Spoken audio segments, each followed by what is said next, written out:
third day, stage 3 of the SPAR Swiss Epic, Sankt Moritz, and it's all about the words starting with the letter F. Fun and flow. 58 kilometers and 2,100 meters of climbing. Enjoy.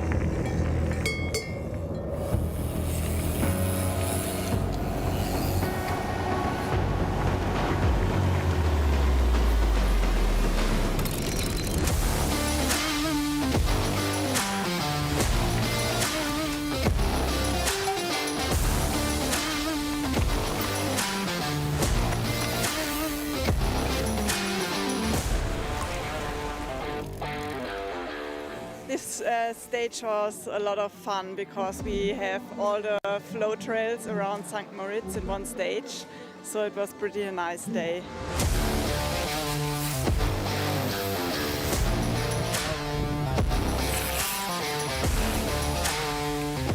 Yeah, we are really happy. Today was a really nice stage. The climbs were hard, but downhills were really fun. So yeah, we enjoyed it and we worked really well together. And I think that was the key to success today.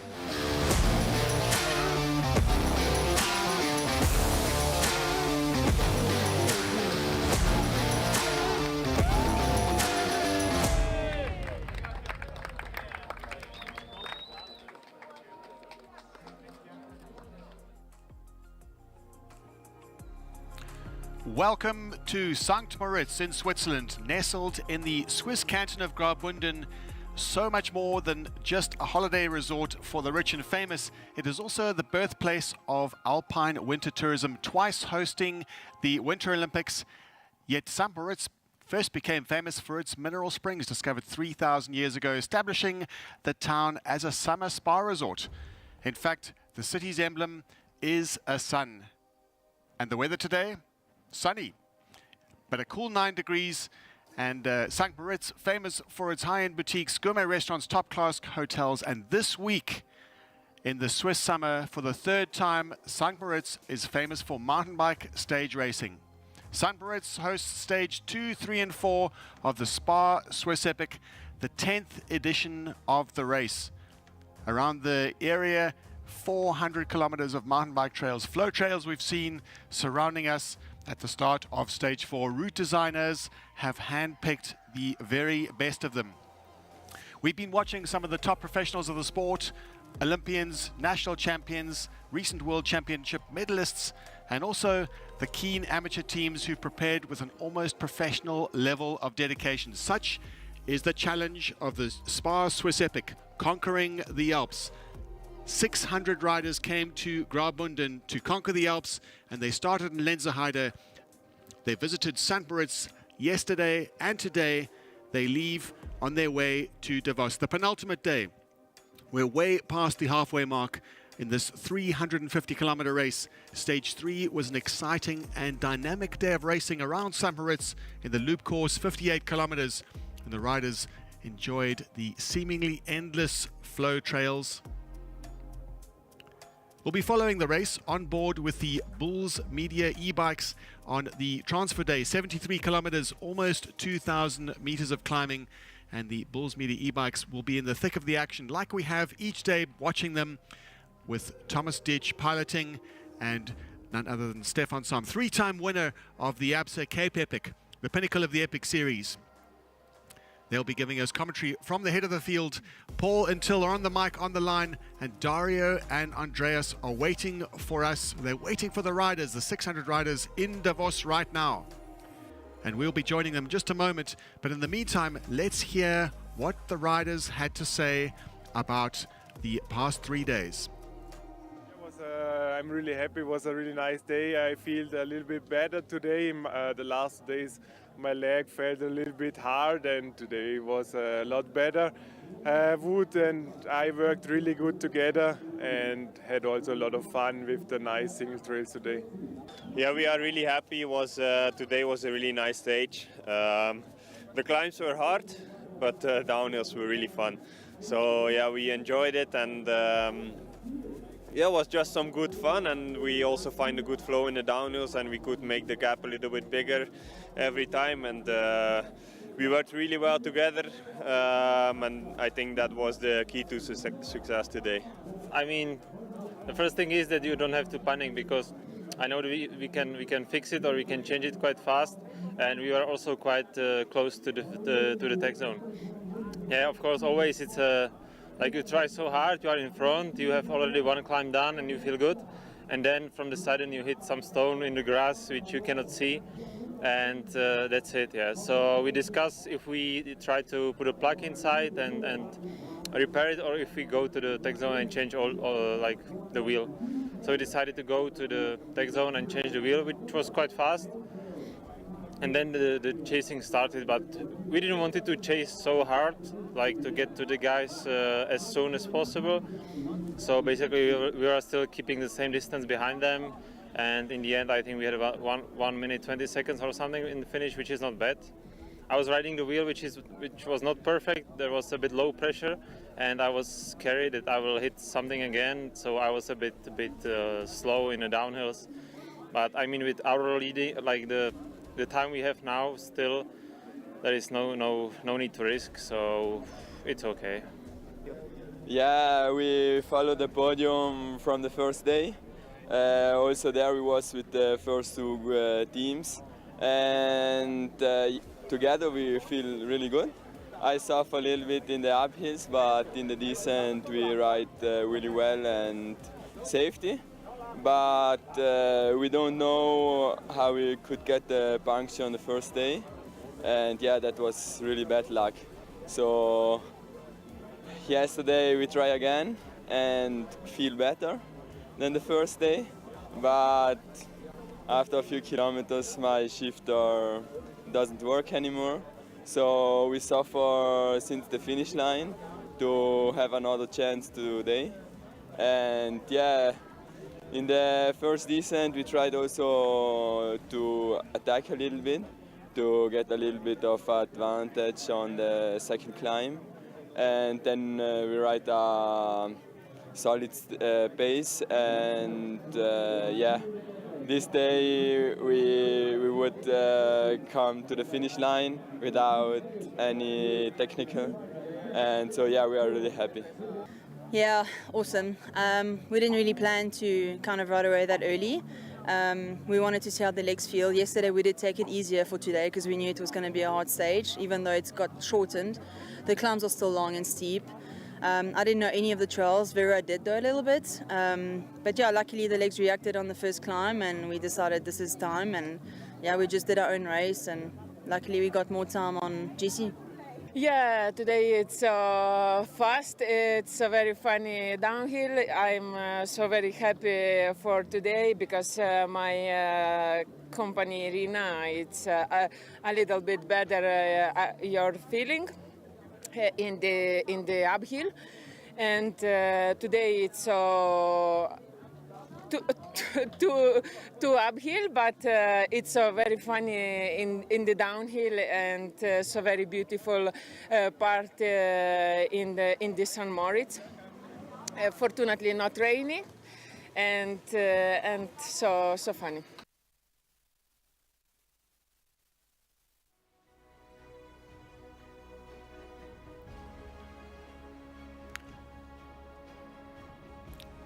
Stage 4, St. Moritz to Davos. 73 kilometers, 1,950 meters of climbing. Stage 4 is the second transfer stage of the SPAR Swiss Epic in 2023. It's the Queen stage, not just because of the distance, but also the challenges that lie ahead. 1,950 meters of altitude gain and the demanding challenge that the terrain brings. It'll be a spectacular day of spectacular views, and ascent to the Skeletor Pass being a highlight for us fans. And this is where we'll see the old horse transport facilities called the historic La Chapelle Hospice. It's a former transport route, and the Queen stage takes us from St. Moritz north to Davos. And it begins with a steep kicker, Munt San Gian, but the major obstacle of the day up ahead. In the latter half of the stage, it's a backloaded stage, 2,600 meters above sea level. That is the highest point in the stage and also in the race.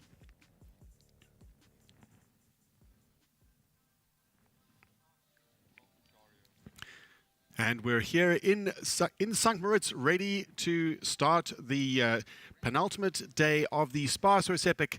And on the finish line, waiting for us, waiting for the race, waiting for the 600 intrepid riders heading to Davos, is Dario and Andreas. So, good morning everybody here in Davos. Yeah, one more time, Weather is beautiful, temperatures are good, everybody's ready here in the beautiful Davos. And as you said before, Neil, it is some kind of a queen stage. So just one more little flow trail right at the beginning after the climb up to the Munt San Gian. And then, yeah, it's a long, long way up to the Scaletta Pass. And then, yeah, it's about more than 20k downhill towards Davos. Yeah, Davos is such an amazing place for mountain biking as well.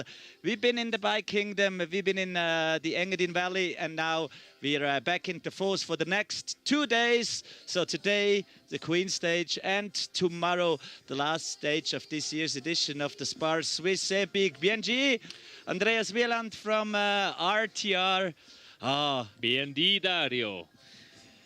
Ed in BND alla Romoncia nus vain midau destinazione vain fac già al viadi da Sogn Moritz e tavau per quella quarta etappa del Swiss Epic in Sanunaina, ulteriore etappa da transfer da Sogn Moritz a Tavau in etappa da 73 km, specie noz in radon 600 ciclistas e ciclists en teams de 12, 2 mm differenza dal terzi in etappa, nur che va principalmente in gada anzina ven da Stian, vivan della Engadin Auto Giodoto con Stian, valu si do relativ tais per parto consil passa scaletta avon che ven lo center è una bellezia passage quasi mo in giù sur buonament 20 km toccano a Tavau. In di da Balezia, pus poi ecco quei quarti di quei Swiss Epic 2023 si dat su lei, ciel blau, ja mo finas neblas, tutto è prompt che a Tavau che è schon stau als Davos ons dina al finish da quella edizione, da quella corsa Swiss Epic scoe un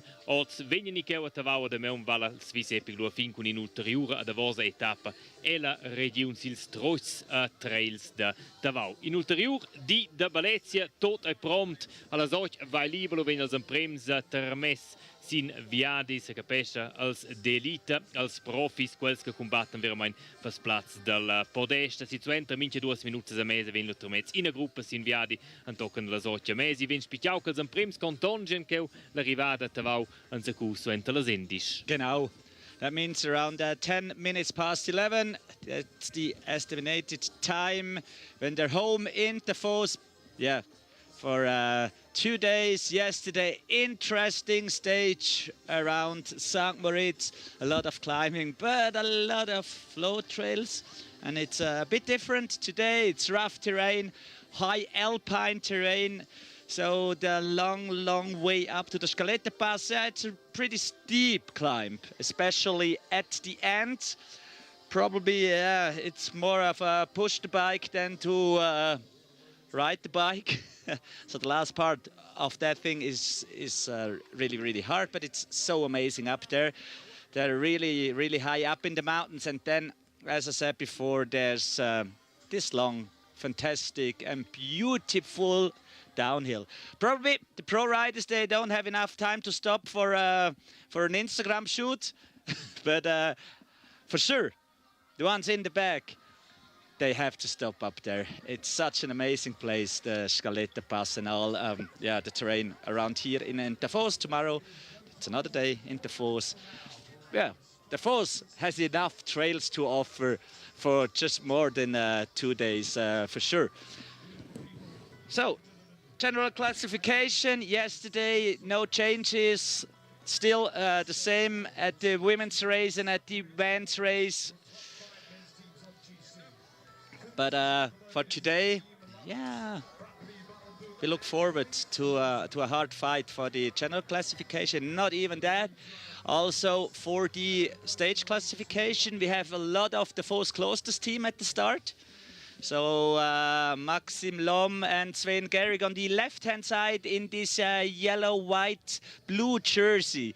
These are the young guns, the under-23 riders. They're ready for the stage win. So that's the goal of the Davos Closters team at the Masters category. The Davos Closters team is already in the lead. 1-3 stages is in the lead in the general classification.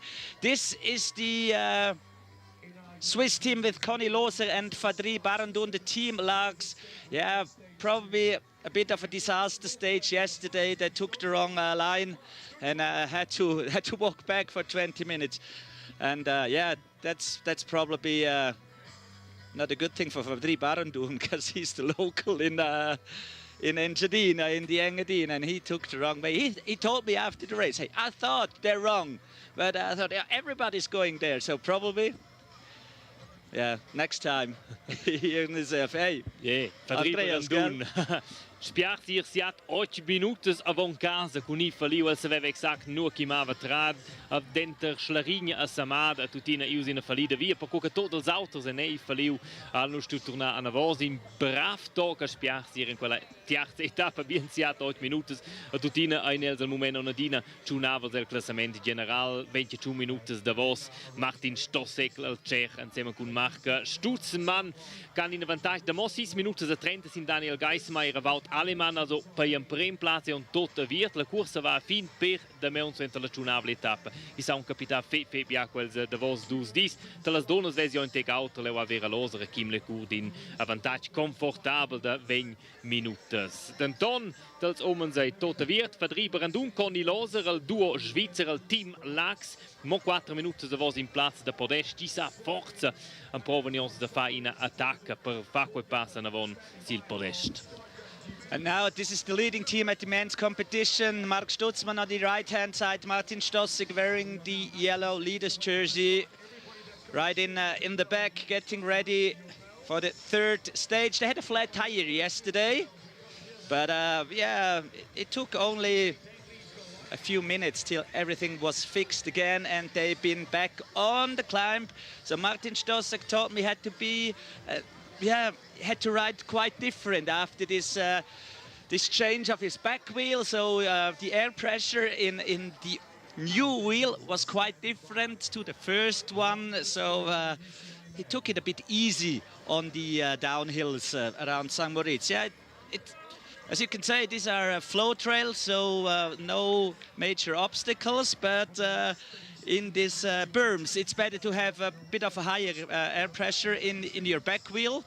So that was probably a bit of an issue yesterday with these guys right in the middle yesterday, stage winners with their former Swiss Epic winner wearing the Austrian champion jersey, Daniel Geismeier, and right to his next is his teammate. So this is the first group starting early in the morning, starting within the next few seconds. Looking up to the sky, looking up probably more to the clock than to the sky. Following these guys today is Thomas Dietsch on the e-bike. You will probably see him at the end of this first group. Yes, here he comes with his 8K backpack on the e-bike, and we're live with Thomas Dietsch at the end of this pack. So bonjour Thomas, ça va? Ça va bien. On you? All good? Ça va très bien, ouais.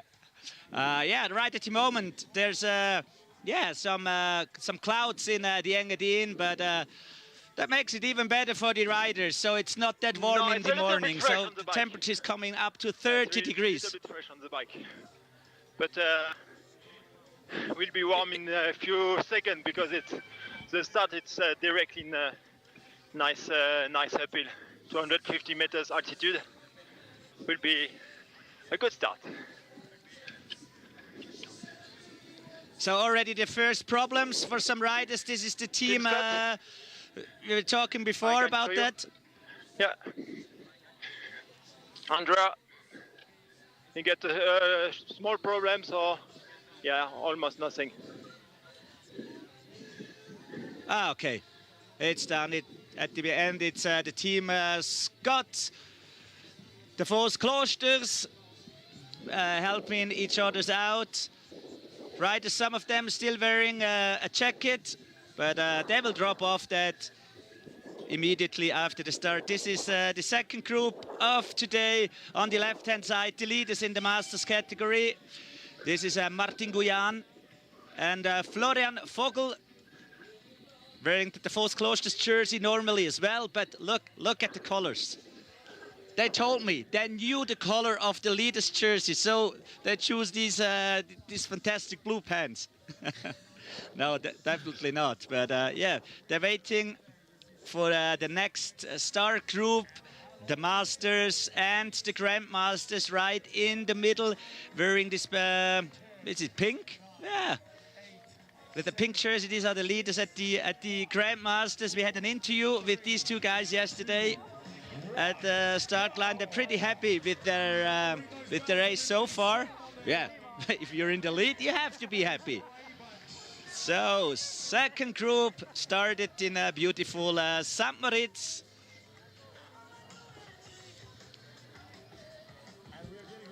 As well in this group is Thomas Frischknecht and Severin Diesch. Severin Diesch, the partner of Thomas Frischknecht, is a mountain guide, so he definitely knows all the places around the Scaletta Pass. Probably Andreas and me. Are we biking up the Scaletta Pass from the different direction today, or what? Yeah, exactly. Yeah. Perhaps we do. We do everything opposite. Yeah, in quella gruppa hai dentro auto sper Thomas Frischknecht che Dario ha giusto menzionato che passa insieme con Severin Diesch del Raminent e Sascha de Platzes de Mustek che passa insieme con Marcel Führer, il team la Biceria Lipuner Cycling Team che al moment sil second platz della categoria Masters Men. Davos, quels che vengono più probabili guadagnare in quella categoria Florian Vogel e Martin Guyan del Partenz in ulterior grigiun can in vantaggio fece confortabile. Questa è la seconda gruppa che partita a Davao a San Moritz in Chaiva d'Anton gesta lanciata è una di anzi in ticket als emprems vai a scia sur in a cuppa tra ual de stazza von chi valu della Engadin Marathon che vengono relativamente plata. Dosa proms per partì e las donas d'elita Vera Loser Kim Lecourt. 3 etappes, 3 ga guadagnau ad a scia logicamente el tricot de leader. 3 out of 3. That's the Swiss epic for Vera Loser and Kim Lecourt.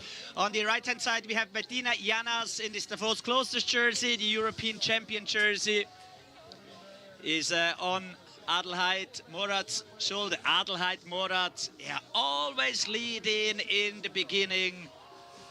If we're talking about Queen stage, so far she's the queen of the Swiss epic from this edition, so she's by far the strongest. But it's a team event, so the riders have to be together during the whole stage. The gap, yeah, it's not allowed to be over 2 minutes. Right in the middle, the leaders Tim Lecourt and Vera Loser start his gun, and then the back of the ladies on the e-bike, delivering us with fantastic pictures. It's Stefan Sam. Good morning, Stefan. Oh. How are you feeling after bit cold? It's a bit cold this morning. Yeah, we've seen at the start line, so everybody was freezing. It's definitely cold in it's really cold. And especially now, the stage only, the first part goes up, but then it's a long, flat stretch and even downhill. So it's going to be, I don't know how long we're going to stay in the clouds or in the fog. Up in the mountains, it's already beautiful. Yeah, even in Davos, it's beautiful. Sun is out. So this is probably the world famous Maloja Schlange. Always Maloja snake, we call it. So there's always some clouds in the Engadin early in the morning. Sometimes they go away a bit earlier. They go down to Zurich normally during winter time. So this is the mixed team, Benjamin and Dörte, the leaders in this category. Good mood. In the back, some local riders waiting for the next start shoot. On the left-hand side, Danny Schneider, former winner of the Masters category in the Swiss Epic Edition, former road Swiss champion. Okay, that's a long time ago. But he's still competing, he's still riding very strong with his partners.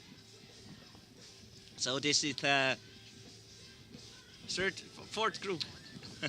Der Ford Group, la quarta gruppa, Daniel Schneider con Oliver Imfeld, anterior campione svizzero Silvello da Via, Luca Tavasci, insieme con Thomas Lenz, e el parte in quella gruppa Siat Vargau, las oggi Luca Tavasci mo con in meun al para mountain biker sans di quest'anno, e pia in quella gruppa in ulteriore corrida Ramonch.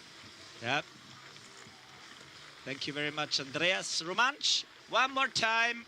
Romanch, good morning means Biendi, Pundi, and we're in Davos. So if Andreas is talking about Davos, he's not saying Davos. It's so we have two languages here. We have German in this part of Switzerland. We have Italian and we have Rätoromanisch. And Davos in Rätoromanisch it's Davao. Yeah. Samuretzan. Davao. Okay, this is today's stage. So we're back at the men's field. There's already a leading group in this first climb. It's a short one, only about 150 meters. But yeah, it looks like it's really pretty cold in St. Moritz. That's why they're so fast at the moment. Yeah. Relativamente freitas, bassas temperaturas, so in Moritz, nos veneu diuen son Thomas Dietsch e Stefan Sam, quels che accompagnano els d'elite, quels davantier, cui e-bike an deci sei relativamente fresca la partenza a so in Moritz, per cui ti acclet vai eventual an si, osa 200 metri differenza dal Tezia, Siado, Sil, Munt San Gian, d'anton si zu intervenir una lunga passage no che va praticamente mo a grado da l'endia di nauta di odovon che va lo per proprio in si direzione passa scalette d'Intonis Vasinsis Malezzi in bliu i fresche so i Moretzi buschi pi fresca pi probabile che o tavano con us va veramente ciel blau dat soleil. Right to warm up, feel the heat. And we're going back to Neil. Good morning. Well, a very good morning for everyone, but certainly for the riders at the very front end of the field, the top professionals, the UCI men's category, the race has already lit up. We can see on the earlier section, of the race, and that is the Munt San Gian climb. We predicted something would happen, but not this electric. Its pace is fiercely set by Wout Alleman of the William Pirelli team. They are lying in second position on overall general classification. Gained a bit of time with their stage win yesterday, and Canyon Northwave, the leaders on overall general classification in their Chiavita yellow leaders jerseys, are able to match Alleman, and just a little bit back is Wout Alleman's partner Daniel Gesmar in his national championships jersey of Austria, and it is three teams that are emerging. The third team that have really shown fantastic form over the last 3 days, and in particular it was consolidated and manifested in their third spot on the stage, on stage 3, and that is Team Torpedo. So Casey South and Jakob Doragoni are on another fantastic day. They're on great form.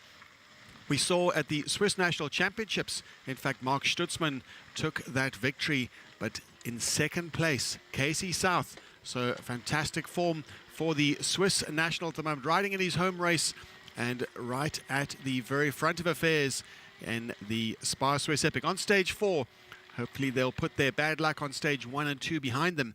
They certainly did on stage 3. They got involved in a bit of a tussle on general classification, and of course with the politics that emerge from the flat tire of Canyon Northwave. Martin Stozek had a rear flat. They did elect to stop and change the entire wheel. A very good decision, a very sensible decision. They did lose some time, but in the process, that politics we're talking about, there was a chase, which of course, with that chase, with that opportunity that Daniel Gesmar and Wout Alleman had, lying second overall, they had a chance to put some time into Canyon Northwave.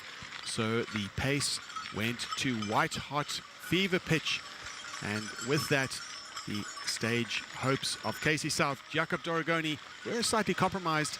And there is, of course, a race within a race. And that is what it's all about, that the mountain bike stage racing, there is a great honor in winning a stage, even more so in winning the overall.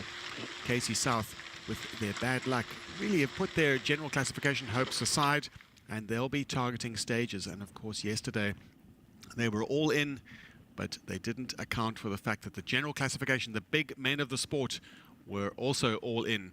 They were racing for the stage just as much as the others. Usually they would be measuring their efforts over the 5 days, but yesterday for Willie Pirelli, certainly it was all in, aiming for that stage win and aiming to put as much time on Canyon North Wave as they possibly could. And the SPAR Swiss Epic is well known for its single track, and not just single track on the open natural trails. We also have forest single track. We've got those flow trails, those hand-built, bermed trails. Absolute beautiful variety, diversity of trails. And if you're a mountain biker, this is the place to come. This is the race to do, with hundreds and hundreds of kilometers of trails in the Graubünden region to explore. And the route designers of the SPAR Swiss Epic have hand-picked them. Of the 350 kilometers, there are some of the most iconic trails in the world. Back with the UCI Women's category, a clear leader, the dominant team out on the road at the moment. It is the team of Elizator, Efficient, Infinity Insure, Vera Lorza, Kim Lecourt. They are well and truly in the lead of this race. After stage 3, the general classification results show that they have 20 minutes and 30 seconds, just under 20 minutes and 30 seconds advantage over Davos Klosters, Bettini Janis and Adele Morath. Riding well, riding within themselves, Bettini Janis, and measuring her efforts, controlling the damage, because Vera Lorza and Kim Lecourt sensed a bit of weakness and pounced on 2 critical days, building that lead. We saw on day 1 they gained just over 10 minutes. Day 2, not quite as many, even though it was a long stage. It was 81 kilometers on stage 2. Stage 3 gaining a further 6 minutes on their rivals. So it looks like it's a repeat of yesterday. We have Adele Morath at the front setting the pace, and Vera Lorza keeping a close eye on Adele Morath's partner.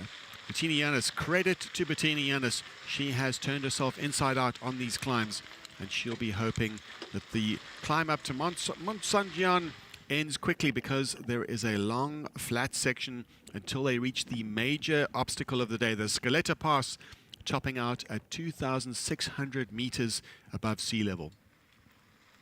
We're able to take a look back with Stefan Sam on board the Bulls Media e-bike, giving us unprecedented coverage of the race. He's able to really get a sense of how the riders are doing and being in direct contact with them. He's not communicating with them. He's just out there to listen, and he will be talking back to us, telling us exactly how things are going out there, what it's like to be in the thick of the racing at the SPAR Swiss Epic. Part of the Epic Series, the global portfolio of mountain biking events, the Epic Series, the pinnacle of it is the Absa Cape Epic, held in the Western Cape in South Africa. It is the most competitive mountain bike stage race in the world. We've seen world champions, Olympic medalists, Olympic gold medalists, and competitors at this race. In fact, the grand finale winners are the team one of the riders in the team we see right now. Monica Calderon, a prestigious win at the Absa Cape Epic 2023 in the grand finale. She won the stage and looking to carry that momentum. They've been a bit out of the top 3, looking to consolidate their efforts, and they are well known as a team that comes good towards the end of a race week. So they'll be measuring their efforts. They know it's a long way to go until Davos. Even now, even with 2 stages to go, in the early parts of stage 4 right now, it's a transition day. We've spoken about it before. Transition from St. Moritz to Davos, and they are riding up into the misty forest. Monica Calderon clearly enjoying her day out. A bit of a contrast for the Colombian. She'll be used to different kinds of weather patterns, but Colombian, the nation is a well-known nation of cycling, certainly in the men's. We've seen on the road some of the very finest athletes on the planet hailing from her country, Colombia. Just to take a look along the left screen on the split screen, some of the dedicated amateurs. We've been speaking about them a lot, and this is the unique part of the sport, is that we see the trails on the right-hand side. These are the trails ridden and raced on by the top professionals of the sport, and really unique experience for the amateurs who have the ability, have the opportunity to test themselves on the very same course, on the very same day as the top professionals. Many of these amateurs, they have full-time jobs, and they have to balance training, which there is plenty to do to be up for the challenge, to challenge the Alps, to conquer the Alps, in fact. And you see them head off on stage 4, the penultimate day. They'll be looking forward to getting this day ticked off so they can really enjoy the grand finale tomorrow in Davos. We've got the Bulls Media e-bike of Stefan Sam piloting it. He's a 3-time winner of the Alps Cape Epic, knows all of the nuances that need to be known about mountain bike stage racing, and he'll be able to give us some insights as to what's going on. We saw him back there following one of the women's team that was Team Torpedo Bulls. In fact, with the Bulls, Stefan Sam is well known to be on the Bulls team when he was really at the peak of his racing career, having won 3 Alps Cape Epics with Carl Platt, a 5-time winner of the race. Right now, Thomas Ditch is leading us down the single track section, a beautiful forest trail, and they are descending off Munt San Gian. It's a single track section, tricky. Riders need to have their wits about them, and you can see just how technical this trail is, the rough, rocky nature of it. And Thomas Ditch just getting back in touch with the Bulls team of Simon Schneller and Axel Rudiel.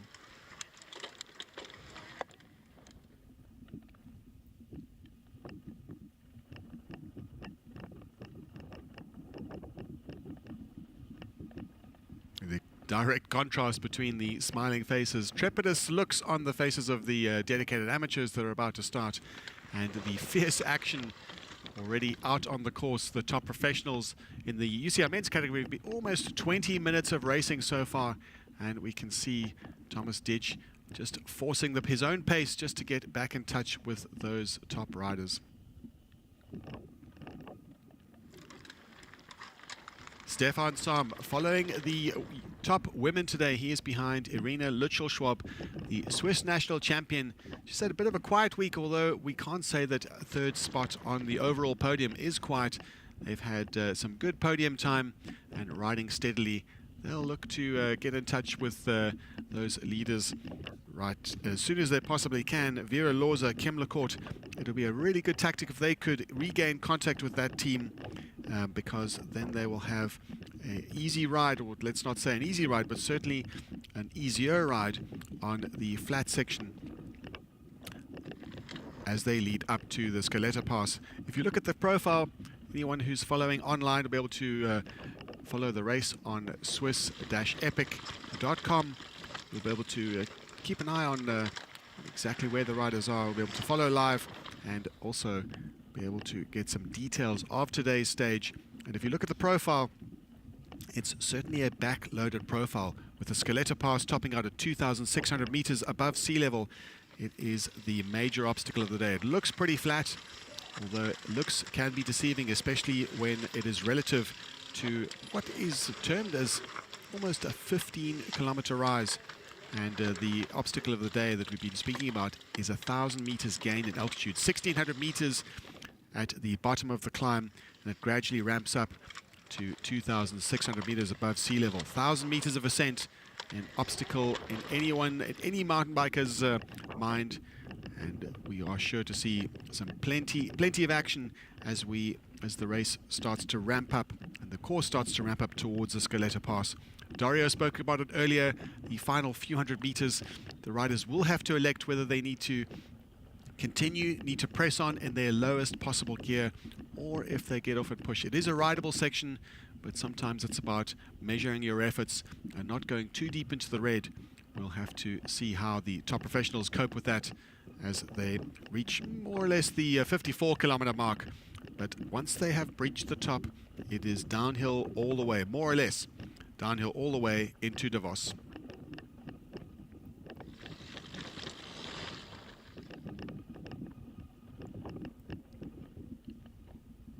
Now the forecast, if we look at the forecast of the day, the weather forecast in Davos, it says sunny.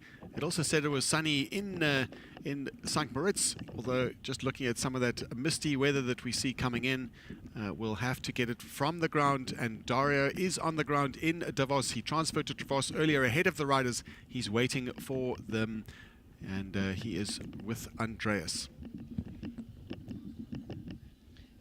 Yes, probably the riders at the moment still far away from home, from Davos.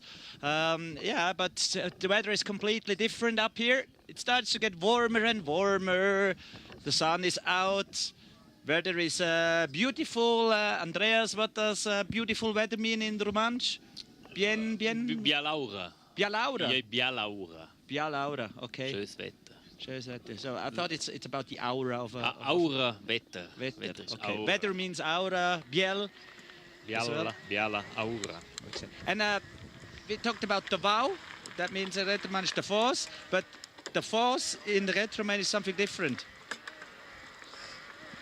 Sorry. Okay, we go back to Neil. He has some insight. Thank you.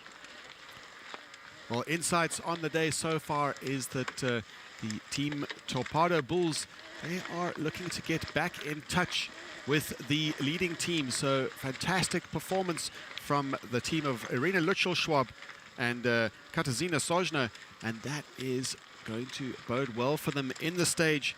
They are looking to get in touch, and that means that they can stay in touch on the flat section. So not too many selective points before that, around about the 40-kilometer mark, when the course really starts to ramp up, and it means that they have another chance at a third spot on overall podium, and also a shot at a stage victory. It all depends on how they can stay in touch on that climb. The dominant team, certainly in terms of coherence, in terms of the team dynamic, we have to acknowledge that the best team in the race is certainly Vera Lorza, Kim LaCourte. We heard Dario speaking about it earlier, that perhaps the strongest individual is Adele Morath.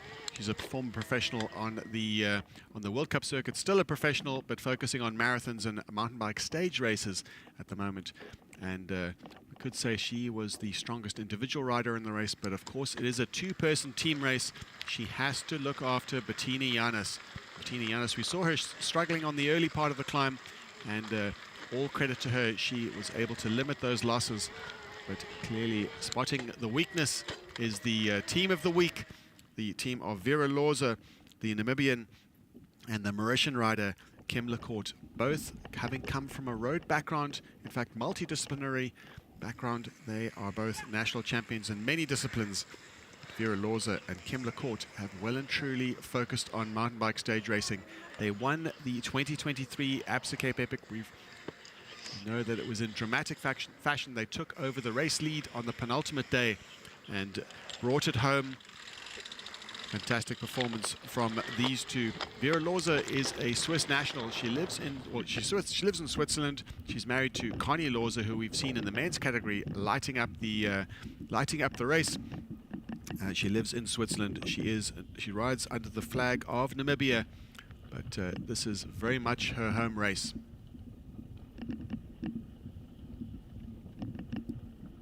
A credit to the Torpedo factory team that we see in front of us here.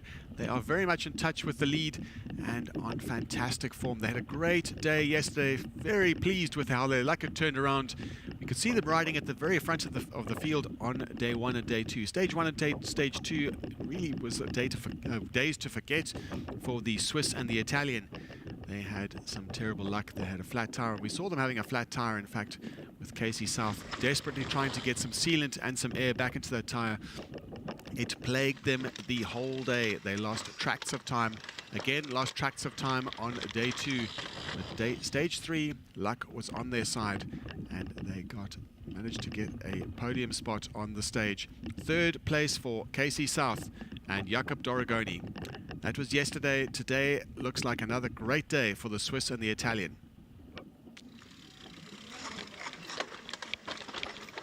just to look at the pre-season or the pre-race results in the season, the 2023 season. KC South had a fantastic performance in the Swiss Marathon Championships, and a day that turned luck around for KC South. He had a very disappointing World Marathon Championships in Glasgow in Scotland, where he had to pull out of the race. In fact, he's been struggling with some back injuries, but thanks to his team, he was able to get back on his bike.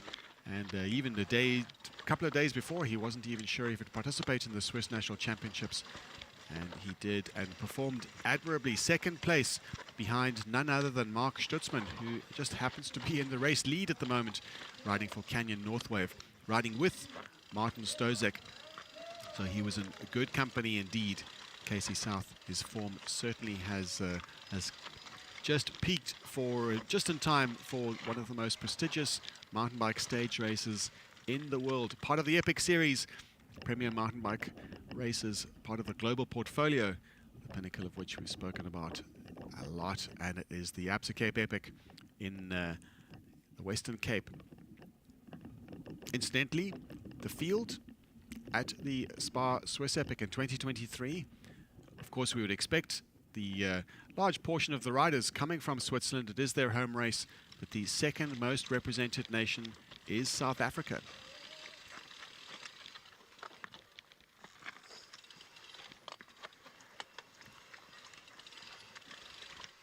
Beautiful wild sections of the course. It's really remote. The SPAR Swiss Epic visit is shows such a diversity of trails. And here we are going through some of the tricky, treacherous sections of Forest Single Track. This is really something that the riders need to take great care of. The picture has frozen up, but we just saw the Torpedo team just struggling with some of the hidden, secret little, sneaky little rocks. I think that it was Stefan Sam yesterday who was talking about those sneaky rocks that lie in wait in the long grass. And it was, you could have said, almost the undoing of Canyon Northwave. They did struggle with a puncture. Fortunately, it was just before the water point.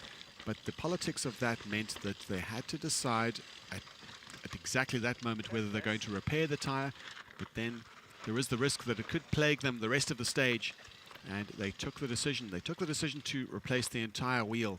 And a very mature and sensible decision, because of course, if you look at it coldly, without being in the thick of the action, without being in the heat of the moment, coldly they could say that their losses in that moment of changing the wheel, perhaps they would lose a minute, but it's a finite amount of time, and that was the critical decision they made. They knew they were going to lose a minute and a half, and that was the limit of it.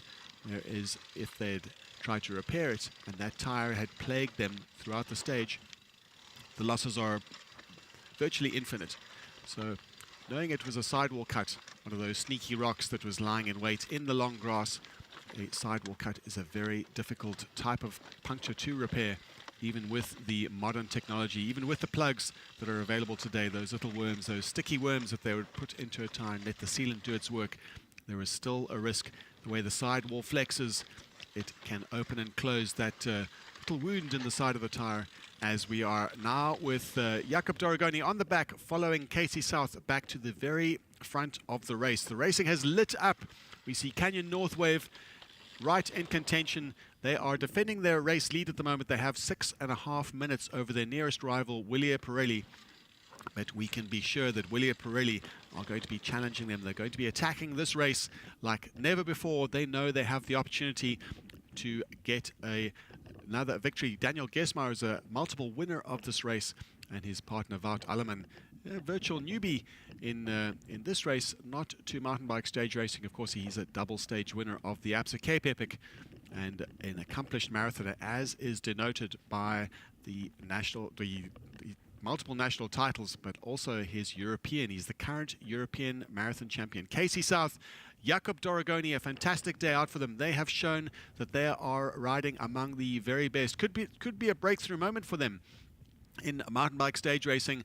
They have been a little bit under the radar, but they've certainly written their name in lights in yesterday's fantastic performance. We knew they had it in them. We saw them riding up front on stages 1 and stage 2, but with the bad luck, they weren't able to consolidate that. Yesterday was a different story.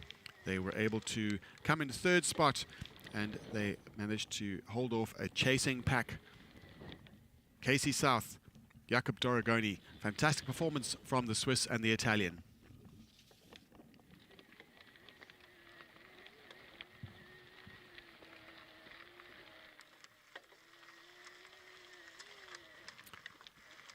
Just a little bit of a look at the overall general classification while we seem to settle into the race, to settle into these long undulating trails.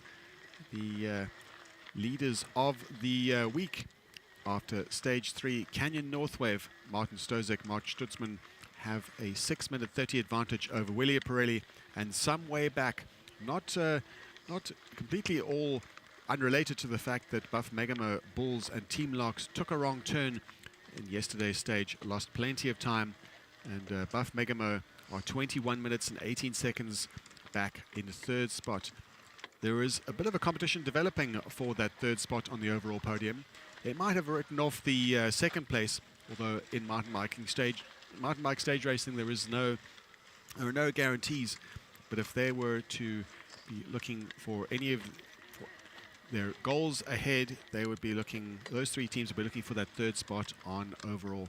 So Buff Megamo, Bulls, Team Locks, all within about 4 minutes of each other. And just a good performance today and tomorrow could put any of those teams onto the podium and solidify that position on the podium, where they'll be standing in Davos on the final day after the grand finale and be able to remember that moment forever. And of course the photographers would capture it, and even a third spot, a podium spot on any mountain biking stage race is a prestigious thing indeed.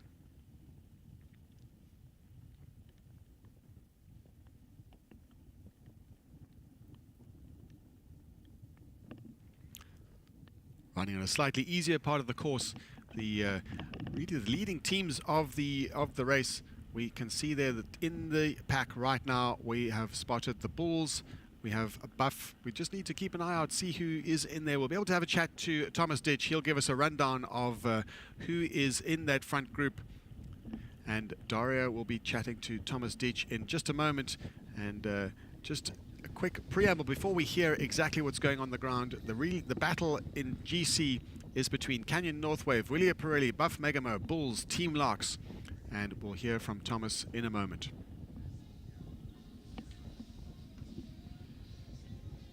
Yes, so we're back at Thomas Ditch. Thomas, so there's a big group in the lead at the moment. It's 4 teams together. At this moment, that was a crazy fast start. From the beginning, kilometer 0, it was a full attack, and now it's 4 teams together in front. Megamo is, I think, 1 minute behind, and it's why actually Simon Schneller and Axel Rodil are pushing in front, because they know that they are forced to the overall. And Megamo is third, and it was a good opportunity for them.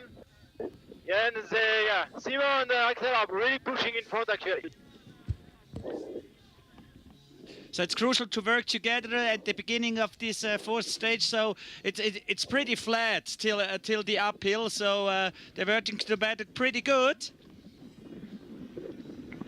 Sorry, it's really windy here. I can't really hear you. Just to say also, the Okay. Are they working together pretty good? The first downhill was pretty technical. It was crazy slippery because the rain of the last night and the afternoon, and it makes the downhill really slippery and for some parts really dangerous. And fast anyway. So the most important thing that the leaders in the general classification, like the Canyon Northwave team, Martin Stossev, Martin Stutzman in the yellow jersey, they're still together in the lead with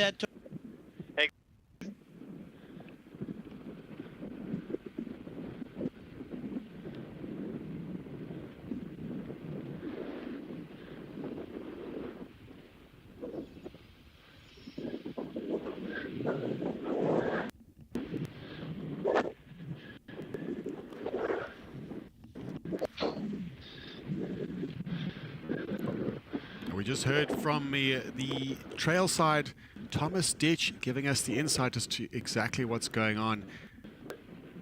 And the race is definitely on. Buff Megamo losing a bit of time, and they know that that third spot is now under threat, so they will be putting in as much effort as they can. They know what the course looks like.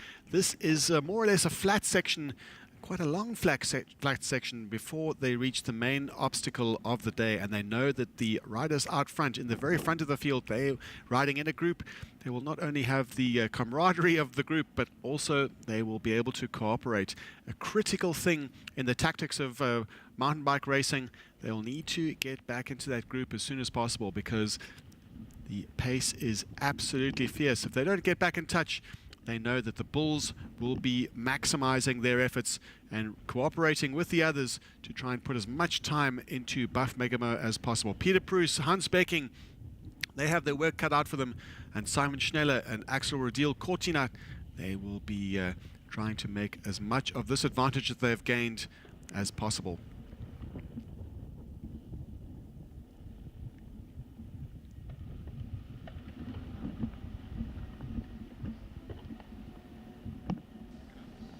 So we're back in the leading group at the moment, and the group is getting bigger, Thomas, is that right? Bigger and bigger? Yeah, the front group is getting bigger and bigger.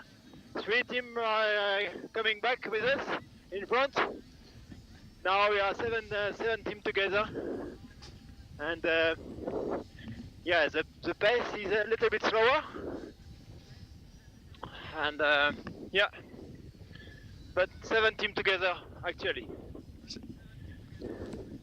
Okay, that's probably why the teams are coming back, so the speed dropped a little bit.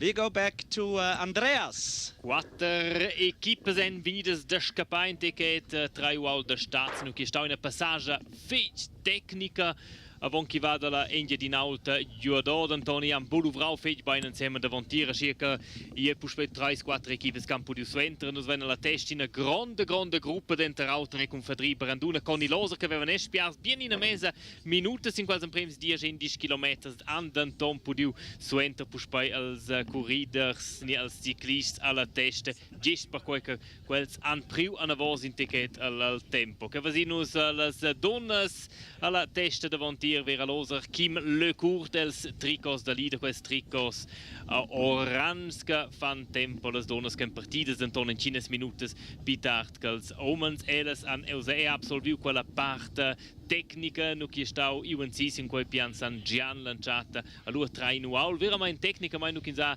e per fin als profis per fin als mountain bikers d'elite kan steu in 2 gadas culs pais che van is per Lej da Staz Luos codici suentra vai liung della Val Judo dell'Engadin Judo le vai se capisce dell'uvrai bei insieme io credo il buchi det in l'altra attacca in giù quella ven lo succeder per pitart cu valo puspai sia dor contro scaletas. So we're back at Stefan Zahn. Jetzt habe ich gerade gemeint, mache ich eine Brünzli-Pause.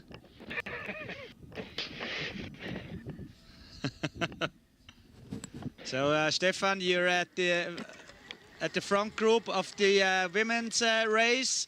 So there's a big group together as well.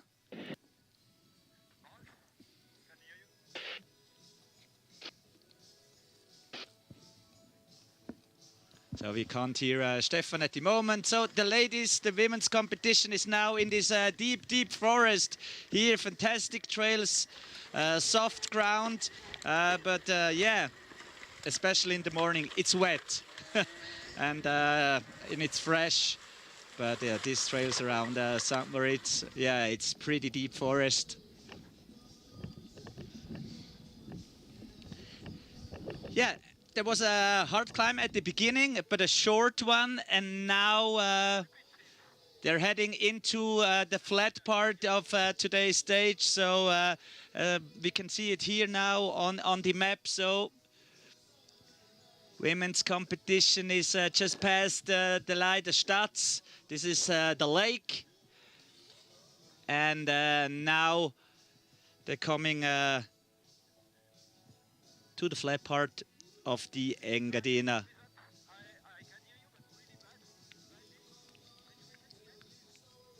So from here on, it's around 70 Ks to go for the women's.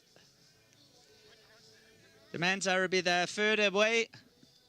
Now we're in the hotel room of someone. It's not mine. Mine is really clean today. So, hast du auch aufgeräumt heute Morgen? Logisch. So, yeah, this is a beautiful view.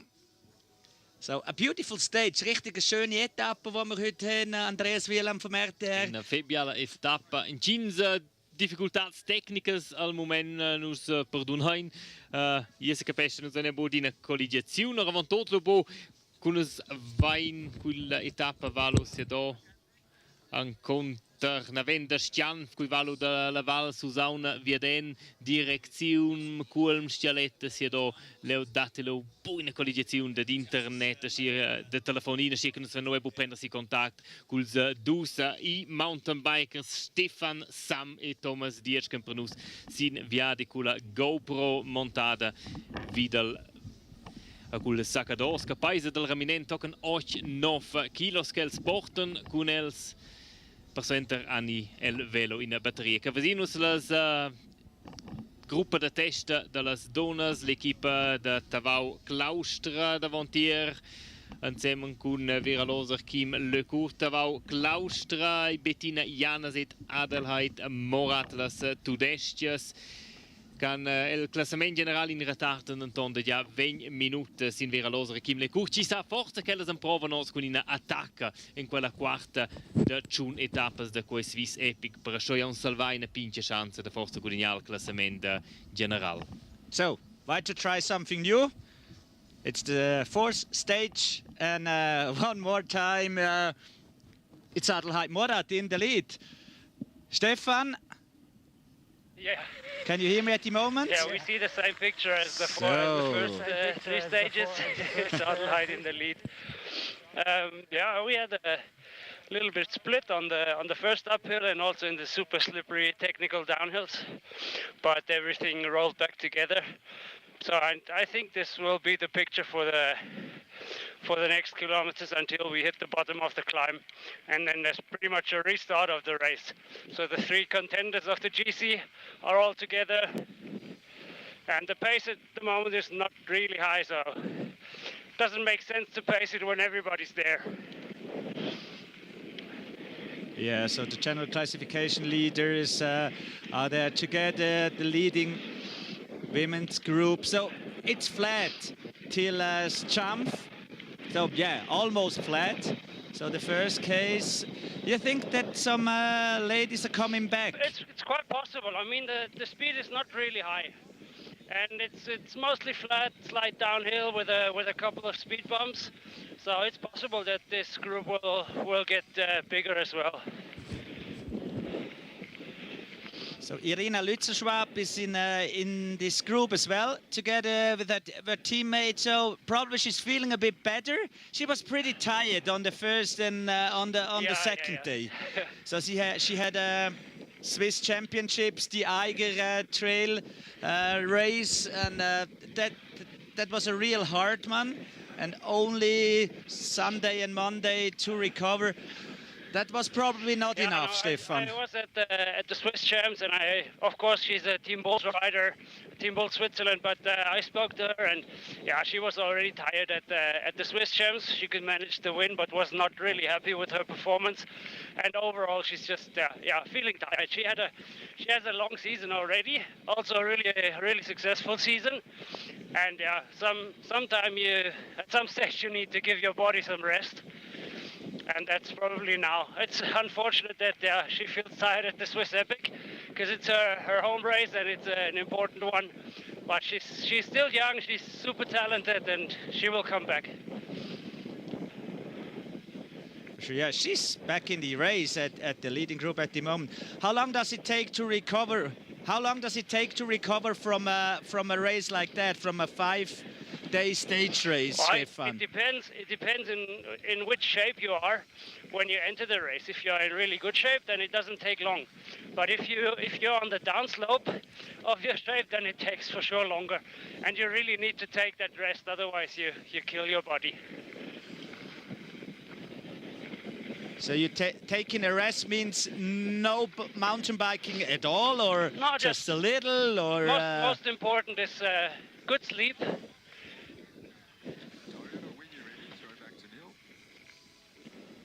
Yeah, okay. pleasure. Thank you very much, Stefan Sam, for these insights. How are you feeling, actually? And we can actually see the sun now, a little bit, through some clouds. Yes. Yes. The sound will come closer and closer. Pleasure. Thank you very much, Stefan Sam. We're going back to Neil. Well, some great insights from Stefan Sam, a well-known stage race campaigner, and he knows all about what it takes to perform at the very highest level. And talking about the Bulls rider Irina Luchel-Schwab having just a long season starting really early on in the year in February, and winning a mountain bike stage race earlier on. She did manage to injure her arm, which meant that she wasn't able to participate in the 2023 Absa Cape Epic, but no doubt with a long career ahead of her, we'll see her soon in South Africa. In stage 4, we have got past the 18-kilometer mark, and it looks like the major teams are all together. We have seen Team Cannondale Vas Arabe slide down the group and out of contention, because the most important part of the day, if there was a brief from any of the team managers, the brief would have been to get into the front bunch for that flat section before that major climb up ahead. The Skeletor Pass on the route profile is obviously the most, it is the biggest obstacle of the day, and arguably the only major obstacle of the day. So the idea would be to get into that front group so that they could get almost a free ride, or at least cooperate together and have less pressure, because the pressure is certainly going to be on when they hit that 40-kilometer mark as the race starts to tilt upwards. And for the next 20 or 30 kilometers, we should see the riders on some undulating trails, a few peaks, a few little rises, some stings every now and again, with some beautiful single track, especially where they start to reach the area and start to reach the trails of Val Sasauna. But the time check is revealing that there are 7 teams in contention. In the women's, 3 teams in contention.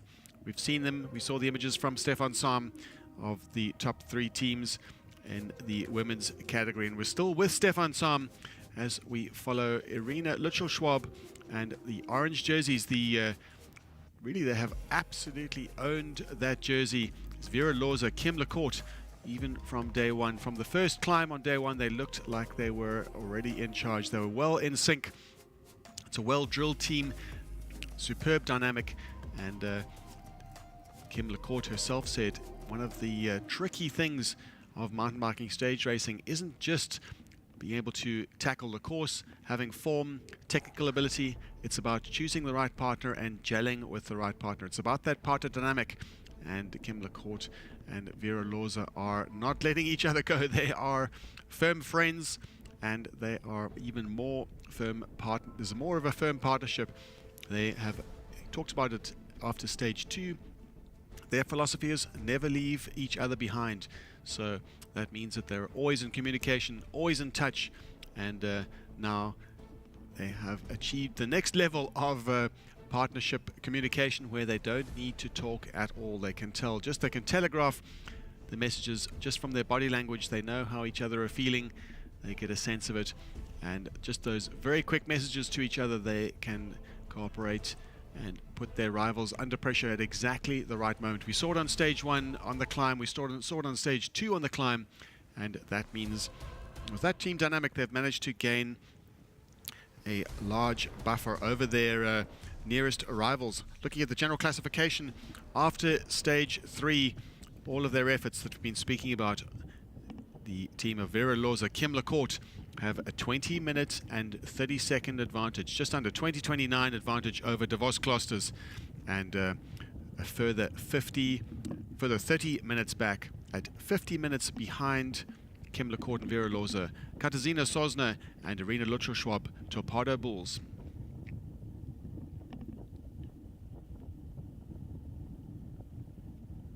We talked about it, and here it is, the flat section. This is a section where the riders can spend a little bit of time just getting some fuel in, not quite so hectic with the single track. They can afford to reach into the back pocket and take a gel, take a bar, and now would be a really good time to refuel. If they haven't already, they'll be taking the time to refuel, put some fuel back into their bodies and get some fluids in. And this is what it's all about. It's not just about refueling for what's lost. It's about fueling for what's up ahead, especially with that big obstacle up ahead, the Scaletta Pass. And not only that, they'll be refueling for tomorrow. We're only on the penultimate day, still 1 day to go after they have finished today's stage, the 73-kilometer stage, just a shade under 2,000 meters of climbing. It's the Queen stage, long at 73 kilometers. But they know they need to arrive at the finish still with something in store for tomorrow. The big efforts of tomorrow, the grand finale, a prestigious stage to win. And for the race leaders, Vera Loza and Kim Lecourt, it'll be a stage where they'll want to consolidate. A win would be a bonus, but the overall goal is much more important. Even if they have to let a team go up the road, if they have to sacrifice the stage win for that overall victory, that is the most important thing. The prestige of wearing the orange jerseys all the way into Davos, the Civita leaders jerseys, would far outweigh any glory they would get on the grand finale. Although they did win the grand finale last year in the 2022 edition and kind of kick-started their partnership. They hadn't ridden together at the highest level of the sport before, and that really made it evident that this is a winning partnership. The partnership of the Mauritian and the Namibian, Vera Loza and Kim Lecourt. In fact, I got the order wrong. It is Vera Loza is from Namibia and Kim Lecourt, the Mauritian. Kim Lecourt lives in South Africa. Vera Loza, this is effectively her home race. She lives in Switzerland. She knows these trails. She spent 4 weeks in the area in the Graubünden region exploring the almost 1,000 kilometers of flow trails. So she knew about, yes, we saw yesterday an absolute abundance of flow trails, some beautiful trails and seemingly endless trails, and Vera Loza knew many of them from her training camp that she spent here. So she was able to impart that wisdom, that knowledge, that know-how, the local know-how that comes from living in Switzerland, and Kim Lecourt could rely on her for that expertise.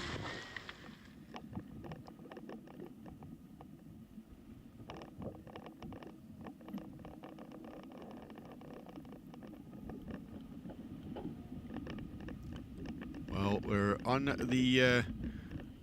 with the top women's field at the moment, the top 3 teams on overall general classification, the emerging teams that have been dominant throughout this week on the first 3 stages. And on the front, unusually so, we see Katarzyna Sosna. We've become accustomed to seeing Adele Morath on the front, and just as we said that, we saw Adele Morath leap out and possibly take her turn back at the front to set the pace. No, not to be. The Lithuanian is still very much on the front, driving the pace.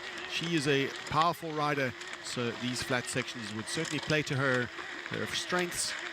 But as the road tilts upwards, the lighter riders like Kim Lecourt and Adele Morath, will feel a little bit more at home. But that's what mountain biking stage racing is all about. It's all about playing to your strengths and trying to disguise your weaknesses as much as you possibly can. Irina Lutschwab on the back, staying in touch. And we heard Stefan Sam earlier talking about her form.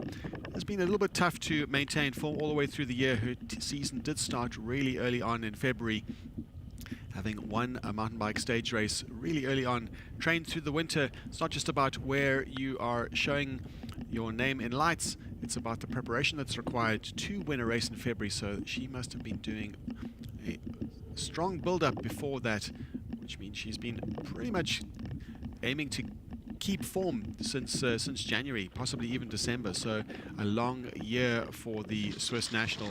She'll be a bit disappointed with her performance at the SPAR Swiss Epic, but that's what it's all about. It's all about the long game, a long career ahead of her, and she'll take the experience from the SPAR Swiss Epic, and it'll be a valuable experience as she starts to build her career as a mountain bike stage racer. We hope to see her very soon at some of the other Epic Series events, the premier mountain bike events that are part of the global portfolio of events called the Epic Series.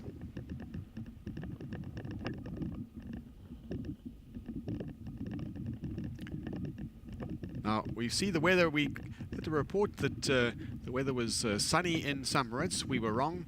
And we have a report from Davos that the weather is pretty good. And there's no better person to tell us than somebody who's on the line, and that is Dario and Andreas. They're on the line with Paul and Till, and he'll be telling us a little bit more about how they're preparing for the arrival of the 600 riders. Everything is well prepared here in Davos. It looks really good. We see Irina Lützelschwab right in front of Stefan Samsbike. The last big race was the UCI Cycling World Championship, the cross-country marathon, and yeah, we see Adelheid Morad most of the time in the lead, and she was the best women at this year's competition. She was third place at the World Championship. Yeah, even in this group is Vera Loser. She was 7th at the World Championship. Kim Lecourt on the 10th place. Katharina Sosna, the leader at the moment in this group, was on 13th place, and Irina Lützelschwab on the 14th place. So that was only around 2 weeks ago, the World Championship, and now after the Swiss Championship, the next big goal for Irina Lützelschwab follows straight away. That was the Swiss Epic. Now the 4th stage of 5 stages. We're on the way from St. Moritz to Davos. There's still a bit of fog in the Engadin Valley, but we told you a few times before here in Davos, everything looks perfect. Still a big group together, no changes at all. The leaders are all the same. Is that right, Stefan? Together, and Katarzyna Sosna pulling at the moment. Oh, now just going out of the lead, and Adelheid is taking the lead on the flat again. Like Katarzyna, she feels at home on the flat sections. She's a powerful rider. And yeah, Irina at the back, just trying to save as much energy for the big beast to come. Yeah, so far we can't say anything about today's stage, so there's no race plan for these ladies as long as the long climb up the Scaletta Pass has not come yet. That's a real steep one, Stefan. You know that one from before. This one, yeah, it's depending how good you feel. It's more of a hike and bike up to the top, but it's really the landscape is out of this world. It's worth to look up and check around the surroundings. It's really cool. Yeah, so first there's a climb up to the Val Funtauna, the Alp Funtauna. That's on a gravel road, but a real steep one. And then on the last kilometers up to the Scaletta Pass. So yeah, it's really steep. Within just a few kilometers, they're climbing up from 2,100 up to 2,600 meters, and yeah, it's a real hard one. It's a real hard one for the women and for the men's competition. So you better take it a bit easy on the flat beginning of this 4th stage. As we say in Romansch, take it a bit pacific, Andreas. Pacific, exact. 3 equipas alla testa delles donnas, quelles 3 che ne il classamento general alla testa che direzione Zuoz fino che valu della Val Vieden direzione quella Val Sasauna toccano sia do sil passa scaletta avon che valu in giù a Davao. Also per osa un prende forse in tic più pacific con us vendec quella passaggio che è piuttosto plata. Stefan Sam è quel che accompagna la gruppa da testa delle donnas.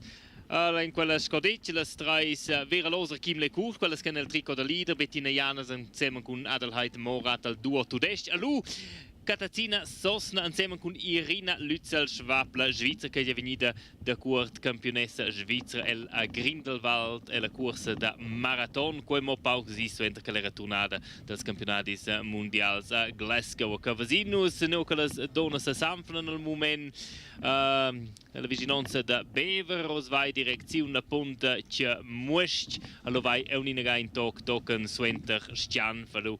Vasinus leu chi samaina lo zeniester vieden Susauna la Val vieden leu veni lo propi tais lanciata vel tais so dati en miez in a passage che lo intec pi plata a vonchi val rossia dos il pas scalettes è un'inagada è un pitais no che è als meiers dels meiers stanno pi probabel stusha sia do in dec tocal velo d'anton con seine negada cinque pas scalettes vai en sets mopli a Val direzione arrivada che a Davos spel hala da Glaspel stadion del HCD del club de hockey de Davos che è veramente tot prompt per lo beneventar entre les indis als emprems corriders als emprems ciclists e la rivada dels homens è un tot insieme siat 8 equipes alla testa dentro auter wenn è una dina verdriber and una conilosa che è una in quella gruppa de testa.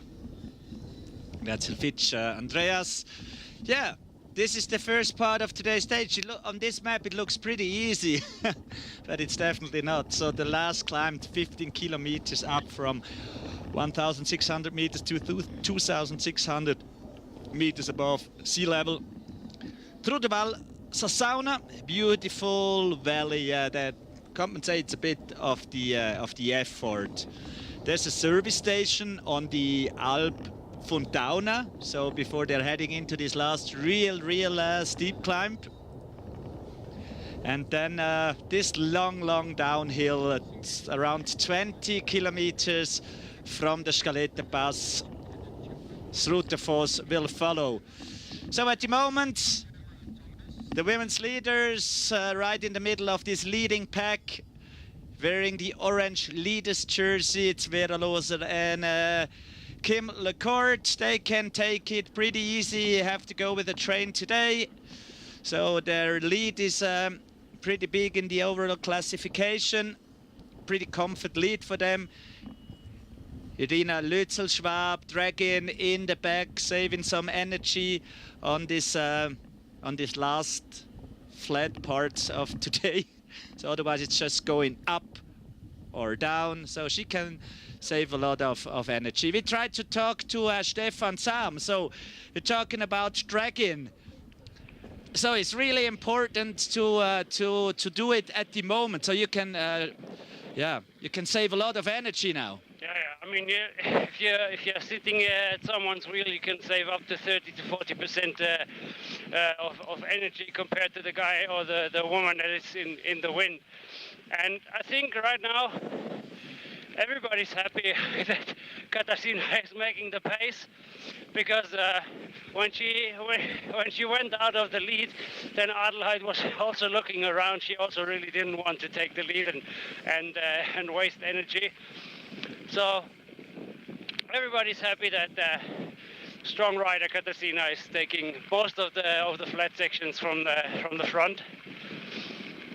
But the speed is good, but not super high. So everybody really is waiting for the big climb to come.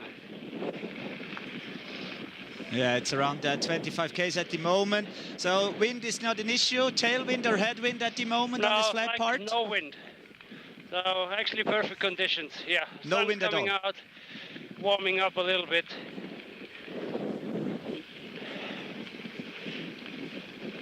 Yes. We see 24 k's the speed at the moment in this leading group. Yeah, it's every day. It was probably the same picture. Adelheid Morat was leading. Bettina Janas tried to follow. Kim Lecourt, Vera Loser as well in this group, in this leading group. And at some part of the race, yeah, Bettina Janas dropped back. Vera Loser, Kim Lecourt, yeah, went for the race win and expanded their general classification lead. It's probably around 20 minutes now at the moment. But yeah, anything can happen in a stage race like this. Was a bit of a big thing yesterday, the flat tire of the leading men's team, the flat tire of Martin Stossek. So yeah, a wheel change probably takes about up from 1 to 2 minutes, because there are no technicians, as we know it from the cross-country course, in the tech zones. So they have to grab their spare wheel out of the back, wheel out, wheel in, and yeah, that will take a bit longer, as we know from the cross-country course. They have to fix everybody in the team now, and as I said before, anything can happen in a stage race like this. Yeah, it can also be like a dangerous moment on a flat section, like a more relaxed section of the race, because sometimes you forget to eat. Because yeah, you don't have the feel that it's really draining energy, but it is, because they're not going slow. And then yeah, you forget to eat, or you eat a little bit too late, forget to drink, and then the man with the hammer comes later on. Yeah, because we have this food and these tech stations, but they carry their own food with them, these riders, so they used to, yeah, to their own food. Everybody carries like a couple of gels or a bar and stuff just to be safe, and also to use the stuff that they use in training or in other races, because it's this is also something you have to train. Like eating the gels, eating at the right moment, and you have to be used to the nutrition. Otherwise, you get some stomach problems if you eat some different stuff, or even if you only read gels for a long time. So riders are on a bike from 4 up to 6-7 hours, and yeah, if you're just eating gels and you're not used to that, yeah, it can mess up your stomach a lot, yeah. Yeah, it comes out quickly then. So with Stefan Sam, with the women's leading group at the moment. We're talking about gels. So how many gels do you eat, or how many calories you burn on a stage like that? What do you think? I don't know. I can't remember anymore. It's too long ago. I can tell you how many watt hours of my battery I'm burning on a stage like this. Oh. No, normally the riders have a rhythm of eating a gel every half hour to refuel, because there's also just a certain amount of calories and carbohydrates that your body can take during or in an hour. So they basically level this out, or at least try to level this out. But it's not just the gels; it's also some nutrition powder in the drink, trying to get energy from everywhere. Yeah. And the start is early in the morning, so probably some caffeine stuff as well earlier on. Yeah, I mean, cycling and coffee is very, very close linked together. I think there's not many cyclists that don't drink coffee. So of course, yeah, this is that's right. Liquid wake up. That's why we have a real nice coffee station at the finish line or at the start line all the time. Yeah, really good coffee. Worth to go. That's my first target after the stage. Before and after the stage, yeah. It's always good. So the whole food and drink stuff at the SPAR Swiss Epic is really, really well organized. So the food stations are pretty good for everyone. So there's this normal sport food, but there's also this typical Swiss food, like a bit of cheese, a bit of salty stuff like meat and stuff like that. Real nice fruits, fresh melons.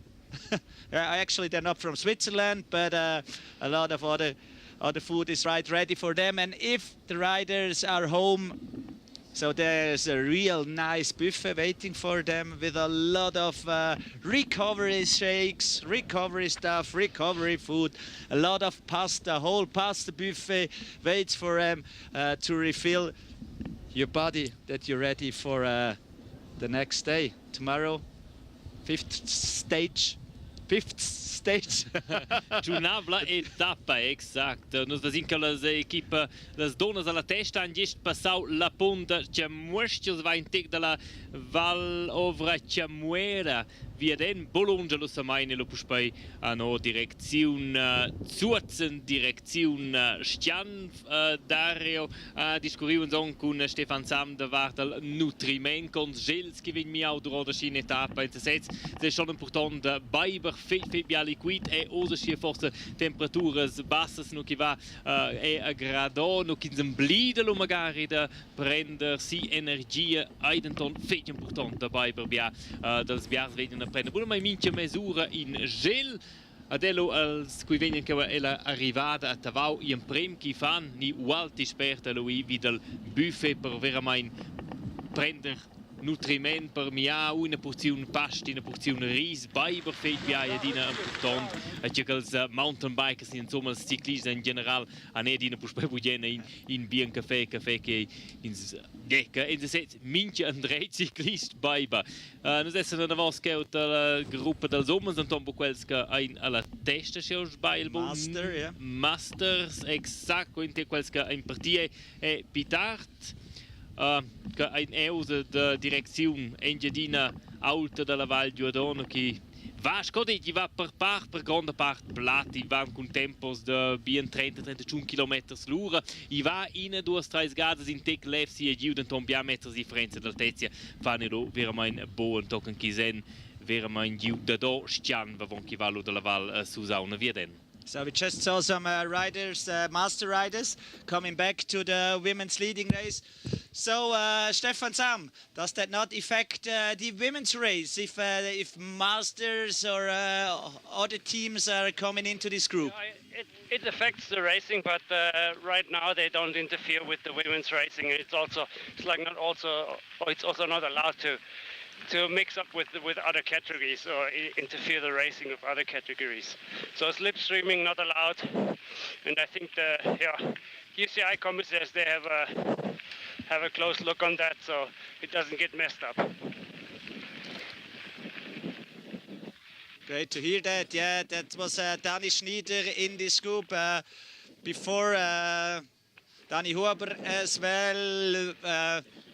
It's like Graubünden icon in cycling, running his own shop in Chur, and now here at the Swiss Epic with around 4 teams. So, and he's one of the teams. He's in real good shape.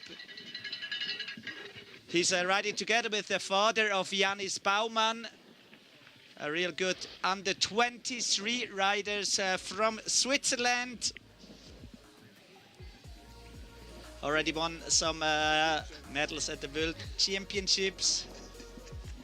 So, service station 1, Zuoz, 30 Ks, it's Vilja Pirelli, Kenny Nordwave, Tobado Bulls, Team Lax, Fedri Barandun and Conny Lose together in a group, and then there's a small gap of just around 10 seconds to the 6th placed team, Hans Becking and Peter Bruce, and Scott Racing 2 on the 7th place. In the same group as Buff Megano, so all together, all the same, no big gaps. A calm start of the 4th stage. Probably it's just calm before the storm, because yeah, there's no storm or thunderstorm expected or something like that. We're not talking about weather. We're talking about the race, Andreas. So exactly. Ein bisschen Pazifik am Morgen und dafür am Nachmittag Sirachen zu tun. Ja, genau. Cavasinus las empremas siata equipas das homens insieme Fedri Brandun con il Loser Team Laxil Chunaval Platz lo in pincha larga contra Hans Becking e Peter Bruce. D'Antonio les di siat equipas alla testa. All'ud Antonio in larga, da buona in di varga in minuta e mezza, si la prossima gruppa. Also els favorits tots insieme, sco eta les donas e levanus trais gruppas alla testa, les grandes favorites. Les decisiun croda si dir bos in quels emprems, io les di, quels emprems, ma già l'ho detto, ni 40 chilometri da quella quarta etapa, ma una decisione ben accordata. Dentro chilometri 40, 50, 10 chilometri in sì, direzione passa scaletta. L'intera etapa si attende 3 chilometri lunga, ben 2 mm differenza dal Tezia. A questo vengono con un vantaggio forse si passa scaletta. Han buone chance di guadagnare quella etapa. Ci sono fermi sulla di un giù perché lo vale veramente, buone 20 km veramente a Val. So we're back with Stefan Sam showing us a nice overview of the women's field at the moment. It's not a pit stop, huh? Not a nature break, no. It's not, okay, good. No. Otherwise, yeah. So we see the team Cube. We talked before about Danny Huber and Danny Schneider and his teammates. So they're back. Actually, they're slipstreaming at the moment at the leading women's field, huh? No slipstreaming. Okay, good. So. No, all good. Say, Danny, I wait with a beer at the finish line. Danny warten mit dem Bier am Ziel, gell? Ist gut, oder? Okay. He says to say hi to you. Okay, danke vielmals. Thank you very much. Irina Lützelschwab at the back of this big group. Oh, is she struggling a little bit at the moment? It's just a short uphill. No, it's a short uphill. No. So she lost a little bit contact. But yeah, probably getting back on the descent. Also, yeah, conserving energy. But it shows that she's tired. Yeah, Torpedo Bulls team, Katharina Sosna and Irina Lützelschwab. She looked quite relaxed at the start line with Lothin, but now she's already a bit in the suffer mode, I guess. Yeah, but she's coming back. She's coming back for sure. I mean, you always have to smile and laugh. Huh? A bad day in cycling doesn't make a bad life. We can cycle, so that's the most important thing. So as long as you can cycle, you're happy. Katarzyna is now waiting for her and trying to pull her back. Yeah. Oh, there was a crash. Oh, and most there was a crash. Adelheid crashed. Oh, we have a look. So Adelheid Morat crashed together with a girl from the leading team at the moment. So there was a big crash in front. Adelheid Morat and it is... It's Kim Lecourt on the floor. So we're having a crash on this gravel road here. Whoa. SPAR Swiss Epic. Yeah, guck mal.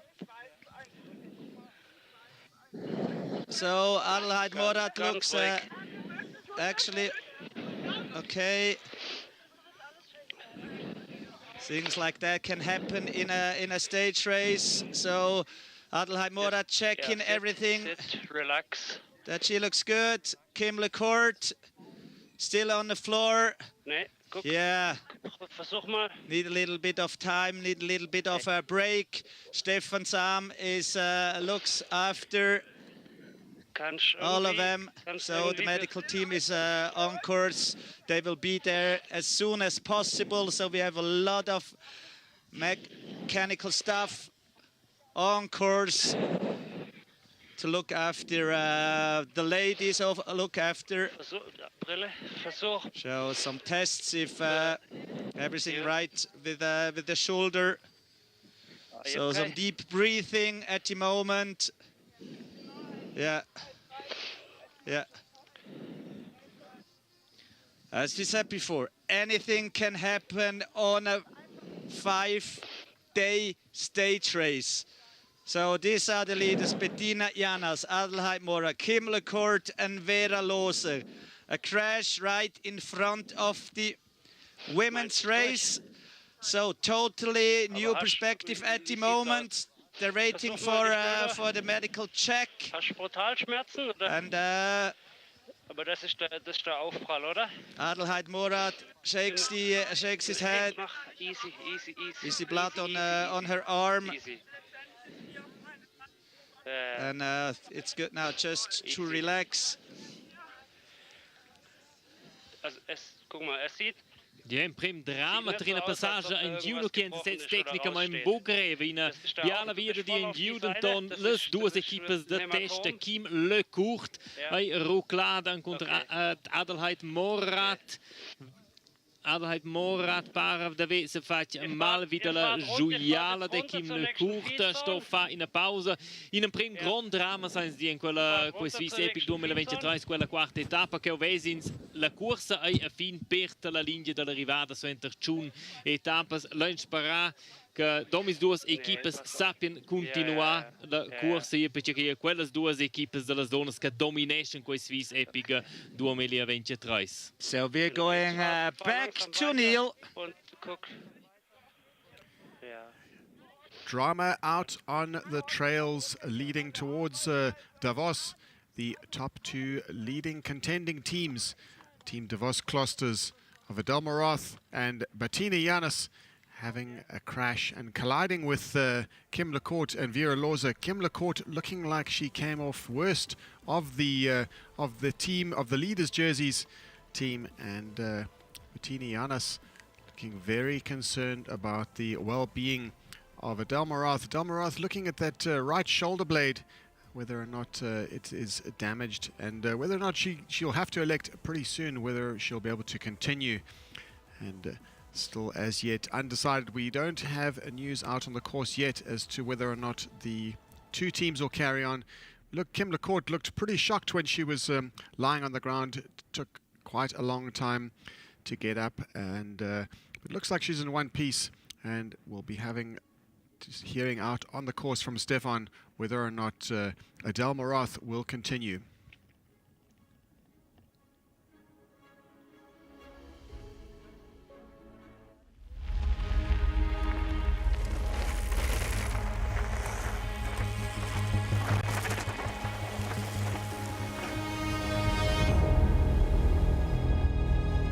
Third day, stage 3 of the SPAR Swiss Epic, St. Moritz, and it's all about the words starting with the letter F.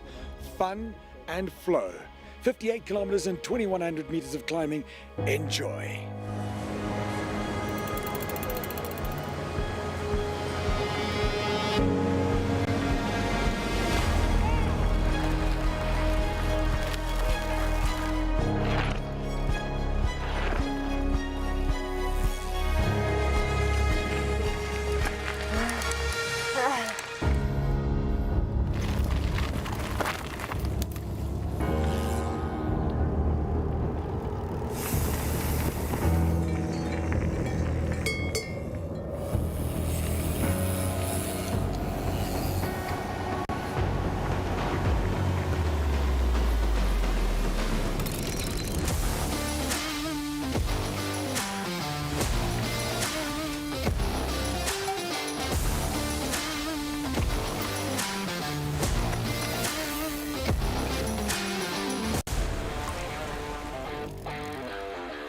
This stage was a lot of fun because we have all the flow trails around St. Moritz in one stage, so it was pretty a nice day.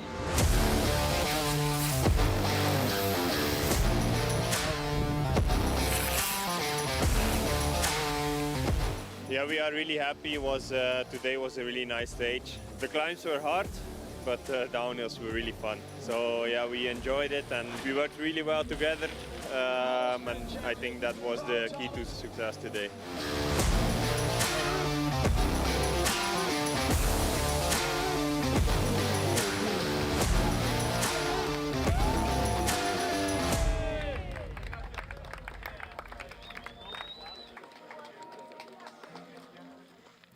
We saw highlights from stage 3 and joy on the podium from the leaders of the women's category, Vera Loza and Kim Lecourt, as they celebrated stage 3.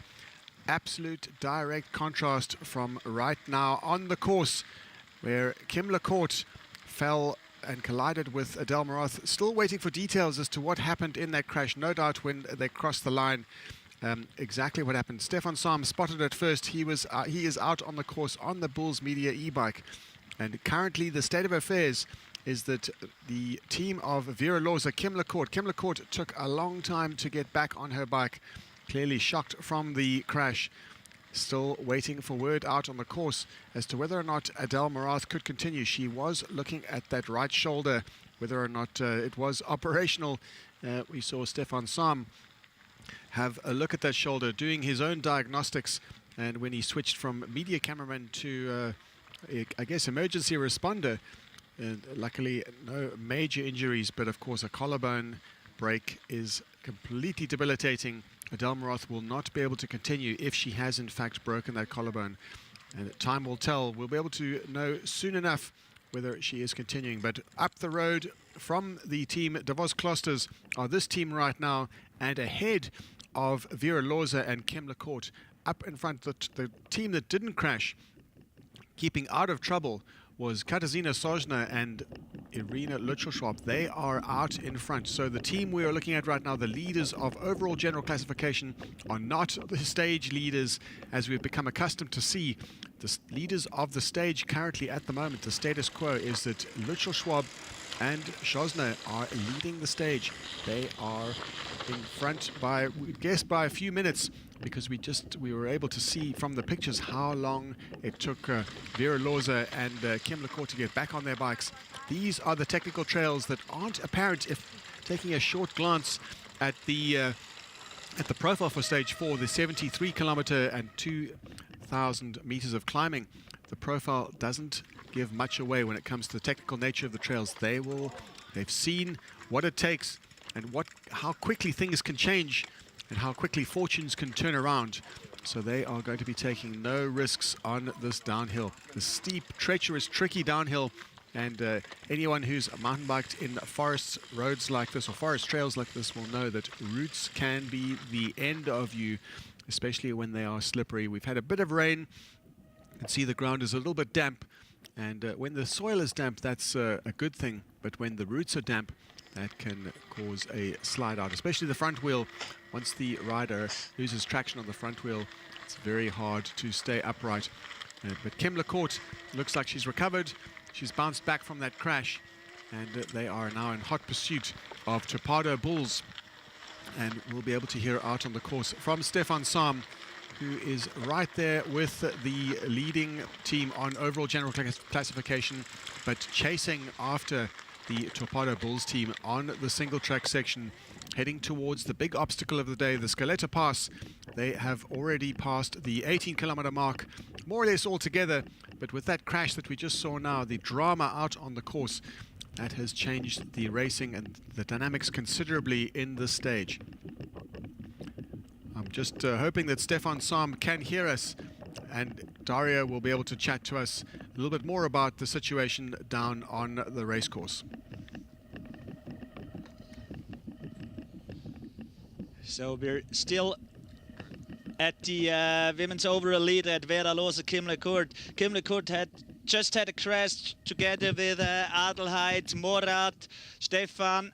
You've been pretty close at this crash. It didn't look that good with Adelheid, but Kim Lecourt is back on the bike. Yeah, so Kim Lecourt and Adelheid Murat, they collided in actually a very calm situation. It was quite fast down a gravel road, and somehow they touched and went to the ground. So it took a long time to get up. Kim seems to be okay again, collected everything and back on track. But for Adelheid, it didn't look well. Like the first thing she said, yeah, she thinks her collarbone is broken. I quickly also checked if something was sticking out. So, but yeah, then she moved it a little bit, heard a clicking noise, and I think that was pretty much it. So she will ride to the next feed station and have it checked out. But yeah, it's quite possible that the collarbone is broken. Okay, so drama at this fourth stage. So, but as you said before, in a real calm period of the race, it was flat. So probably lack of concentration, or yeah. It's hard to say what the reason was for that. There was stuff like that happened so quick, and you really don't know, why and what happened. But yeah, they came down hard. Both were lying on the floor and breathing hard. So yeah, I mean, a collarbone is very unfortunate and yeah, frustrating. But luckily, yeah, nothing more severe has happened. Yeah, and it's important as well for Kim LeCourt to get back on track as well. She's in the lead. She took the first downhill after the crash, and yeah, to find back it's super difficult. Into it's rhythm. Super difficult to find back the rhythm. Get the confidence back, and like stuff that you normally ride blind suddenly becomes a challenge. Yes, we can see it right now. Yeah. So yeah. We should say it over this bridge. If she's confident, normally she just rolls over this bridge, and now she stops and yeah, let's go on. So the lead is quite big. So Torpedo Bulls got Sina Sosnen and Irina Lützelschwab. So yeah, we have to talk about the race now.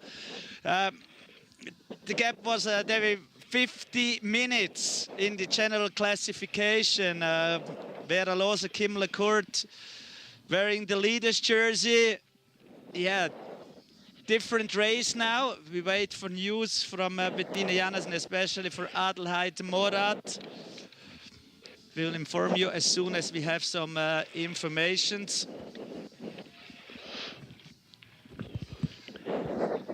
Why is Kim LeCourt now in front and it's not Vera Lose? So is that because of the speed that she can ride her own speed? It's just to get herself back into the rhythm, and also like the trails are really slippery.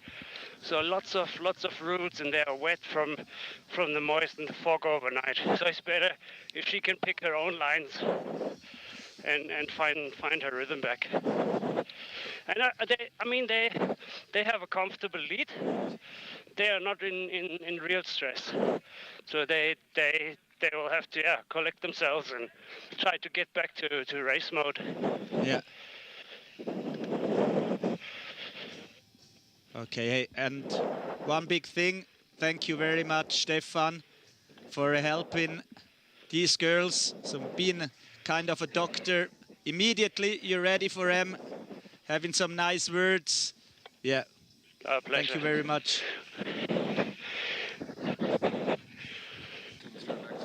And we go back to Neil into the studio. Great to hear what's going on right on the course in the thick of the action with Stefan Sam, and those who've been following mountain biking stage racing for a few years, they will know that Stefan Sam knows a few things about shoulders. And there was a fateful day coming into Greyton in the Western Cape on one of the critical stages at the Absa Cape Epic, where his partner Carl Platt managed to dislocate his shoulder going into the riverbed, and Stefan Sam, his partner, was on hand to put it back into its socket, and they were able to carry on and win the stage. So drama there, and just the ability of a mountain bike stage racer at the top of their game to monitor the situation, to assess the situation, and then just act as soon as possible and decisively. And that shoulder was back in pretty quick. I'm sure that Stefan Sam remembers that moment, and anyone watching would have been amazed at the clinical nature of that, almost a trauma surgeon level of of ability to act quickly and decisively. So it would be nice to hear from Stefan if he recalls that moment. Certainly any fan watching that race will have been amazed at just that ability to manage any potential disaster in mountain biking strategy. That's what it's all about. We saw drama earlier on, and it seems that Kim Lecourt and Vera Loza have managed the situation. They took their time. Kim Lecourt did spend quite a lot of time on the ground. She managed to pick herself up, and she is well and truly back on her way, and they are still very much in charge of the race and wearing those leaders jerseys, the Cheervita orange leaders jerseys of the SPAR Swiss Epic. And a big relief for Vera Loza and Kim Lecourt, but our thoughts do go back to Adele Morath, and Stefan Sam mentioned that he heard some nasty clicking noise when she moved her arm, and sometimes an athlete just knows that something is wrong, and we saw the shaking of the head from Adele Morath. She's a well-experienced campaigner. She knows her body inside out. She knows exactly if there's something wrong, and she will not have felt, she would have felt it immediately. It'll be good to hear from Stefan Sam a little bit more about that day, that fateful day in Greyton, and also if he has more insights down on the trail.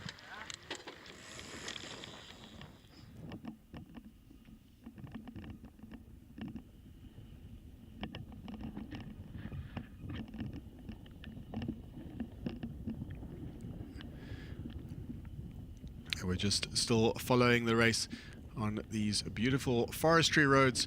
We saw some tricky single track, which came at just the wrong time for Kim Lecourt, having just crashed. The confidence immediately drains out of the body and out of the spirit of the mountain biker. It's all about trying to keep the pace high and manage your efforts, and a fall like that can absolutely disrupt the rhythm and disrupt the whole mindset of a mountain bike stage racer. The mindset and the faculties are highly focused on preserving energy, but also preserving the bicycle, and of course avoiding any injury, any risk. And a crash like that can really shake a rider up, but Kim Lecourt seems to have managed that situation very well. That little single track section that we saw, she was very cautious, taking absolutely no risks over those slippery routes.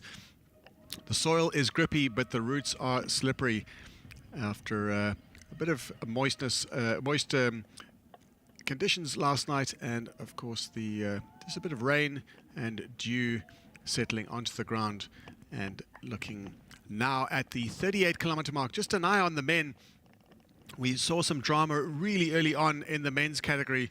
On the very first climb from kilometer 0, Thomas Ditch, who was following the riders, spotted the race within a race, and that would be the Bulls looking to gain any advantage they can over Hans Becking and Peter Proes.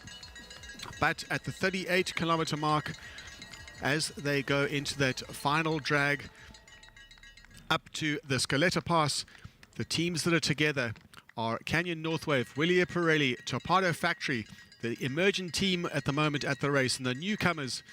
And we watch the team of the Bulls, well-known campaigners in mountain bike stage racing, with Buff Megamo all together. Team Larks just a few seconds behind at 13 seconds. Let's not pay too much attention, not to be too concerned for Loza and Barendon for that extra 4 seconds behind, because the group all came in together, but a little bit back. It's about 20 seconds back. Scott Racing, the Italians, Siffredi and Cincheri, are out of touch. They'll be looking to get back in touch before that climb really starts to ramp up. Cannondale, Vas, Arabe coming good in the latter half of the week, and the Spaniards are just under 2 minutes back with the Scott Racing team. The other Italians, De Cosmo and Billy, riding with the Spanish. 38 kilometers in, and still the big obstacle of the day to go. The Scaletta Pass topping out at 2,600 meters. That is the highest point in the stage and the highest point in the race. And we are back with the women's category leaders of overall general classification, but not the leaders on the stage. We're unaccustomed to seeing Kim Lecourt and Vera Lorza out of touch with the lead. In the lead we have Topado Bulls, and having had a crash, you can see the dirty shirt, the dirty orange leader's jersey of Kim Lacourt, having had a collision with Adele Marath. So they will need to consolidate their efforts, and we wouldn't say that they'll be keen to chase back. What they're keen on doing right now, their primary focus will not be chasing up to the leaders of Topado Bulls. They'll be looking to consolidate their efforts and just live to fight another day, get back into that rhythm, find the rhythm, and they will really want to put the memories of that crash behind them. It happened so suddenly, and that's the thing about cycling. It can be a cruel sport. All of the efforts over the last 3 days, and all of the efforts of training, all of the build-up, months of preparation for this race, all gone in one moment. But Adele Marath will certainly be feeling that loss, as it's predicted that she will retire from the race. She'll be looking to get to the next water point for a full assessment of her shoulder, but it looked bad. There was a bad sign, bad noise that Stefan Sam was talking about when he described what her collarbone or what her shoulder sounded like when there was movement. Adele Marath was shaking her head. She didn't look optimistic, and a very concerned Bettini Yannis looking on as her partner suffered from the pain of crashing on her right side. Right now we're with Stefan Sam. He's slightly behind the overall general classification leaders and the second place team on the trails today. In the women's category, right now he's behind some of the men who will no doubt be able to make way so that we can see the footage of the top women contenders and some of the top women in the world in the sport.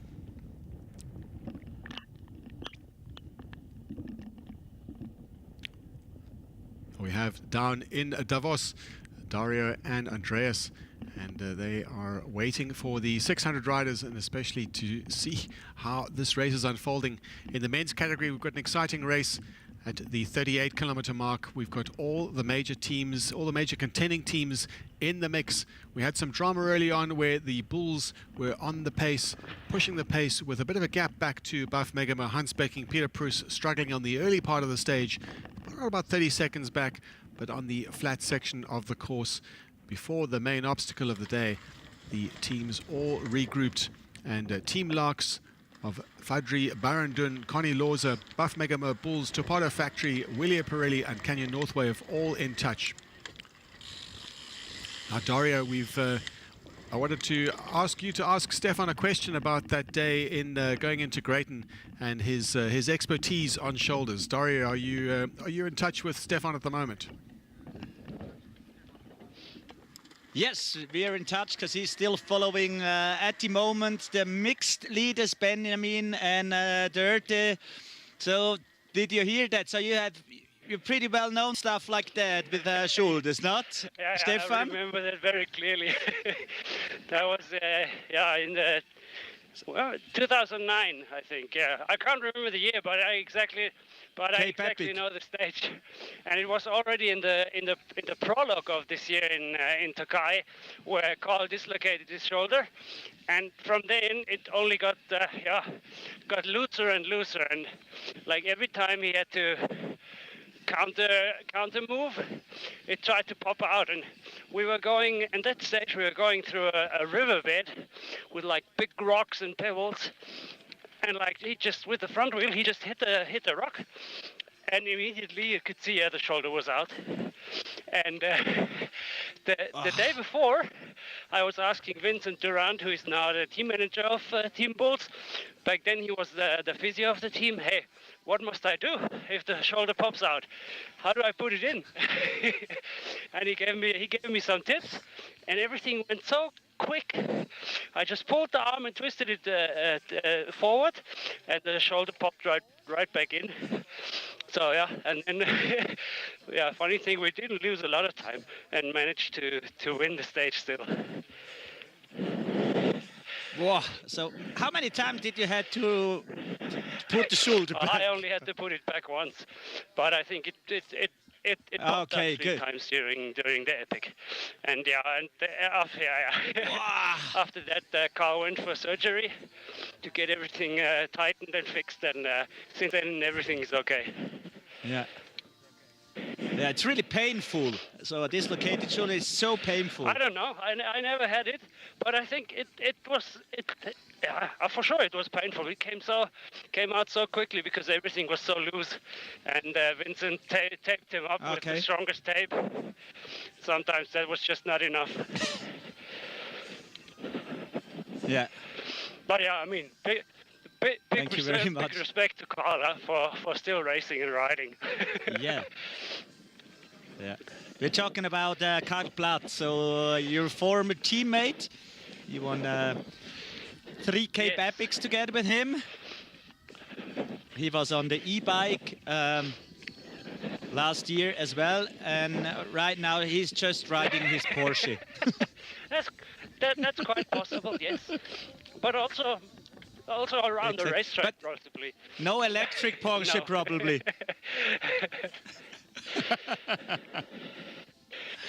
Probably never. Karl Platt, yeah.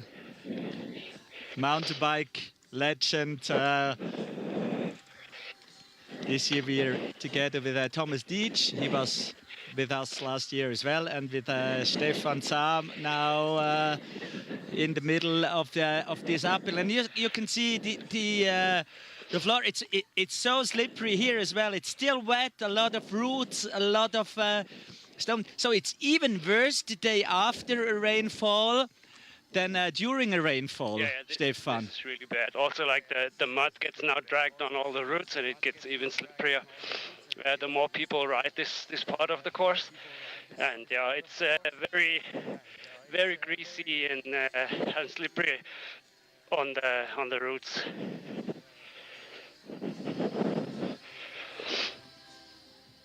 Das wäre ein schöner Wald, Andreas, bien, was ist Alt? Schöner Wald. In Biuaul. In Biuaul. Bel Guaul.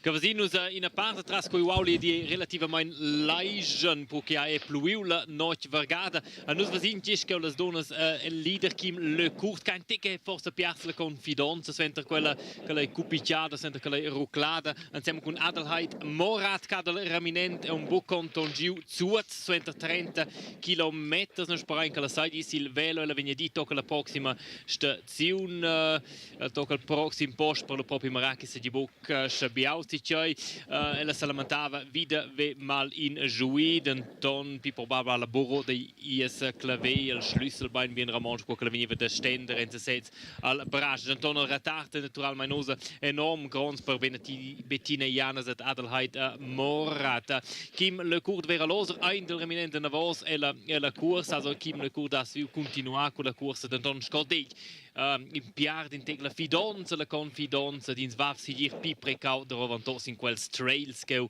e uaul cuisen relativamente Legends in Sveze che hanno in retard abonnement 30 minuti sin Sosna Lützel Schwab kein Osa Torpedo Bulsken al moment alla testa can naturalmente si profitare da quella sgulata dentro les due top teams delle donne da nosa primo quei avantaggi auto dels homens leu ein vinavon siat equipes alla testa dentro autre con Fadri Baranduni va so tecnicamente ospitos in trails naturals e poi quels flow trails sco che nos ven viu ihre la terza etapa e la regione de Moritz ot sei tecnicamente bia più pretenziosa davanti ai troits che non si leisen so quella crapa rigis a schins ai sco en son si data si in Dramen in Schabetkins Rockle, questo che avanzets con mountainbike e conoscono questo enter eins della confidenza del tutto fatto un evento per il momento. Don in storia di vera losere kim le curstom un bo ex nom osa prender suenter per to prezzi quelle 2-3 minuti della san in vantaggio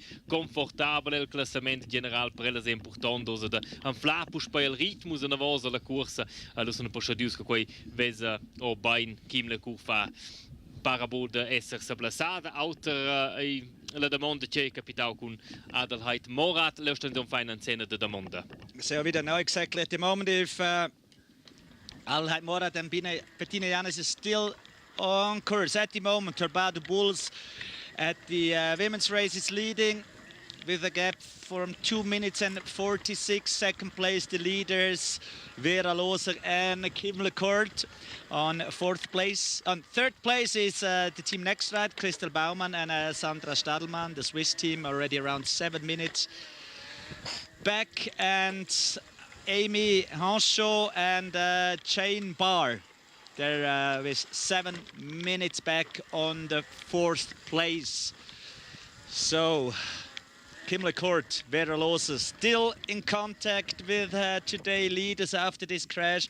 Still in contact with Katarzyna Sośna and Irina Lützer-Schwab. And the thing is, so Katarzyna Sośna and Irina Lützer-Schwab, they don't know if Vera Loser and Kim Lecourt are following or not. So they don't know how big the gap is.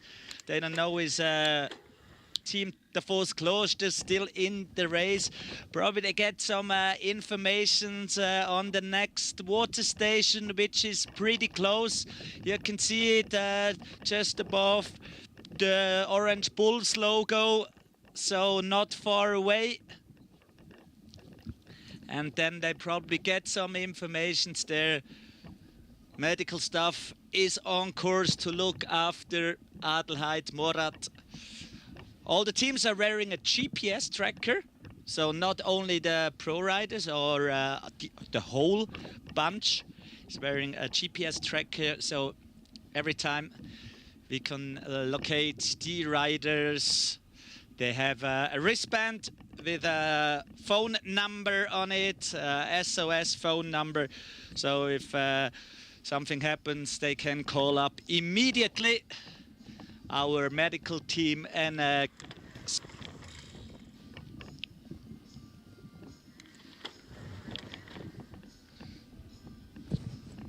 so Stefan Sam, the gap is not that big. It's only 2 minutes and 46 seconds from Vera Loser to the leaders Katarzyna Sośna and Irina Lützel-Schwab. It looks like they found their rhythm back again, Kim Lecourt. Again on her bike, of course.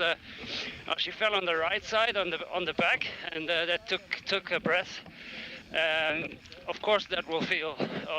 She will feel the pain, but still now the adrenaline is still pumping from the shock and from the racing.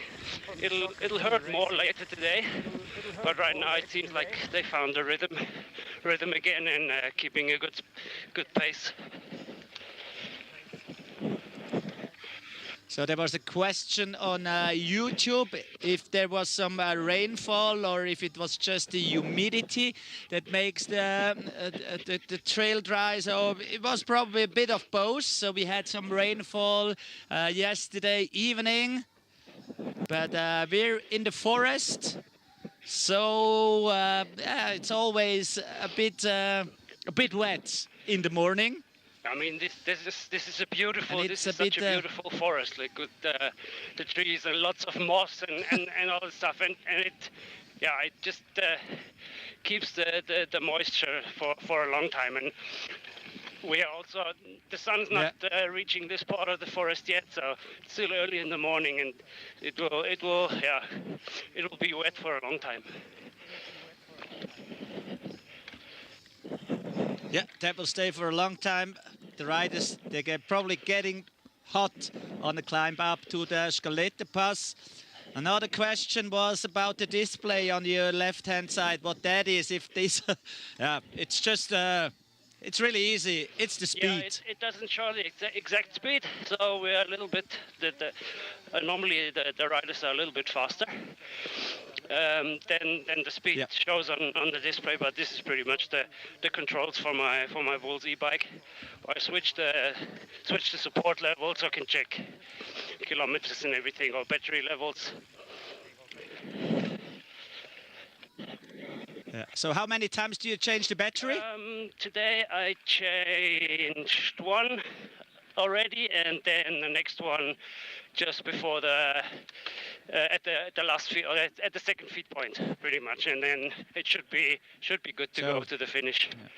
But also just for safety, it's never really empty, but you need to plan a little bit, and just to make sure you can you have the full power until the end of the stage. Battery management. Wow.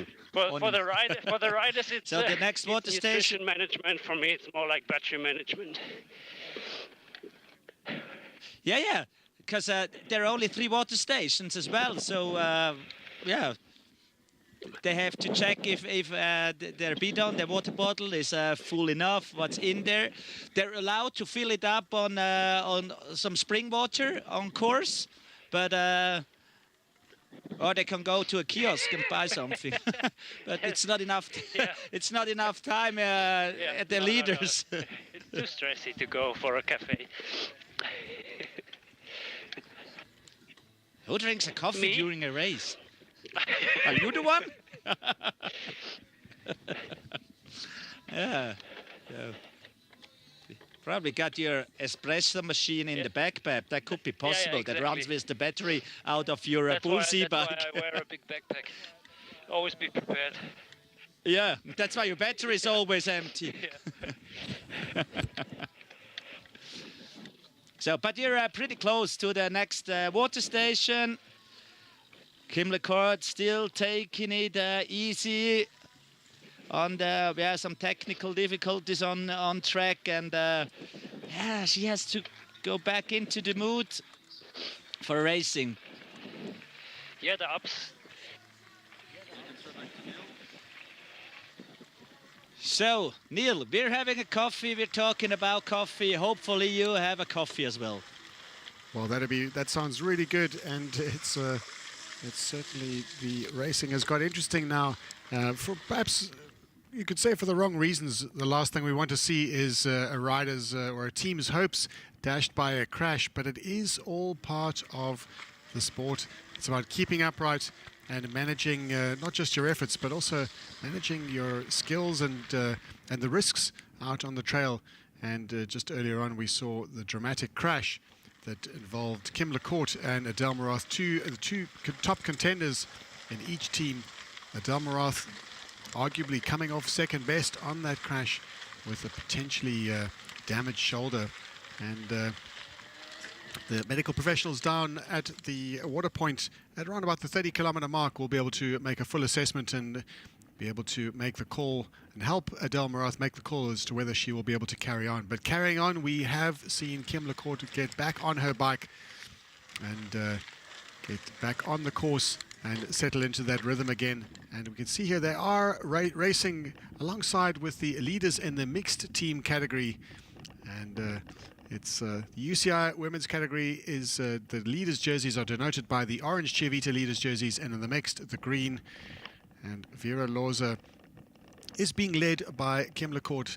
Vera Loza just letting Kim LeCourt set that rhythm, get back into her own rhythm. And there is a science behind that, or a bit of an art, you could say, to mountain bike stage racing in a two-person team, is letting the rider that needs to set their own rhythm, let them go at the front and ride at their own pace and follow closely. And if there's anything that is that the rider needs, Vera Loza will be in close touch with her partner. That team dynamic playing out excellently, and masters at the art of two-person team racing and masters of that team dynamic.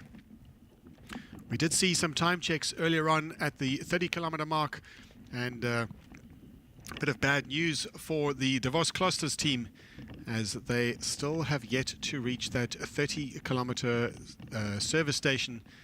And we have seen the 9th place team out on the road. That is Canadel Vas Arabe, the women's team of Monica Calderon and Tessa Kortekos. They are having not a very good day. We've seen them in the top 4, and they have now dropped down to 9th position. And yet still to come through that time check is Adele Morath. So not looking good for the Davos Klosters team. Adele Morath could well be on her way to retiring from the race. A great shame, since the winner of the race, and in 2019 and in 2022, multiple winner of the race, both of them, Bettina Yanis and Adele Morath, also a well-tried and tested partnership and a successful partnership. This year is not to be their year. Overall general classification before the start of the stage, they were already 20 minutes and 29 seconds behind, and with the further time losses, at least 20 minutes, their dreams of a win at the SPAR Swiss Epic are well and truly over.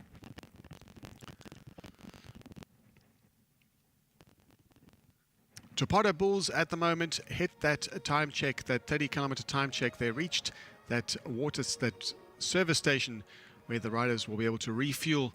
They hit that time check after an hour and a half of racing, 1 hour and 31 minutes of racing, and right about 2 minutes and 46 back were the team of Vera Lorza Kimlecourt, setting their own pace, not in any hurry to get back to the front of the field. In fact, probably quite happy to let Irina Lutschel-Schwab and Katerina Zhozhna to set the pace and taking a bit of the pressure off there. Vera Lorza and Kimlecourt know very well that Bettini Yanis and Adel Marath are behind them. They won't have word out on the course as to exactly how far behind, but the nuances of stage racing, Lorza and Kimlecourt will have looked very closely at the state of Adel Marath's shoulder, and they will know that it will be very difficult for her to carry on at full speed in the condition she was, in the condition that they left them when just shortly after that crash. Inheriting that third spot, or that in contention for the third spot on the podium for today's stage, the all-Swiss team called Next Ride, and that consists of Baumann and Stedelmann. They are riding pretty close to the all-British team of Henshaws and Jane Barr, with over 14 minutes back off the leaders, the St. Moritz team, the South African and the Mauritian Halbachs and Sarah Hill. A little bit out of contention, but the third spot on the podium look likely to be contended for today's stage by Next Ride and the Triskelians is the name of the team. Bit of a mouthful. The Triskelians, all British team of Henshaws and Jane Barr.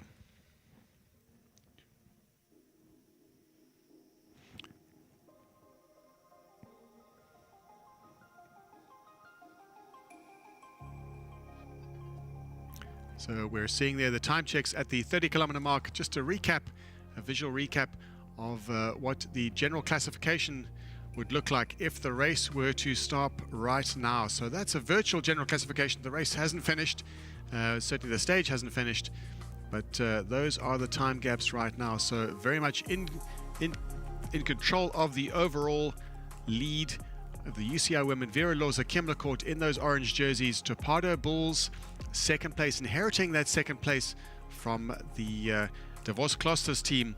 47 minutes back on overall, and that of course is still not unofficial time check. We'll only give official general classification results once the stage has finished, but that just gives viewers and the fans an idea of how much in the lead Vera Lorza and Kimlecourt are, and also how that just inheriting that second spot, Topada Bulls, a lesson once again that it's never over until it's over, especially with mountain bike stage racing.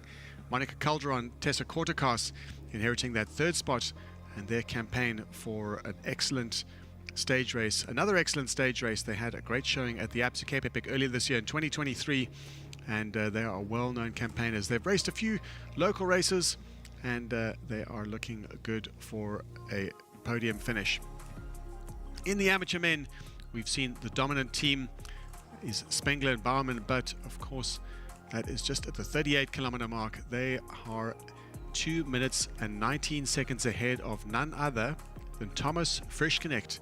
It says amateur men, that is the category that Thomas Frischknecht is riding in, but let's not forget that Thomas Frischknecht was the top professional mountain bike racer in his time.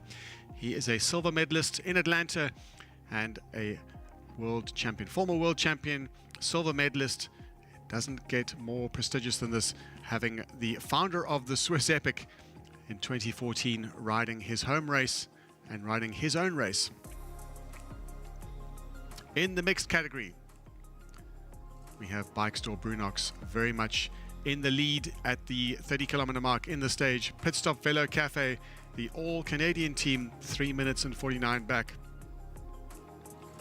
Third spot, CBZ, Asfaltos.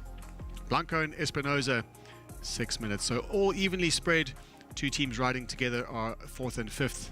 The Team Healthcare, CBZ, and R2Bike.com. The MTN crew, the all-German Botker team, just going down the list, we see the multiple nations represented at the SPAR Swiss Epic.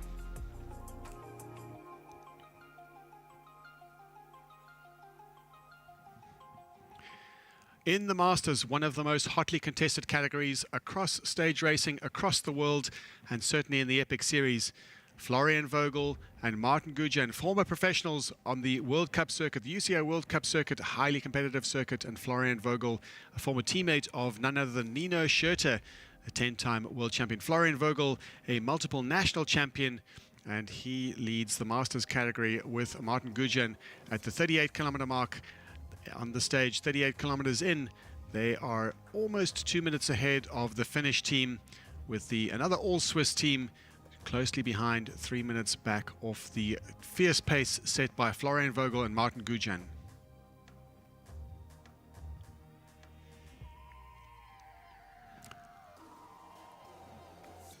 Now we're on the quiet finish line, quiet before the storm, and the riders, as they head towards the Scaletta Pass, the top of the Scaletta Pass, we await them after their 73-kilometer journey today and 1,950 meters of climbing and 2,200 meters of vertical descent.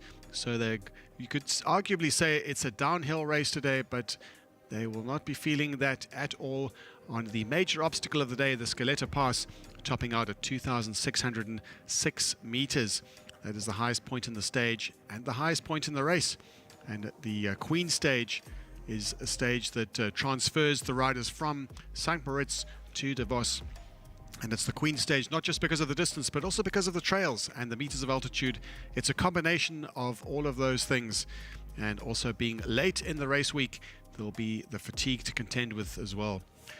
Certainly been a day of spectacular views, some beautiful forestry, single track, and this is where we are right now in Switzerland, in the Graubünden region, traversing the trails from St. Moritz to Davos, and we are behind the leading overall general classification, the leaders on overall general classification, the team of Kim Lecourt and Vera Lorza.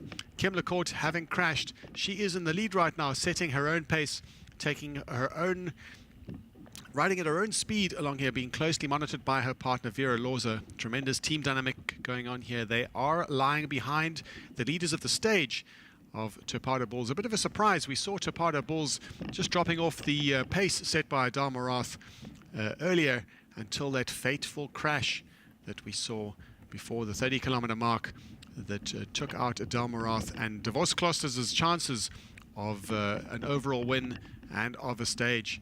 So tragedy for Adal Marath and for her partner Bettini Janus, but managing to get up from that crash, Kim Lecourt, and they are riding steadily behind the Topado Bulls team, who are in the lead right now. It was around about 2 minutes 45 advantage they had at the 30-kilometer mark at the service station, and we will wait to see just how that gap has developed, whether or not there has been the team of Vera Lorza and Kim Lecourt have managed to make inroads into that time gap.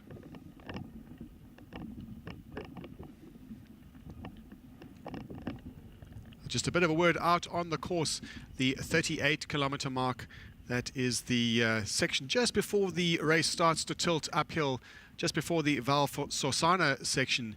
Topado Bulls have reached that time check a short while ago. They reached the 38-kilometer mark, and we wait with bated breath to see how Vera Lorza and Kim Lecourt have been managing that gap. It's doubtful whether or not they are keen to chase back on. It's more likely that Vera Lorza and Kim Lecourt will be consolidating their efforts, not put any pressure on themselves to catch up. They have already won 3 stages.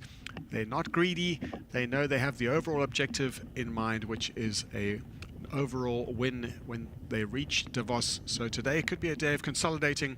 Time will tell, or the time checks will tell, when they reach that 38-kilometer mark. The service station where they'll be able to refuel and consolidate, and they'll be reaching that in just a moment. We can see we're behind the second place team on the day, the leaders on overall general classification, and we are on board with Stefan Sam, the Bulls Media e-bike, and he has been able to deliver us some unprecedented coverage of not only the action but also the disaster the drama and that unfolded when Adele Morath and Kim LaCourt collided on the trail. It was described very aptly by Stefan Sam as an accident that can happen on even the most benign conditions, and whether or not it was a concentration lapse or anything, we can only speculate, but we do know that it was out on the open roads, the open fire roads, and a bit of communication between Kim LaCourt and Vera Loza, perhaps just taking stock of where they are, taking stock of affairs, but very clearly to fans out there and to the viewers that Kim LaCourt has been off her bike, lying on her back, and it took her a long time to get up, but eventually she managed to pick herself up off the ground, perhaps losing a bit of air, the impact on her back just coming as quite a shock as it would to any rider. And right now is surely a moment of consolidating. We will be able to hear from Dario, who is joining. He is right now in Davos, waiting for the 600 riders to arrive. It's a quiet day in Davos right now, of course, until the top professionals arrive in the final destination at the SPAR Swiss Epic, one of the 3 host towns and the final of the 3 host towns in the Graubünden region. We have visited Lenzerheide. We were in St. Moritz this morning, and we'll soon be in Davos, where Dario is right now. And Dario will be able to give us some more insights as to what's happening down on the trail with Stefan Sam. It's never quiet in Davos. There's always something happening. Thank you very much, Neil. Yeah, we're back on course.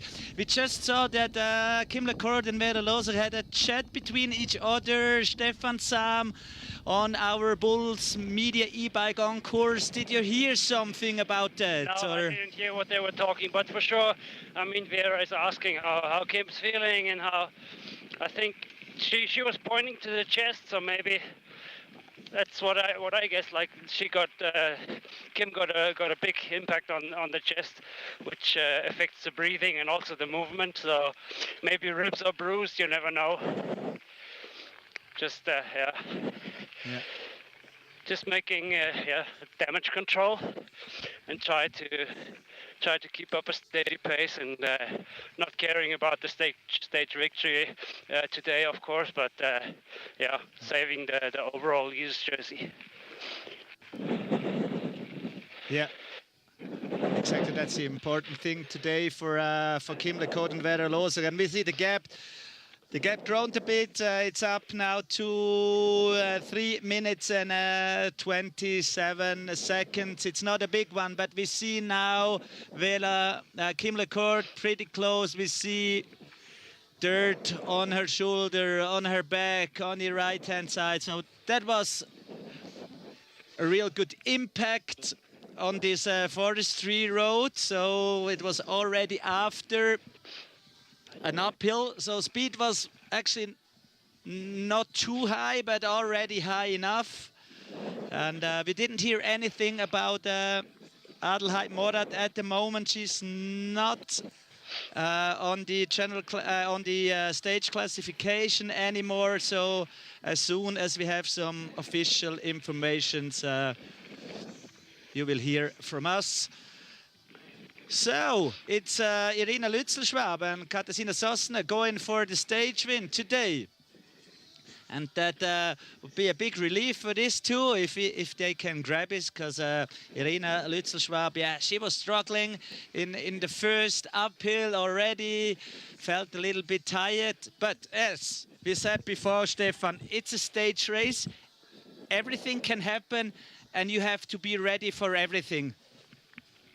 Absolutely. I mean, it's racing. Unfortunately, crashing is also part of racing. If you're not concentrated for a little bit, then things like these happen. I think it was really a freak accident, and but I mean, if you can profit of anything, you try to make the best of it. Of course, you don't want things like these to happen, but it's that's daily business in mountain bike racing. I'm not racing and I'm not crashing as well. It's part of mountain biking. Yeah. We don't play So we're back with the men's leaders at the moment. They're on the way up to the Scaletta Pass. It's a forestry road. Yeah, it looks easy, but yeah, that's the part. That's probably a flat part at the moment, and they're heading into the strong climb. The gap is not that big. It looks like the leading teams like Martin Stossek and Mark Stutzmann are in the lead at the moment. So the gap is not that big. It's probably around 30 seconds at the moment. So estimated time here in Davos is around 11:30, 11:20, so a bit more than an hour to go for these riders. Yeah, and it's again, it's Martin Stossek pushing really hard at the moment on this uphill. Fantastic drone shot at the moment. Yeah, and the speed is really high. So Mark Stutzmann dragging at Martin Stossek, and we try to figure out how big the gap is. It's not that big at the moment. So it dries up here, and now in the back you can see the uphill, the last real hard uphill to the Scaletta Pass. So they're only a few minutes away of the last service station, of the last water station. So there's this small flat part coming after 200, 100 meters at the Alp Sasauna, and then yeah, it's a real hard one. It's a real hard one to go up there. Actually, it's Alp Funtauna. Sorry, the valley is called Sasauna. It's the Val Funtauna. At the end of this valley, Alp Funtauna, you can see in the back now the Alp anti-water station. So pretty close. And probably have some information about the time gaps later on when they pass through this food station. Alp Funtauna fasinus che von nus als prims che arriven sin quell'alba von chi vallo sia dos il pass Scalettas attaccau navenda stian direzione Alp Funtauna an quels dus che nel trico da leader Martin Stossek al cerca parten zusammen con Mark Stutzmann ihr 2 Sekunden cul second Platz oz vol seni pu spesila missione da gudigna quella quarta etapa in vantaggio da 42 secondi in quella Alp Funtauna center 50 kilometer in Ville Pirelli con Daniel Geismeier e Wout Alemann quels che secondi al classamento generale Vendosa se un 15 km toccano l'arrivata, vanno tornano in 15 km in sì, tocca il pass Scalettas per parte feit tais, avon che vallo veramente mopli in giù direzione Davao. Da menzionare forse un vertriber andun con il loser, elsane piars in tekel contact con la gruppa da testa in buona rivais in quella Alp Funtauna vessen d'anton da veni mincha momenta las donnas, leuse schiacalas tudestias an stiu Ceder anstiu da si Adelheid Morat e Bettina Janas Adelheid Morat Pia Sablasada pi feit pi probabel rotel scinum nau Schlüsselbeine da schier stiu da si quais vis epiga 2023 vera losere kim le cours da in bien 30 minutes da vos il second Platz aktual mein Cavasinus un'inegada quella via se dos il pass Scaletta nel Davos vai veramente feichaisen sia dall'altra parte vai lui do direzione Davao pass Scaletta si gira in das punts culminons orts de quella quarta etapa da transfer da Sogn Moritz direzione Davao. Vertrieben Randun, una tina po canton giu l'Alp Funtauna, 150 km, rosa già 2 minutos retardi als grands favorits kein alla testa quels che combatten per Platz da Podest. Exactly, thank you very much. And we have some information about Adelheid Morat. She's on the way to the hospital.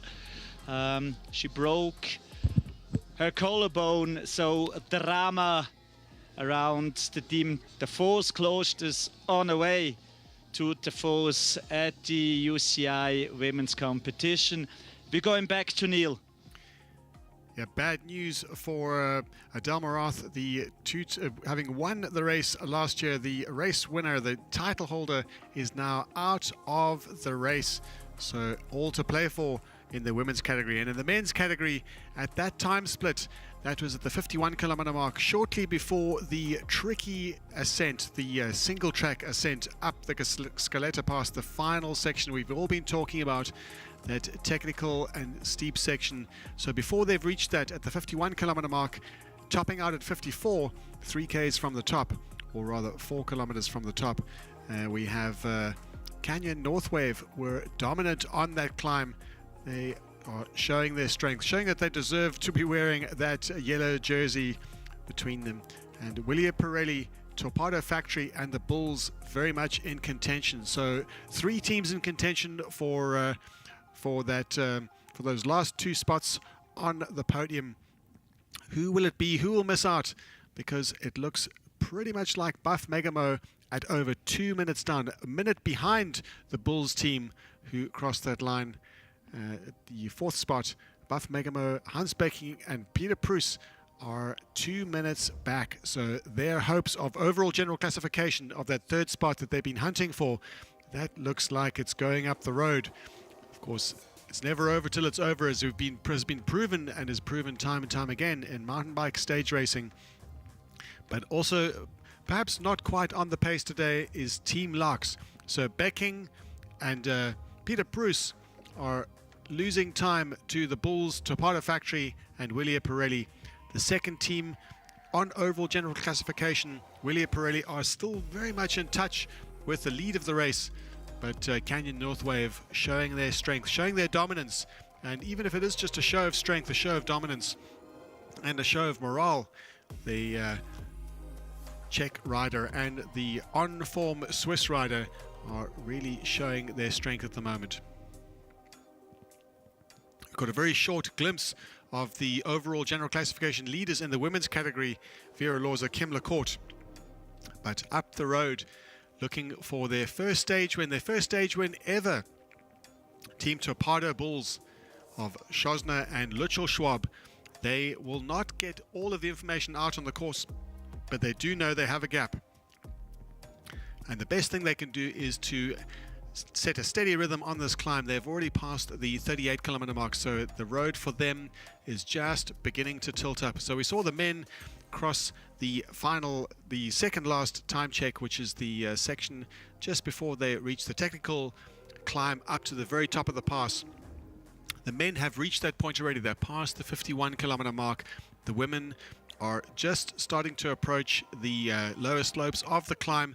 They'll have quite a long section of forestry road and I guess more or less paved road, gravel road, and then they will hit about 51 kilometers. They will hit the technical trails, and maybe the last few hundred meters they'll have to elect whether or not they ride the section or they hike it. That will be up to the legs as they head up to the high point in the race, 2,600 meters, the top of the Scaletta Pass. The men are almost there already. Canyon Northwave, Willia Pirelli, Torpedo Factory and the Bulls, with Buff Megamo just under a minute behind.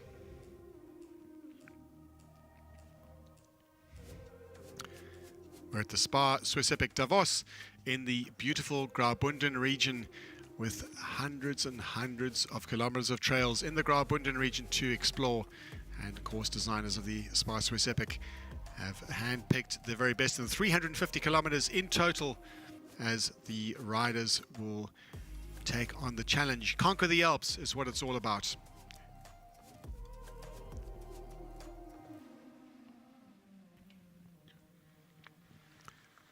Some beautiful aerial footage of what the riders can expect to experience, and for the full field, from the top professionals to the amateurs who dedicate their lives to a challenge such as this. This is the reward. So they'll have the climb, they'll have the arduous and tricky nature of the climb, and of course the lung-busting efforts of 1,000 meters of ascent. It's 1,000 meters from Val Sasauna that water point that they will be aiming for is at the top, the one about the 51 kilometer mark, but the climb all the way up gains 1,000 meters in altitude. And you can see the top professionals tackling that climb. They are already almost at the top of the Scaletta Pass, and we caught a glimpse in the foreground. Who we see now is Peter Proes on the back, shortly following close behind his partner Hans Becking. Hans Becking, a multiple national champion, Peter Proes, the current Estonian champion, and they are just around about a minute off the back of the chasing pace. So in total, Buff Megamo 2 minutes off the pace of Canyon Northwave at the 51 kilometer mark, still to go to the top at the 54 kilometer mark, and we'll get a time check at the top, we hope. But they'll look to manage those efforts with a hard charging Bulls. The Bulls have all to gain from this. And the way the general classification seems to be playing out at the moment, Canyon Northwave and Willia Pirelli are quite close to each other, relatively close in mountain bike stage racing terms, 6 minutes apart. Canyon Northwave leading by 6 minutes 30. And the spot on the overall podium that is still up for grabs is that third spot, the final spot on the podium on overall, contended by Buff Megamo, the Bulls, and Team Larks. Simon Schneller and Axel Rodil Cortina from the Bulls, they look strong on the day and could well be set to inherit that lead on the, or that third spot on the podium. They were 24 minutes back off the lead, but significantly just around 3 minutes, just under 3 minutes off the pace from Hans Becking and Peter Proes.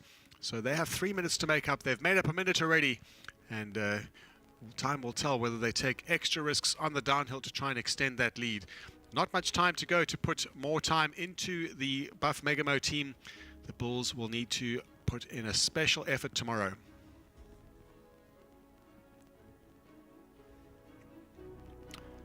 Just in the foreground we see the Italian team, the Scott Racing team, as they launched their approach on the final section, the final sector of this climb.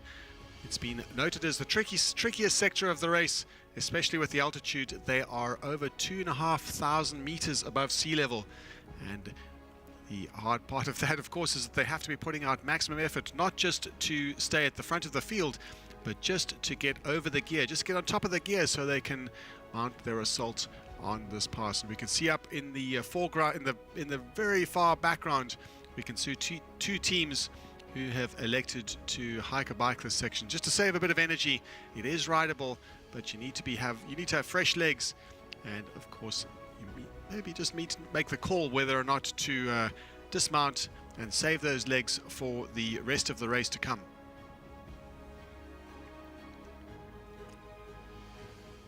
Some phenomenal footage from the drone up above the riders at the moment. Able to catch a glimpse perhaps of the Canyon Northwave, the charging Canyon Northwave team. They knew that today's obstacle of the day, the climb up to the Scaletta Pass, would be where it really counts. And a familiar tactic we've seen from them is to push super hard on the climbs, and then that would mean that their rivals, even if they're only 30 seconds behind, or in this case 42 seconds back, Willia Pirelli, they know that Willia Pirelli and Topado Factory will be keen for not just the stage win, but keen to preserve that spot on the podium and to limit the damage to the overall lead. And Topado Factory, they are a little bit out of contention, you could say. Topado Factory, they had a very bad luck over the first 2 days. They lost tracks of time, almost an hour in fact, and they went into yesterday's stage in 18th spot overall.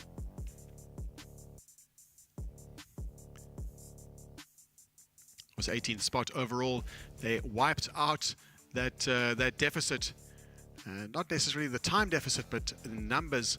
They rocketed up to 10th place, having placed third on the stage yesterday. A great day for the Swiss and the Italian, Casey South and Jakob Doragoni.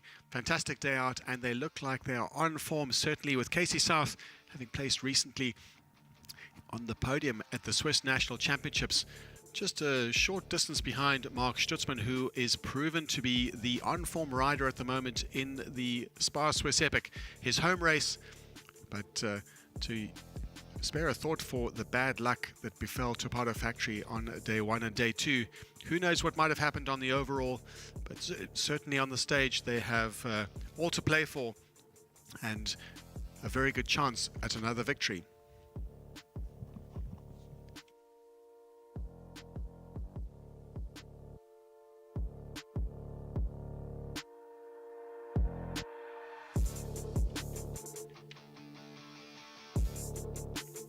This is the view that 600 riders will have to, they'll have to grin and bear the climb for the reward that they'll be receiving when they reach the top. There were a word out from the course designers that the views from the top were beyond description. Hopefully the pictures will tell 1,000 words, because we're getting some footage from the drone.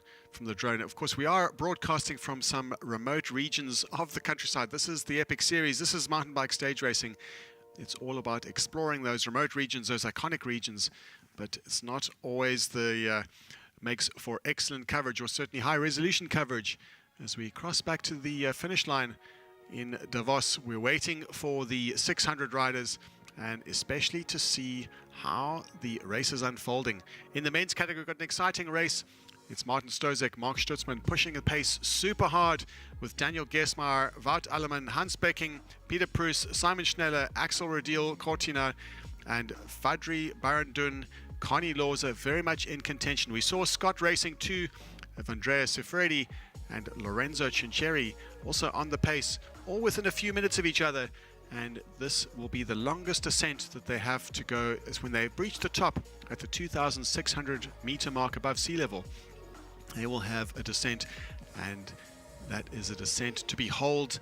It is the longest descent in the race. It's the longest descent in the entire race. Out of the 5 days we are racing in the Swiss Alps. That's saying a lot.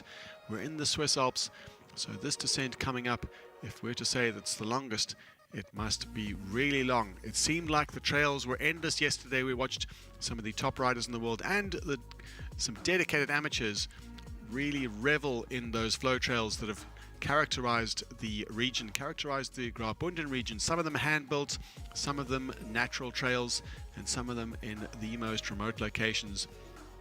And that's what it's all about. It's all about being able to tackle those trails.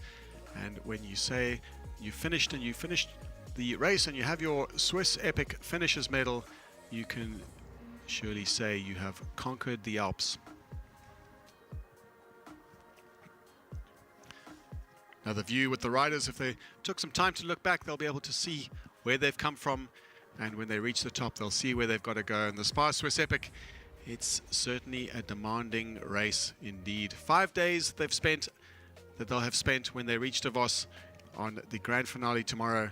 And it's a fresh new route every year, so it's always a surprise and a unique test of endurance, resolve and skill. Antidote, of course, is the staggering beauty of Switzerland, of the Swiss Alps, snow-capped jagged skylines, and it's the physical and mental demands and the rewards that make it all worth it. 73 kilometers today, 1950 meters of climbing, 2,200 meters of descent. Davos is slightly lower than St. Moritz, so that by default there is more descending than climbing, but it will not feel like that at all on this major obstacle of the day. It's around about a 1,600 meters to 2,600 meters above sea level. It's 1,000 meters of ascent, and that is what it's all about on this climb. And we're going to have a look very shortly at some highlights that we've seen over the last few hours.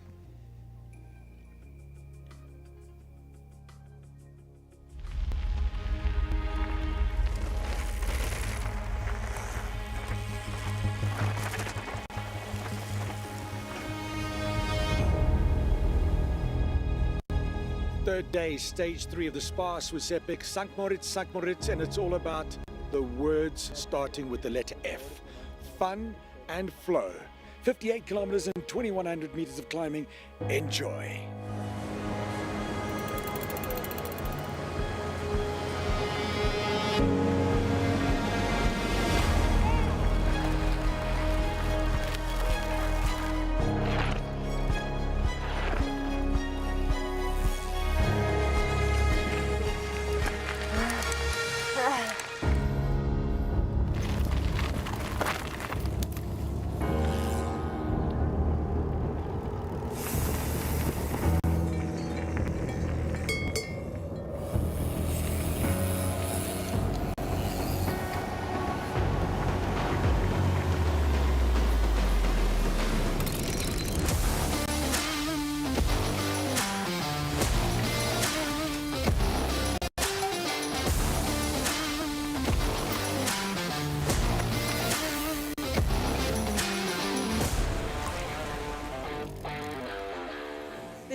stage was a lot of fun because we have all the flow trails around St. Moritz in one stage, so it was pretty a nice day.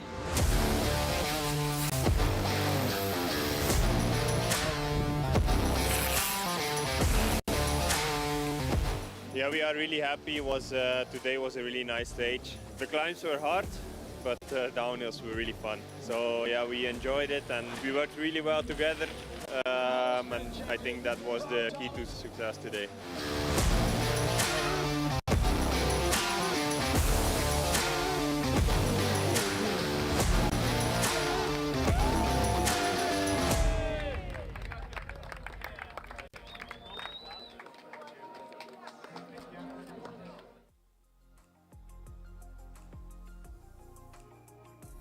St. Moritz, the start of the second transition day, transitioning to Davos.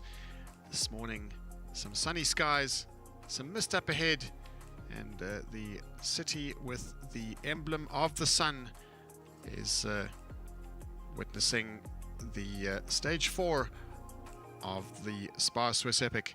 An auspicious day, an auspicious stage, an auspicious race, in fact, because it is the 10th edition of the SPAR Swiss Epic, founded in 2014, and it's been witness to some of the most impressive feats of athletic performance.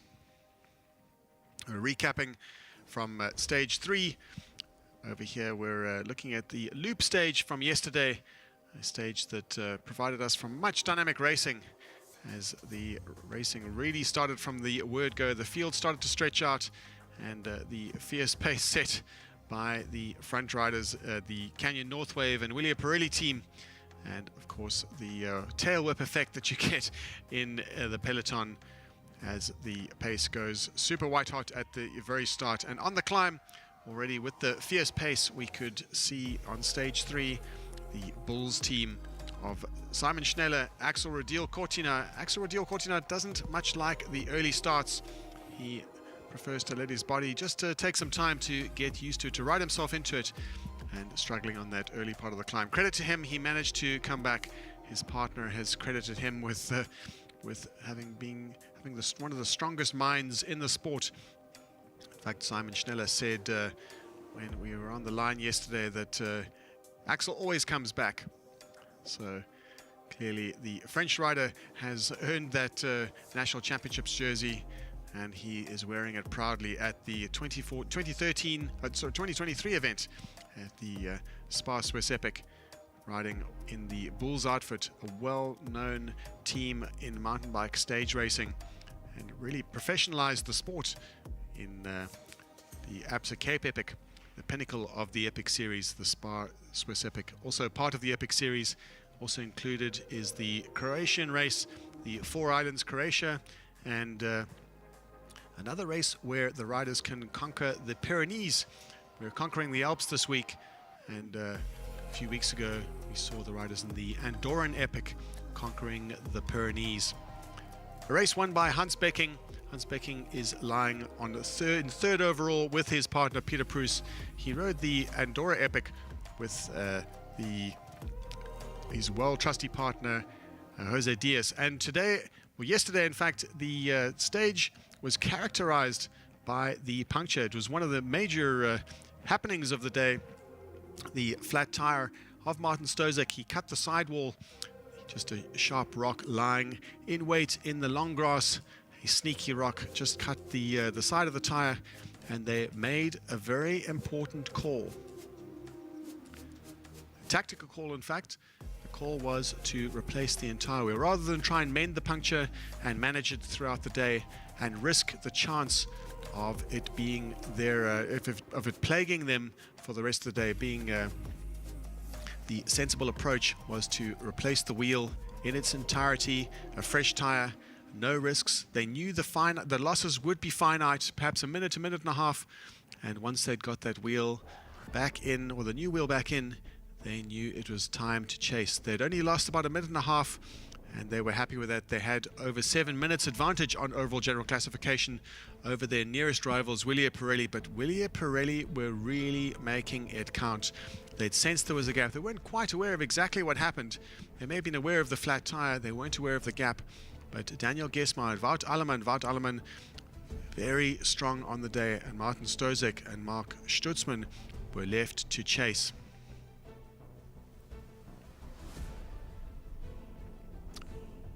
Just a recap of Stage 3's action and dynamics of the racing.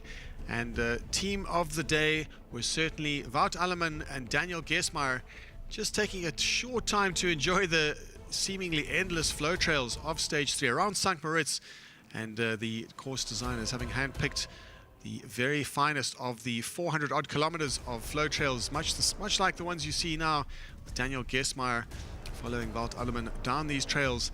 The idea was not to enjoy themselves, but to gain time on their rivals. Martin Stozek, Mark Stutzman having had a bit of bad luck, but electing to replace that wheel, a very sensible choice, very mature choice, and a very level-headed decision to swap that wheel out.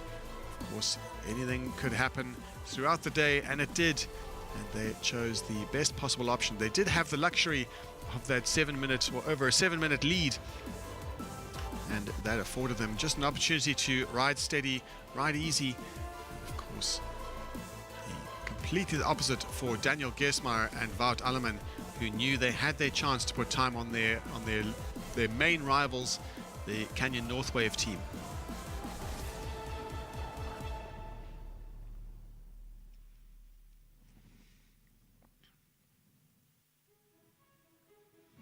So we're getting images from Stefan Sam on the Bulls Media e-bike, a well-accomplished stage racer in his own right.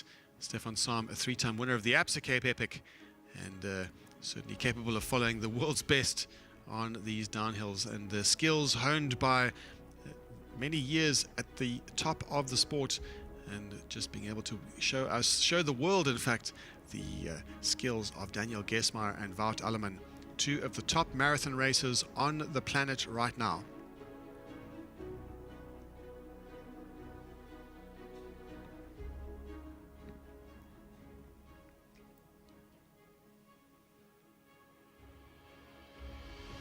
It really does seem like these trails go on forever.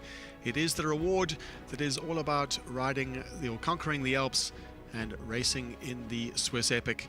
And the race was soon to reach fever pitch as they headed home towards the finish. It was a loop course, started in St. Moritz, ended in St. Moritz, and Daniel Gesmar and Wout Alleman. Wout Alleman, the stronger rider of the day. They're both extremely evenly matched, but just as the form dictates, as mountain bike stage racing goes, every day is different. Every rider feels different on each day. In fact, even in moments, having their moments throughout the day. And certainly Wout Alleman, the perfect partner to Daniel Gesmar, as they proudly took their first victory, their first stage win of the 2023 event, and another fantastic performance by the Toparo factory team, the Italian and the Swiss rider, taking third on the day. Second, consolidating their overall lead, not consolidating, meaning not losing too much time, were the Canyon North Wave team, Martin Stozek and Mark Stutzman. But the glory of the day went to Gesmar and Alleman yesterday.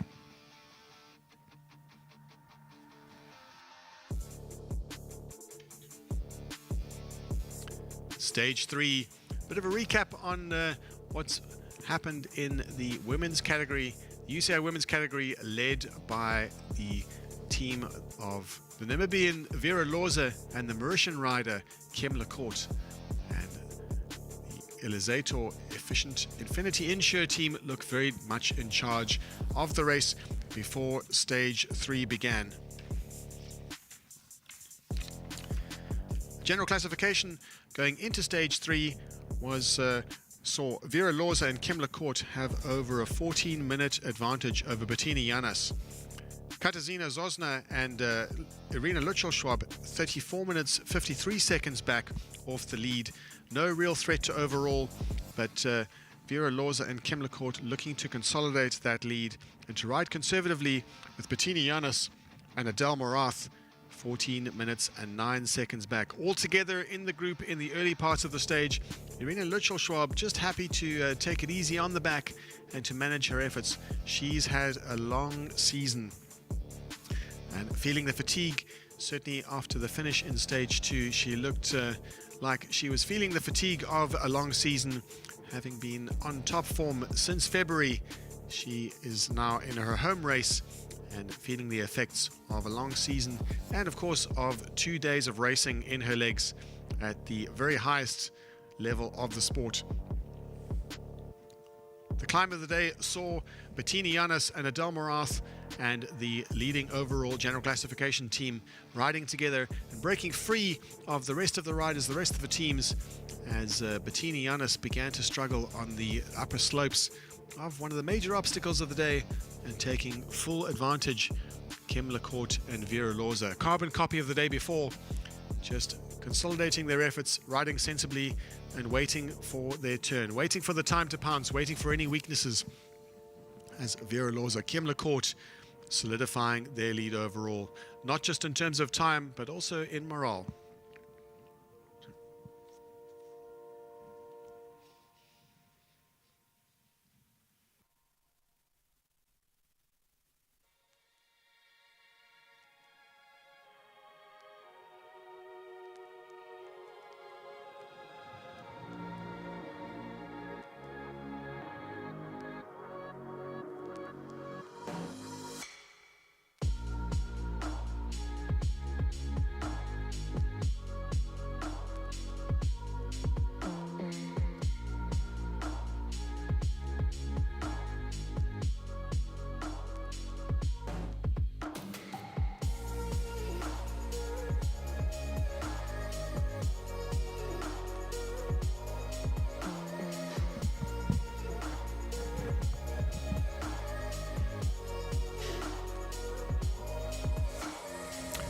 And showing their dominance, Kim Lecourt leads Vera Lorza on stage 3 of the SPAR Swiss Epic. The 2014 edition was the first. The 2023 edition is where we are now, which makes it 10 years of racing, of conquering the Alps in Switzerland.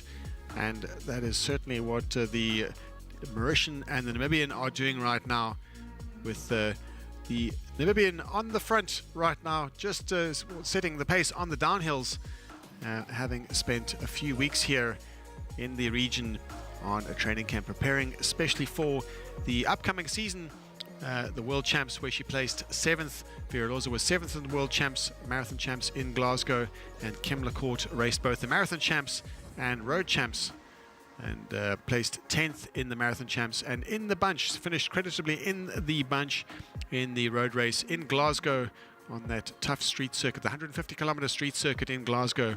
Kim Lecourt finishing with some good company, including Marianne Vos in that main group.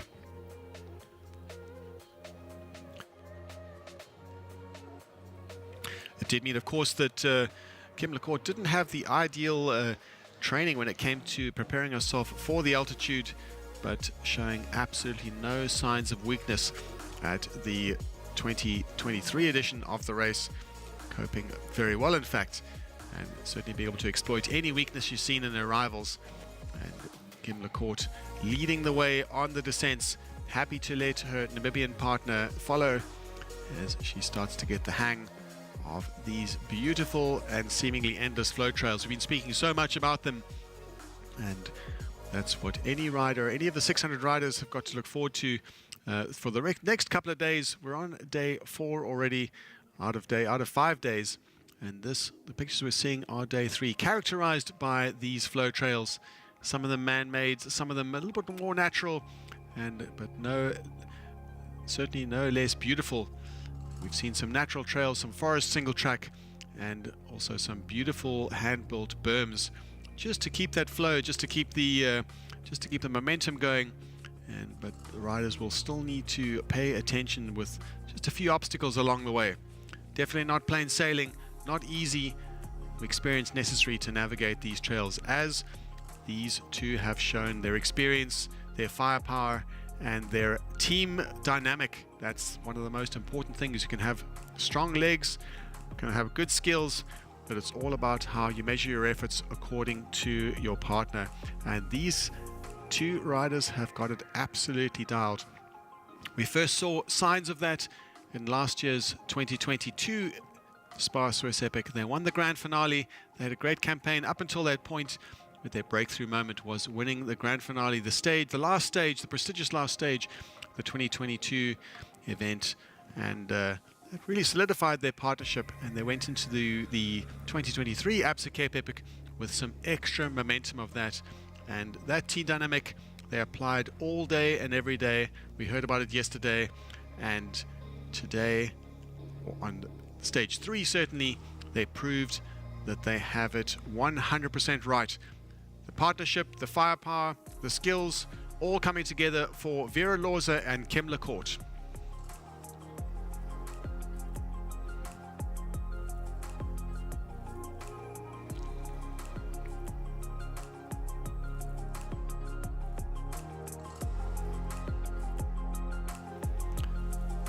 And now we're treated to sights of this morning. Not quite as sunny as yesterday. The emblem of St. Moritz, a sun celebrating not just the winter capabilities or the winter features of St. Moritz, but also the summer attractions, and one of them being mountain bike stage racing. This is the week for mountain bike stage racing in Switzerland.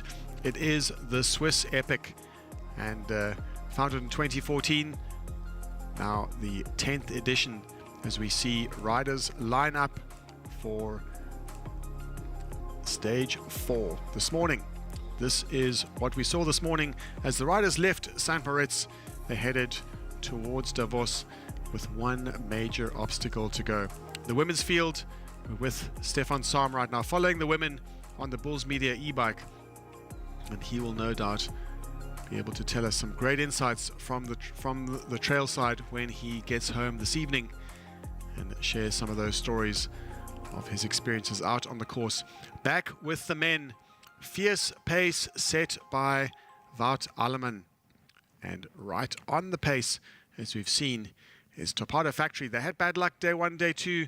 Topado Factory are absolutely on form. They're able to match almost pedal stroke for pedal stroke the very top team in the world. The top team in the world being Canyon Northwave, Martin Stozek, Mark Stutzman in the yellow jersey. In the orange jerseys, Vera Loza, Kim Lecourt look very much in control of the stage in the early part of the race, and closely marked by Bettini Yanis and Del Marath, and also in close attendance, Sosna and Irina Lutschel-Schwab. The top 3 contenders for overall were all together in the early parts of the stage. Just a bit of a foot down for Lutschel-Schwab on the technical trails, very slippery routes characterized by the single track in the forest. Riders are well advised to pay attention and take great care as we are back with the men, and a bit of a larger front group developing. About 7 or 8 teams or so, just really putting the pace down and consolidating their efforts, all cooperating on their way to the major obstacle of the day, starting at around about the 40-kilometer mark. A gradual ramp up, 1,000-meter ascent, heading up to the highest point in the race today. And in the early part of the race, there was plenty of cooperation. In fact, among both the men's and the women's category, cooperation between the top 3 teams and cooperation between the top 7 or 8 teams in the men's category, knowing that the real action would happen once the race tilted upwards in the latter half of the race. A backloaded stage with the major obstacle topping out at around about the 54-kilometer mark.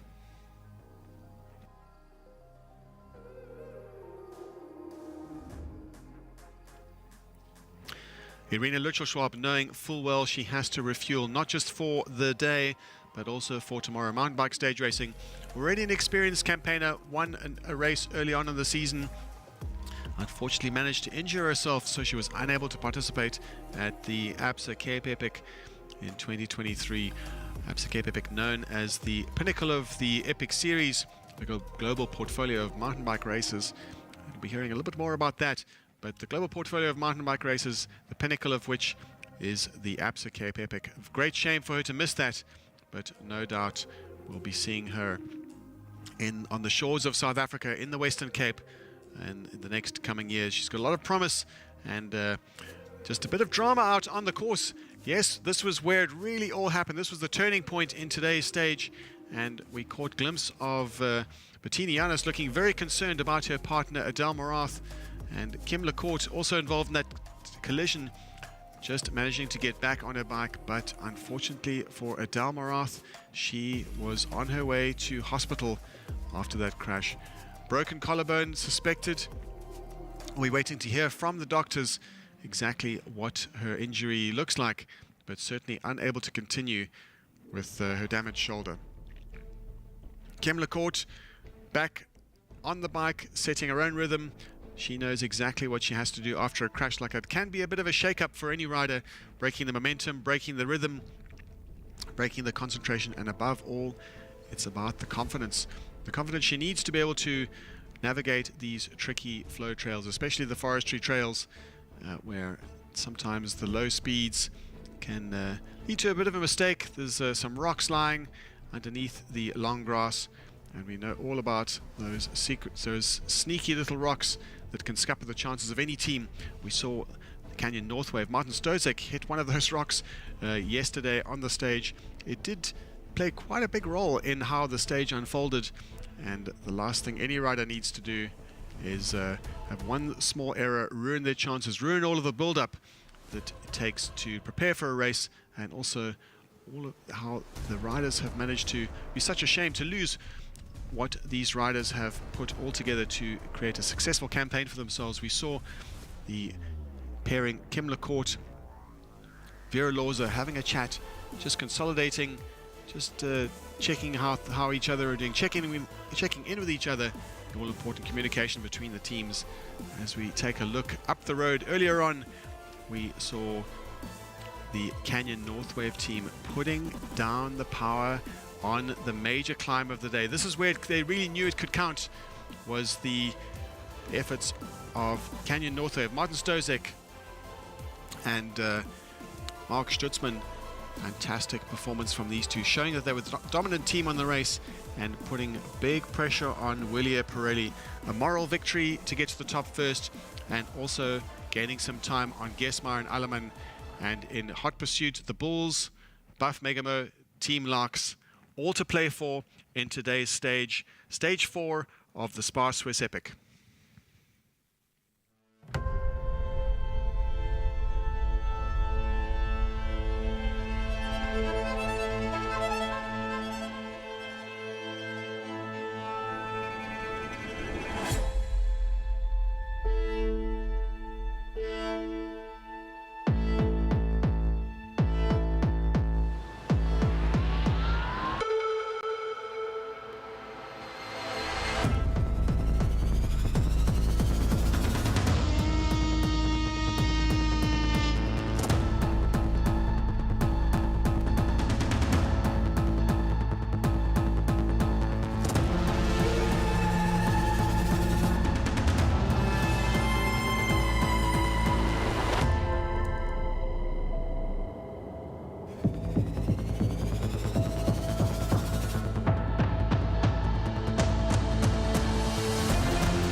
Well, here we are in Davos, waiting with bated breath the top professionals of the sport at the 2023 SPAR Swiss Epic. Stage 4, it's a 73-kilometer stage, a tricky stage known as the Queen stage, and 73 kilometers also characterized by some of the seemingly endless trails, and those will be the reward for the major obstacle of the day, that climb that steepens up to the 54-kilometer mark, and it's all about the Lej Pass, topping out 2,600 meters, and we will be seeing the riders coming in very shortly. The men's category leaders, as they descend, they'll be descending the Dorboden Trail and into the Dishma Valley, and the final, putting on the finishing touches onto their campaign of stage 4.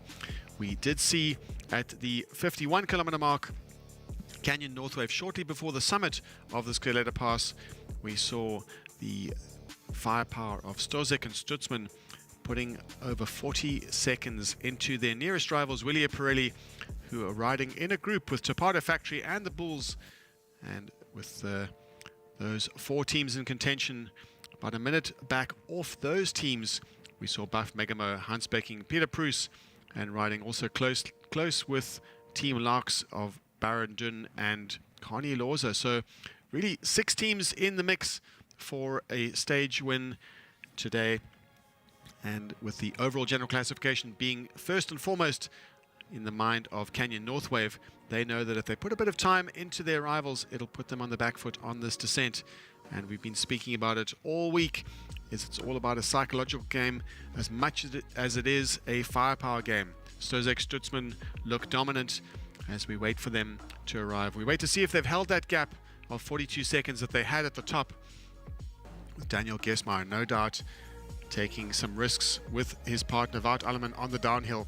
They know a stage win is prestigious, not as prestigious as the overall win, but certainly prestigious indeed. They won yesterday's stage. They got a taste of victory, just capitalizing on a little bit of bad luck and having made a sensible decision to change the wheel.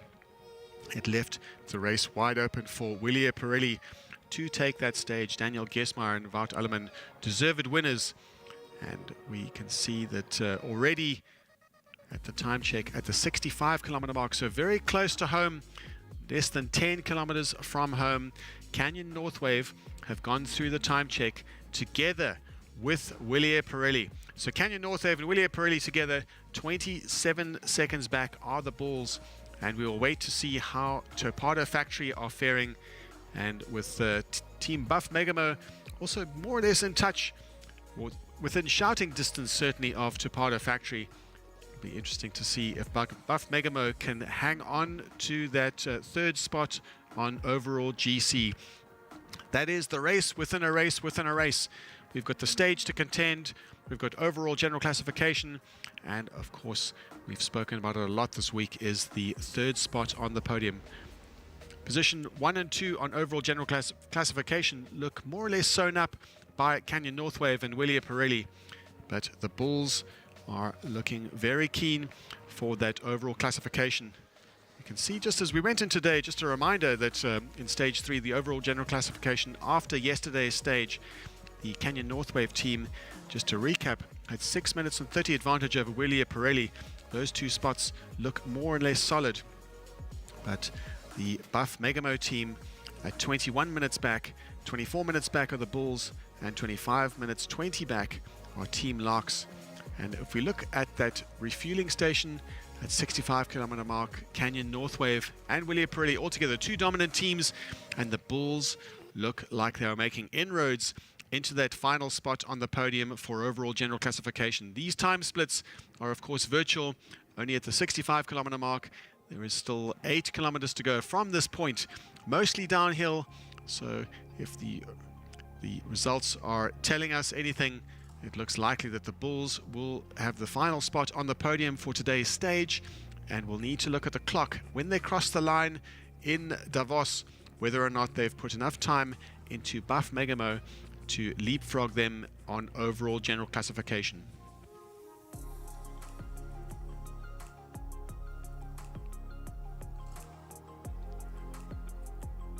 So recap of the general classification: on the third spot, Buff Megamo are third and the Bulls are fourth, and under 3 minutes separates them. And already we, just looking at the time there, that gap is getting eaten into very fast. We'll be waiting to hear exactly what it's like down on the course, but Tapata Factory have already gone through that time check. 1.5 minutes, 1:35 back off the lead of Canyon Northwave and Willia Pirelli. Willia Pirelli and Canyon Northwave will likely to be sprinting for that stage win today, but all eyes on Buff Megamos. Hans Becking and Peter Proos. We'll have to see how Peter Proos was faring on that steep, long climb, the highest point in the race, 2,600 meters, and just having a look at that 51-kilometer mark at that service station. We are looking at, of course, at the UCI Women, and Sosna and Lucho Schwab have crossed there after almost 3 hours of racing, and Team Ilizator Efficient Infinity Insure 2:43. That gap isn't going anywhere. We saw it go up to just over 3 minutes, and Vera Lawson and Kim LaCourte have found their rhythm again. They're making inroads into that time on that climb, but the pace is certainly not urgent from the Namibian and the Mauritian. Sosna and Lucho Schwab have a real chance of a win today, a stage win today, a prestigious stage win on stage 4, going into Davos before the final day, on the penultimate day. Tapata Bulls, their fortunes have turned around. They were in third spot, not so happy with their third spot, not so happy with their performance, was Lucho Schwab after stage 2, feeling a bit of fatigue after a long week and a long season, in fact. And it's quite an amazing thing to see how fortunes can change. In the Masters men, having breached that section, that 51-kilometer mark, the time check, Florian Vogel looking very much in charge with Martin Gudjan, former professionals, and now racing in the Masters category. Ivok Finland, 5 minutes 47 back, and the Stoll Bikes Masters of Thomas Stoll and Guntert, the founder of Stoll Bikes, is lying at about 8 minutes, just under 9 minutes back at 8:49. So still some work to be done, but they are going to be enjoying the cooperation of their fellow countrymen Sasha and Fura as they head into Davos on almost all downhill from this point on. Grandmasters, another hotly contested category, and the Norwegians look very much in charge, and a fantastic effort climbing up to that 51 with a 55-second advantage over their Swiss rivals, Fair and Sonderegger.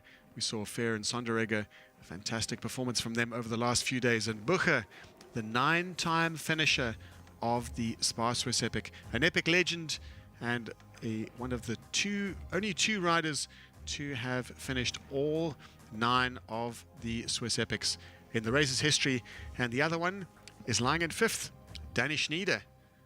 Barty Booker, Danny Schneider are looking to complete 10 out of 10 Swiss Epics, and their campaign is certainly underway with the 4th stage almost completed. They have come close to breaching the summit at the 51-kilometer mark, and as they descend into Davos, they will have 1 to go. Great Grandmasters, a new category this year at the Epic Series. We saw it at the Absa Cape Epic, and the French-Italian duo are very much in charge of that category today on today's stage. Stage 4, as only 2 teams in that category have passed the 38-kilometer mark.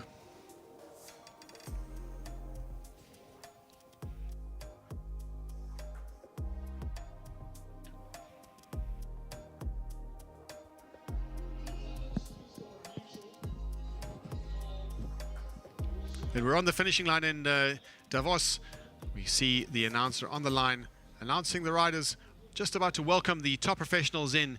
He'll be waiting, like all of us, with bated breath with the top men. And here we are with Thomas Ditch on the Bulls Media e-bike, getting that unprecedented coverage, really in the thick of the action.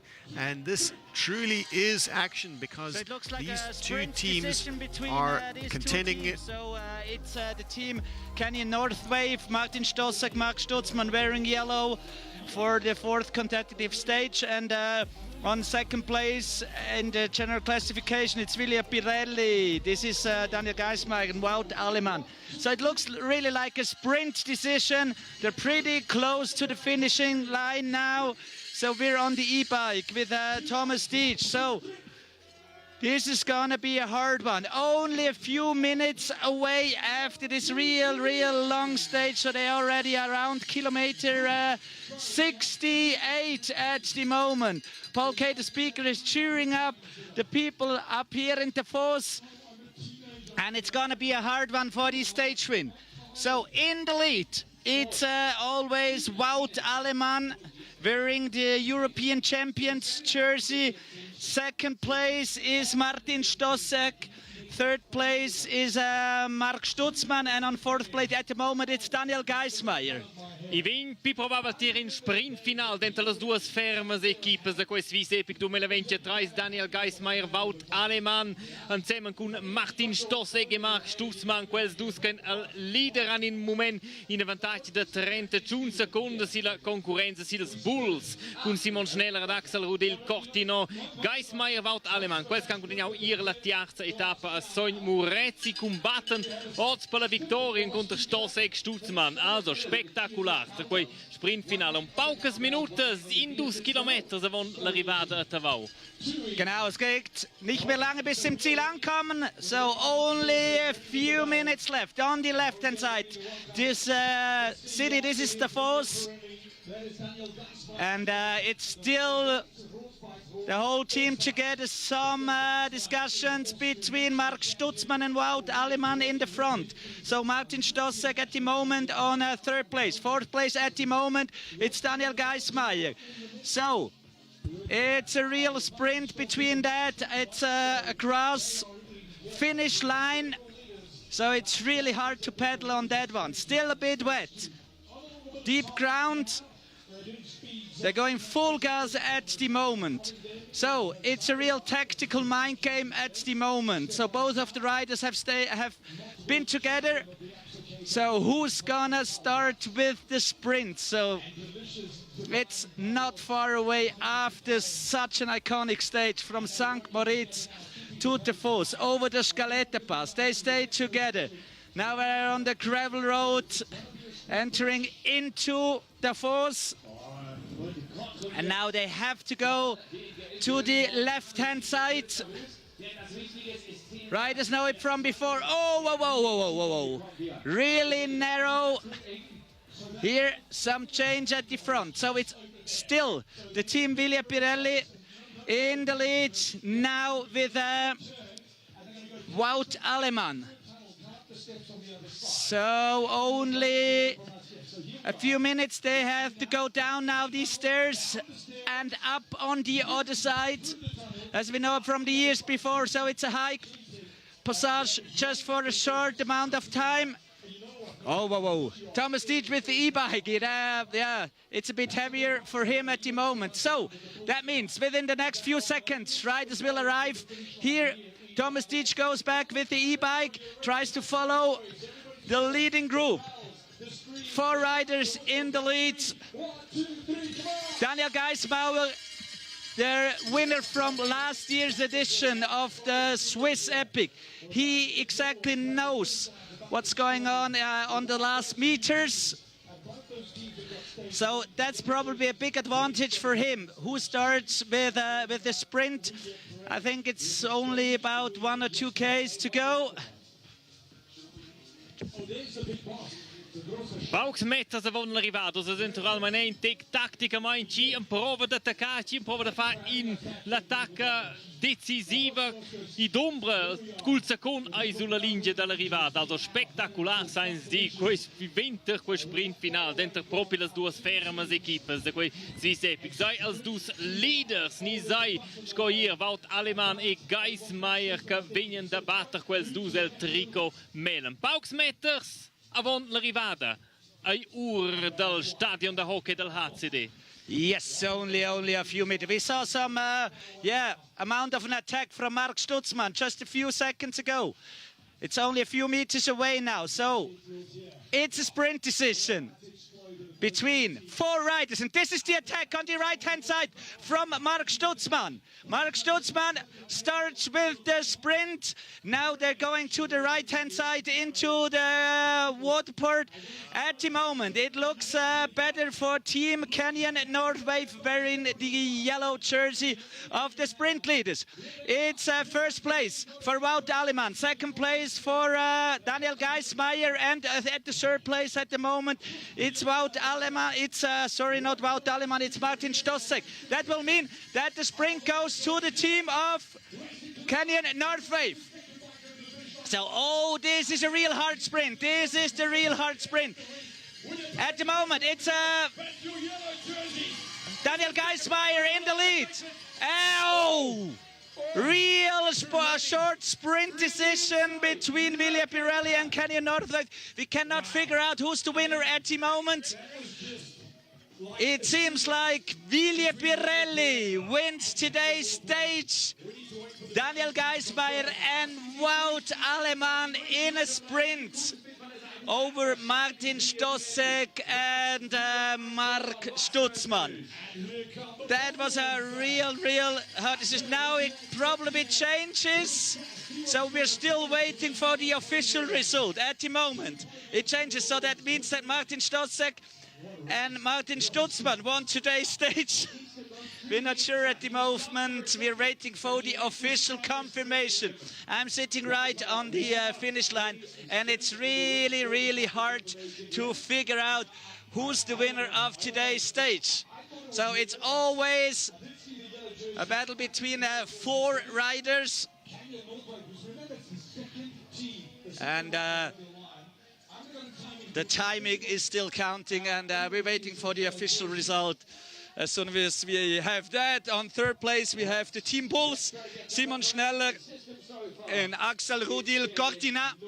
They're already here.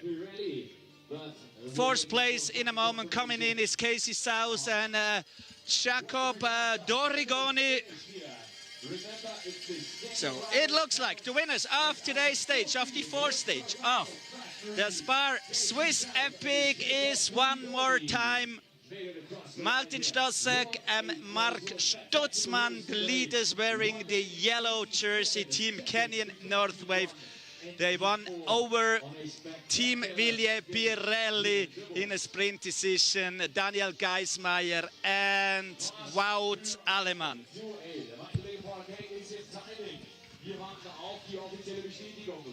But we're still waiting for the official confirmation of that one on the finish line. It was so close. It was so close.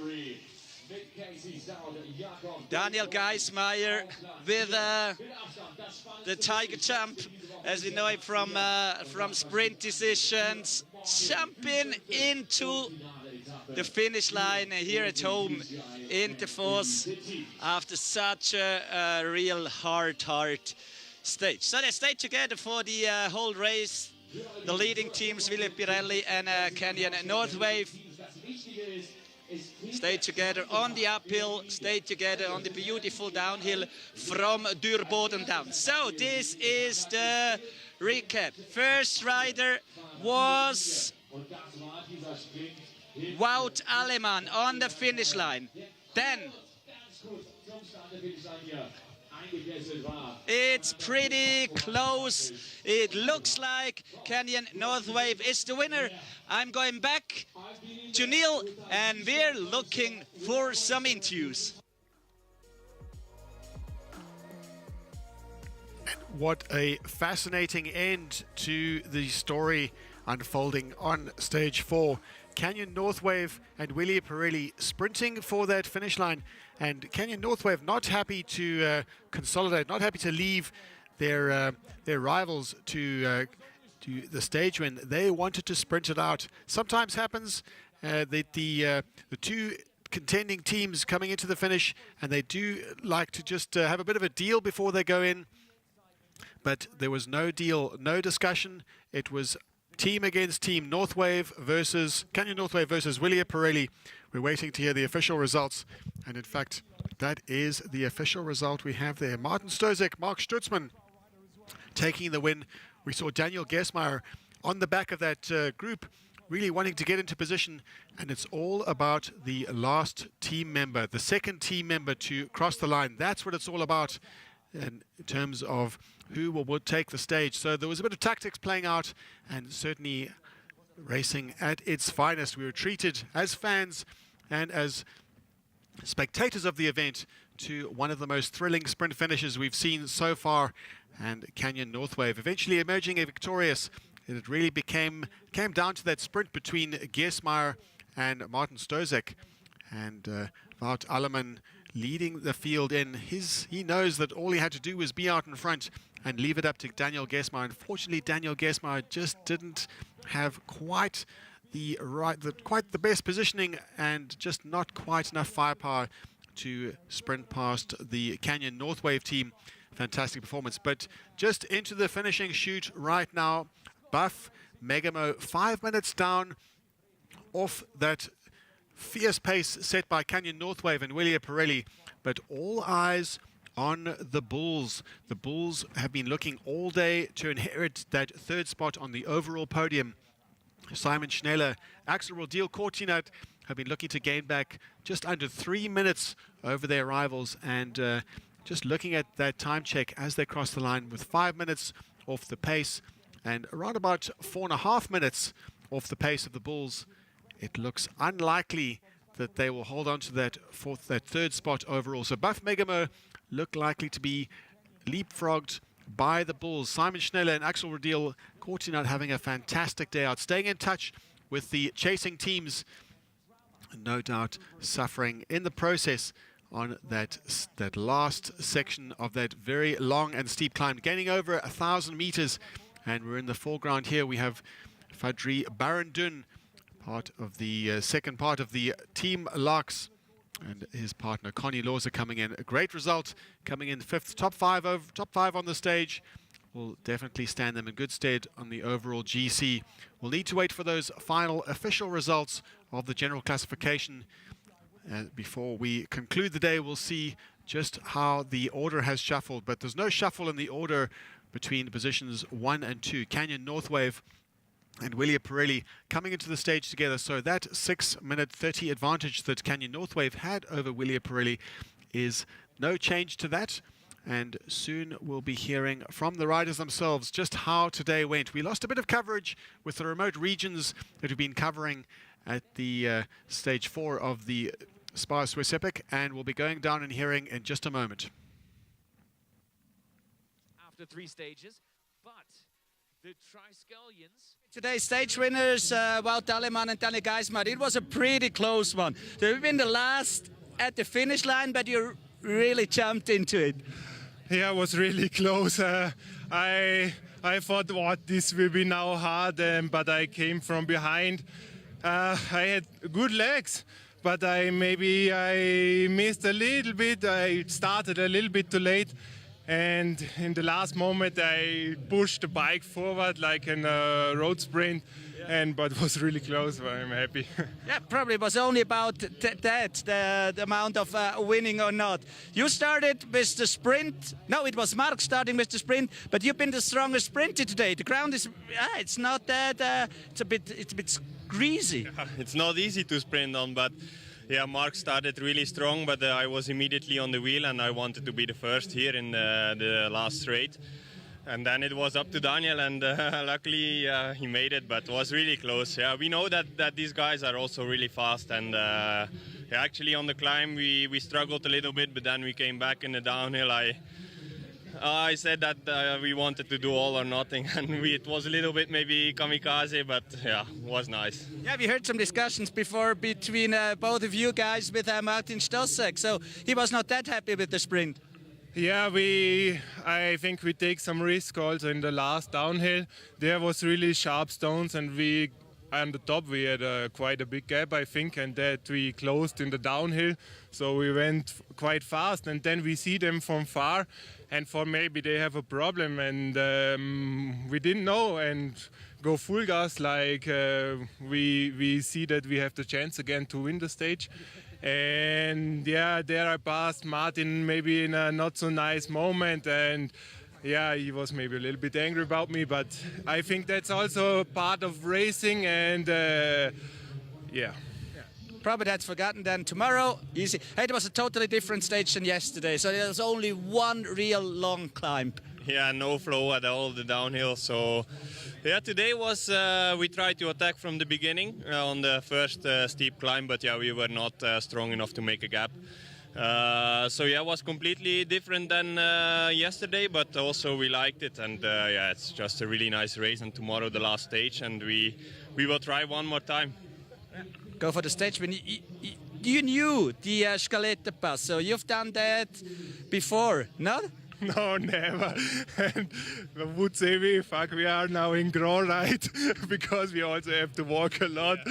And there on the top, we feel quite destroyed. You go like 300 watt, but it is limit and the heart rate is so high.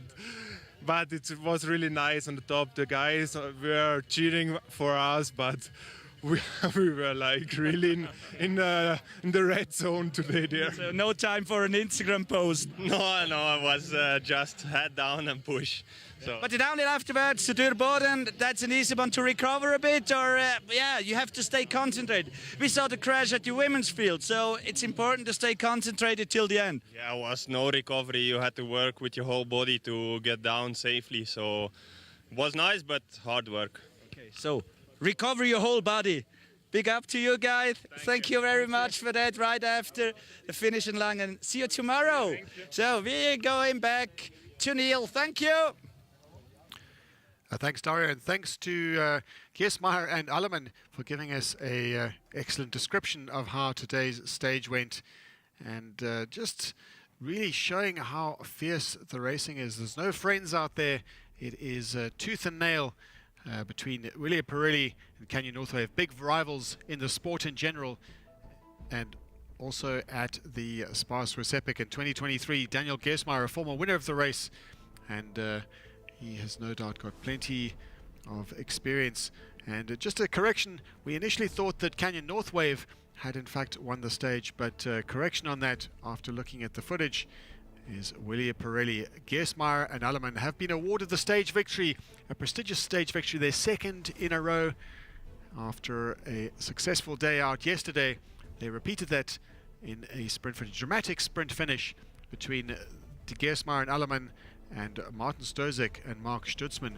Be great to hear from the race leaders, Canyon Northwave, as to their version of events, how things went down, but they certainly showed their dominance on the climb, where it really counted, that firepower of Stozek and Stutzman just edging out Gersmeyer and Alleman. Gersmeyer has admitted to all of us, in fact, that he is not, his body does not favor the high altitudes, and when we talk about high altitudes, we have to remember that the altitude of the day at the highest point in the race was 2,600 meters. Those sports physicians and those who are have idea or have a grasp on how many watts 300 watts is, it's not a huge amount of power putting out, but if he's on maximum heart rate, it just goes to show how, first of all, how high it is and how much fatigue in the legs there are after 4 days of racing. And also after having ascended 1,000 meters. That's what the obstacle of the day was. It was a 15-kilometer climb that just ramped up more and more gradually, and the rise was from 1,600 meters to 2,600 meters, 1,000 meters of ascent. And certainly they got their rewards from it. Daniel Gersmeyer and Wout Alleman winning the stage, and their rewards weren't just going down the Durboden trail. They said they took a few risks. And of course that means that having taken a few risks, there is no reward without the risk, as we see some of the remaining teams, contenders, pouring into the race, pouring into the finish now in Davos. It's their first time in Davos all week, and tomorrow they'll be spending the day in and around the trails of Davos, well known for mountain biking trails, nestled in the Graubünden region. Davos is synonymous with mountain biking and with sport in general. The team that we just saw pouring through the finish line, this is the top 10 teams are in now. In fact, 11 teams are in. Team Frenchie the French riders Billo and Gros Lambert, and the German team Stop and Go, Nicholas Sell and Lasse Royce, finishing about 13 and a half minutes in fact behind William Pirelli. And we're at the finish line in Davos, and we'll be crossing to some interviews live on the line. Before we do that, we are just watching a bit of a replay on that super close sprint finish, really ostensibly between Martin Stozek and Daniel Gesmar. Those are the two teams. That's where the time will be taken from the team members who will be the second team member to finish. So it was really between Stozek and Gesmar. Gesmar just edging out his Czech rival.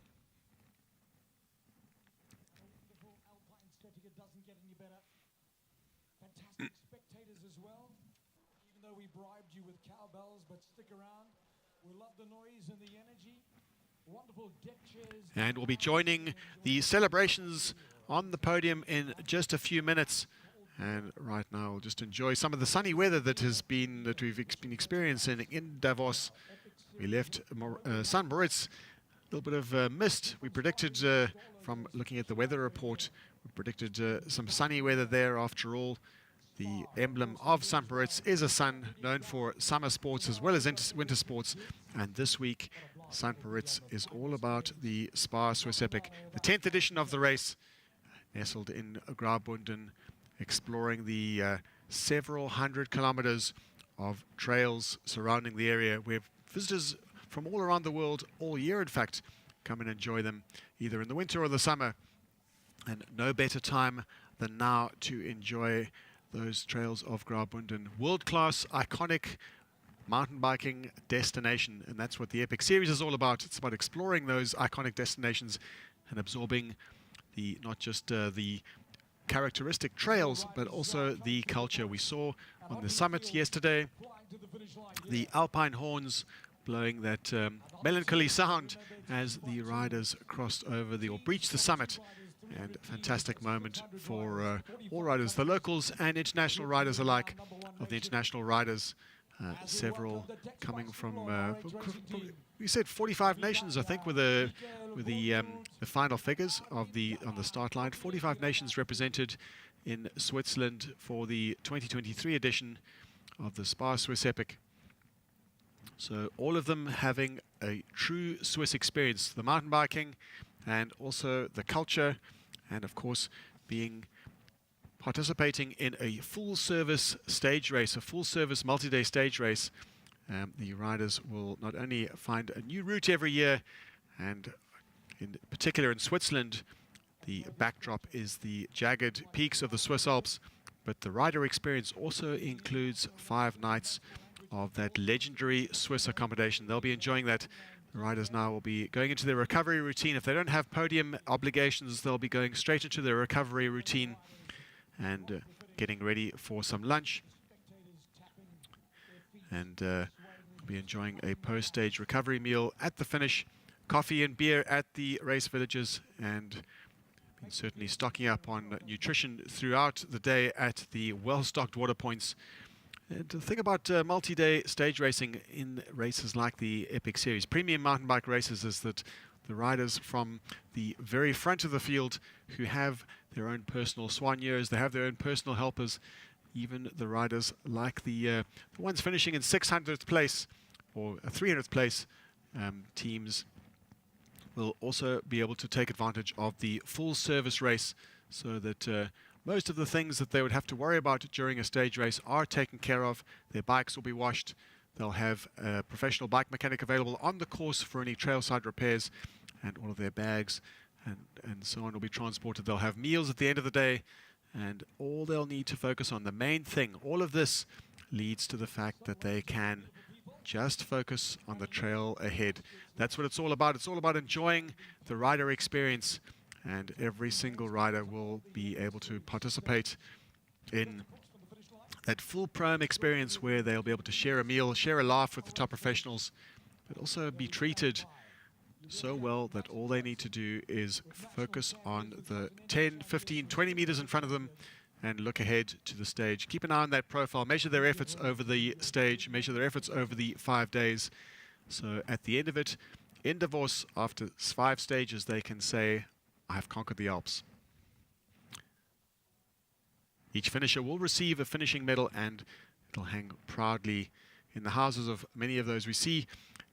Multiple finisher of the Absa Cape Epic in the white shirt, the team manager of Canyon Northwave, Christian Heineck, a well-known campaigner and one of the top riders in the sport, medalist at the World Championships and winner of the Absa Cape Epic. Also a dramatic year in which he won with plenty of action during that year. So he knows what it's all about. He knows how to manage disaster. He knows how to manage any of the issues that befall riders in a multi-day stage race.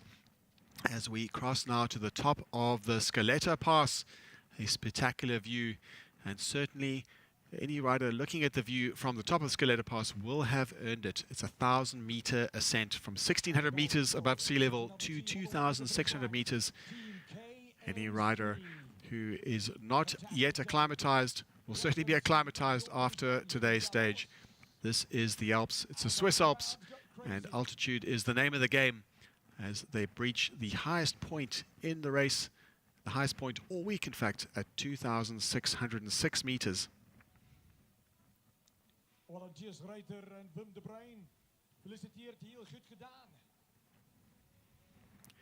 And soon we'll be going down to join the celebrations of the top teams, Willia Pirelli, Canyon Northwave, and the Bulls.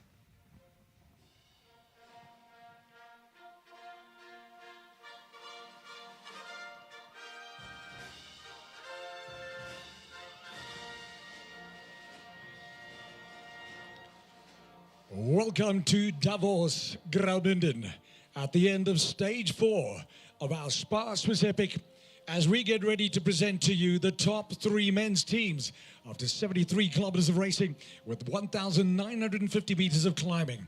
And what a race, what a stage it has been. Your third position today, a second podium for them this week. It's the Bulls, Simon Schneller and Axel Rodil-Cortina.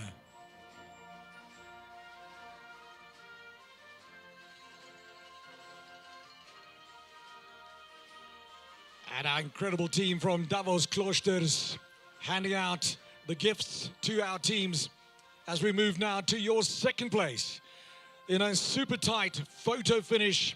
In second, Canyon Northwave, Martin Stosek and Mark Stutzmann.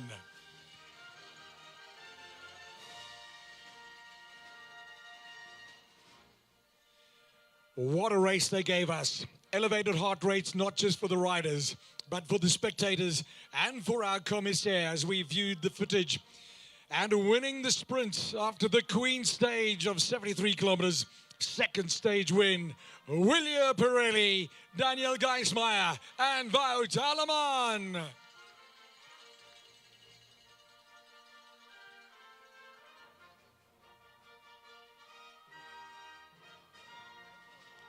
And there they are. What a day they've given us. What a race they've had. Third place, the Bulls. Second, Canyon Northwave. And 2 stage wins now for Daniel Geismeier and Wout Alleman. Team Willia Pirelli.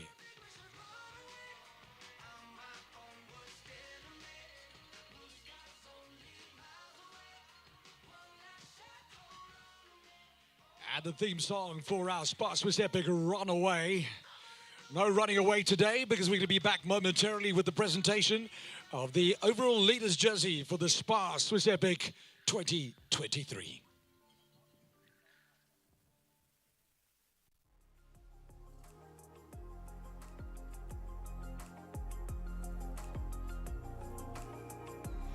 And it was a thrilling stage win indeed.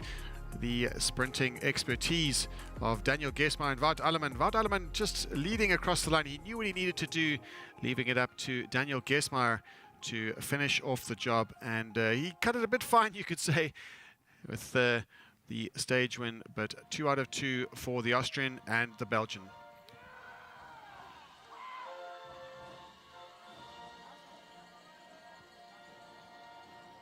At the end of the Queen stage, St. Moritz to Davos, we are ready to present to you the Chivita-sponsored category overall leaders jerseys for the SPAR Swiss Epic 2023. 2 stage wins and every single day on the podium. A very tight second today. They are your overall leaders in yellow as they go into the final stage tomorrow. Your team, Canyon Northwave, Martin Stosek and Mark Stutzmann. 4 days of racing done. 1 stage remains. Congratulations, Canyon Northwave. Congratulations, Martin. Congratulations, Mark. And having come over the line just a moment ago, Colibri Cycling, as well as the USA Cycling Athlete Development Pathway MTB team of Noah Warren and Kian Olshov, Marquisio Tabros, Simone Ferrero and Luca Rostagno, with Florian Vogel and Martin Guyan. They are the Masters men's leaders, Scott Davos MTB Project 2. Now we're ready to welcome your next team, America and Iceland, the IC Yankees.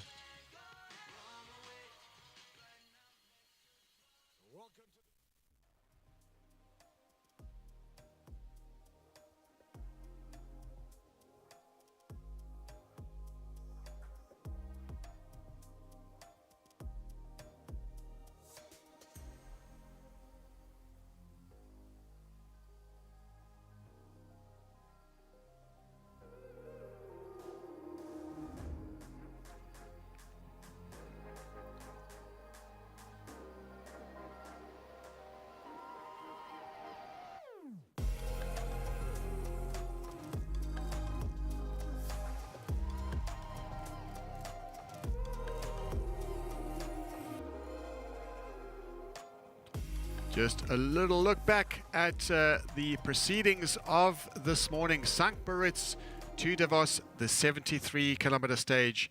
The Queen stage with 1,950 meters of climbing up to the highest point in the race, 2,600 meters. Highest point in the race and the highest point of the week, in fact. And the riders headed out at a fierce pace. We often expect in the latter half of a mountain bike stage race for a bit more of a subdued pace as they leave the race village. But today's a transition day, and not only that, it is a day where the general classification is all to play for. Not just the first spot, but also the 3rd spot on overall, with the teams really close, aiming for that final spot on overall general classification. So the racing was from the gun. As we can see already, the fierce pace set by Wout Alleman and the Canyon Northwave team also in the mix. Team Torpedo putting their bad luck behind them. KC South, Jakob Doragoni, another great day out for the Italian and the Swiss rider. But all to gain and all to play for was that 3rd spot on overall general classification.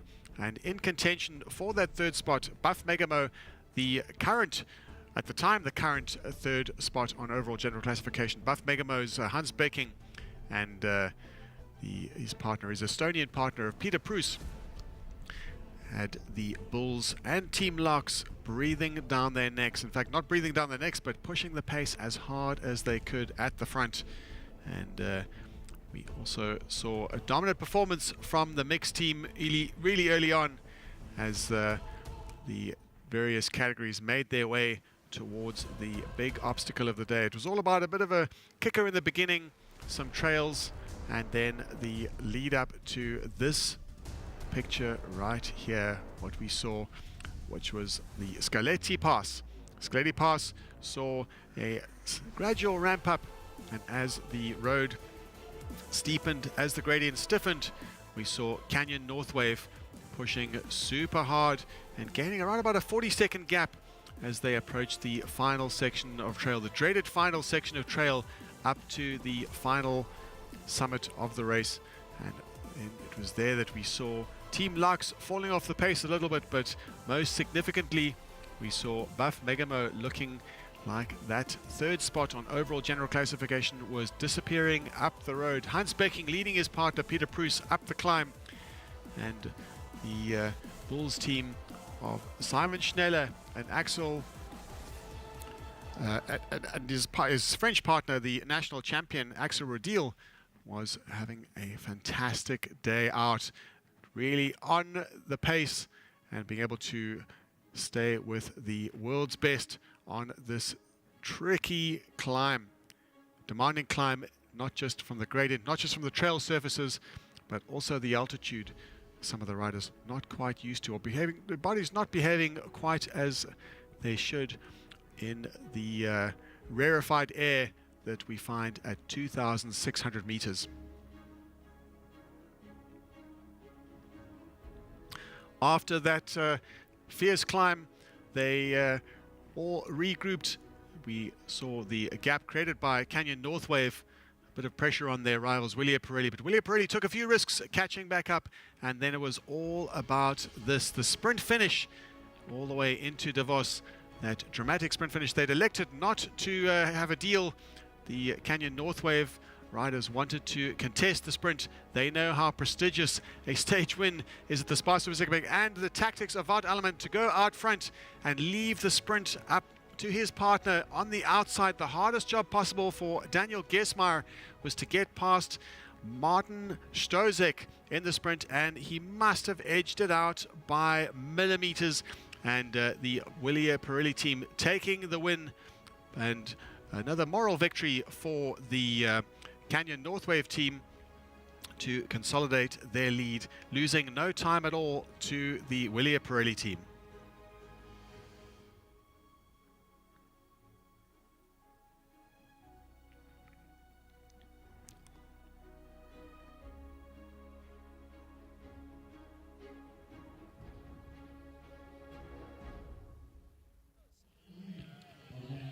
Back with the leaders, this year's SPAR Swiss Epic. That was a real short one, Mark, at the end. Yeah, it was really close. But we had a gap on the last mountain, on the top, I think around 1 minute. But then we took no risk in the downhill, so they catched us. And then, yeah, in the finish, it was so close. It was a sprint decision. You seem not to be that happy with the sprint decision, or did something happen before, Martin? No, the sprint was quite okay. I just was not sure how the way goes here, because we came here for the first time. So if you want to sprint, it's always better to know the course. But anyway, yeah. But we had some contact, like 10 Ks to go with Danny, and yeah, we just discussed this. But now that's over. Yeah, it's over. Good. So nothing for tomorrow. No. If we talk right after is the best, and then it's fine. Okay, so with all the anger out now. Yeah, I put all the anger right there on the mountain, and now I'm fine. Okay, good. So there's only one stage to go. Still in the lead. You had a big gap on top of the Scaletta Pass. It was quite a different stage from yesterday to today. Tomorrow it's an up and down stage again. Yeah, exactly. But we know now that we are the strongest in the climb. So I think, yeah. Or no? Yeah. So I think we can go relax in the race, but we try to stay in front. What do you mean with? Yeah, he looks like he's in a good mood, so I'm happy about it. He feels good. I'm not feeling that good anymore, what? Yeah, I am, but the stage was so hard, so I wonder that he's so much smiling now. But yeah, for tomorrow, I think, same like today, we had a plan to be safe on the top of the climbs and be in front for the downhills, and the same we will do tomorrow. Really no risk. Like today, we were like 1 minute leading in the top of the last climb, but in the downhill, we have so much to lose that we cannot risk anymore. So we have a big gap in the lead, so we try to stay in front, but not risk too much. Yeah. Not risk too much is a good word, because there was a crash at the women's field, right at the front. Adelheid Morat is out of the competition, so anything can happen in a stage race like this. Yeah, that's correct. So we have to try, or we keep the focus high, so to go safe in the downhill, and yeah, then we hope we can win this. One more stage to go. Happiness! Happiness! Thank you very much, guys. See you tomorrow. Hopefully in yellow as well, huh? Yeah. That would be great. Danke vielmals, merci mal Mark. Thank you very much, Martin. So, we're going back to Neil. Thank you.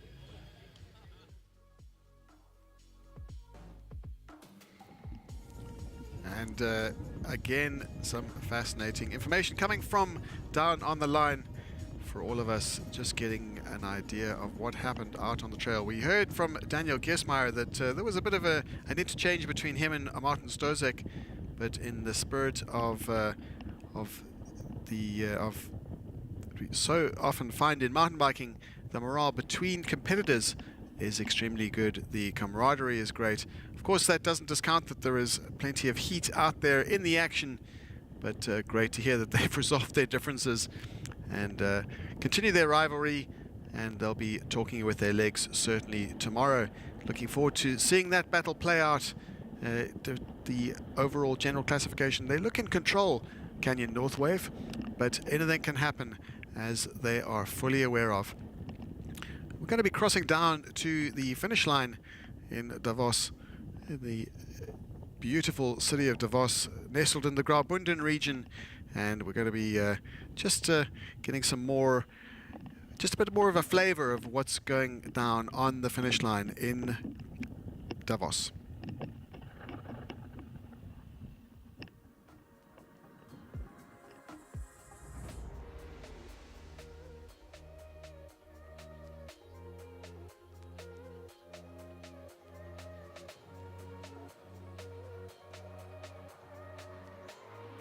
Here is Flo Vogel and Martin Gian, the leaders at the Masters category. But you're not only here as a rider, so you have some young guns with you. So you're the team manager of the Scott Davos Cloisters. Everything comes together really good at the moment. Yes, we are mainly everything. We are the coaches, the riders, the Swaniers, the mechanics. But in one thing, you're really good. This is racing. No, and really good coaches as well. So it feels good in this blue jersey. Everything went good the last few days. Oh yeah, we had every day we had a good day, and we had a good race so far. And now it's last stage tomorrow, and let's see if we can bring it through. Yeah, you're experienced cross-country racers. Yeah. That's probably really good to know how to handle your power through a whole week. Yeah, that definitely helps a lot of experience, mainly in cross-country racing, but like there is a lot of very cool and technical single trails in the Swiss Epic, so it's a big advantage if you can save energy in the trails while having fun and no mechanicals. So right now, so far, we actually had a very cool couple of days, and yeah, looking forward for tomorrow. You're coaching some of the riders as well, like Maxim Lom and Sven Gerricks.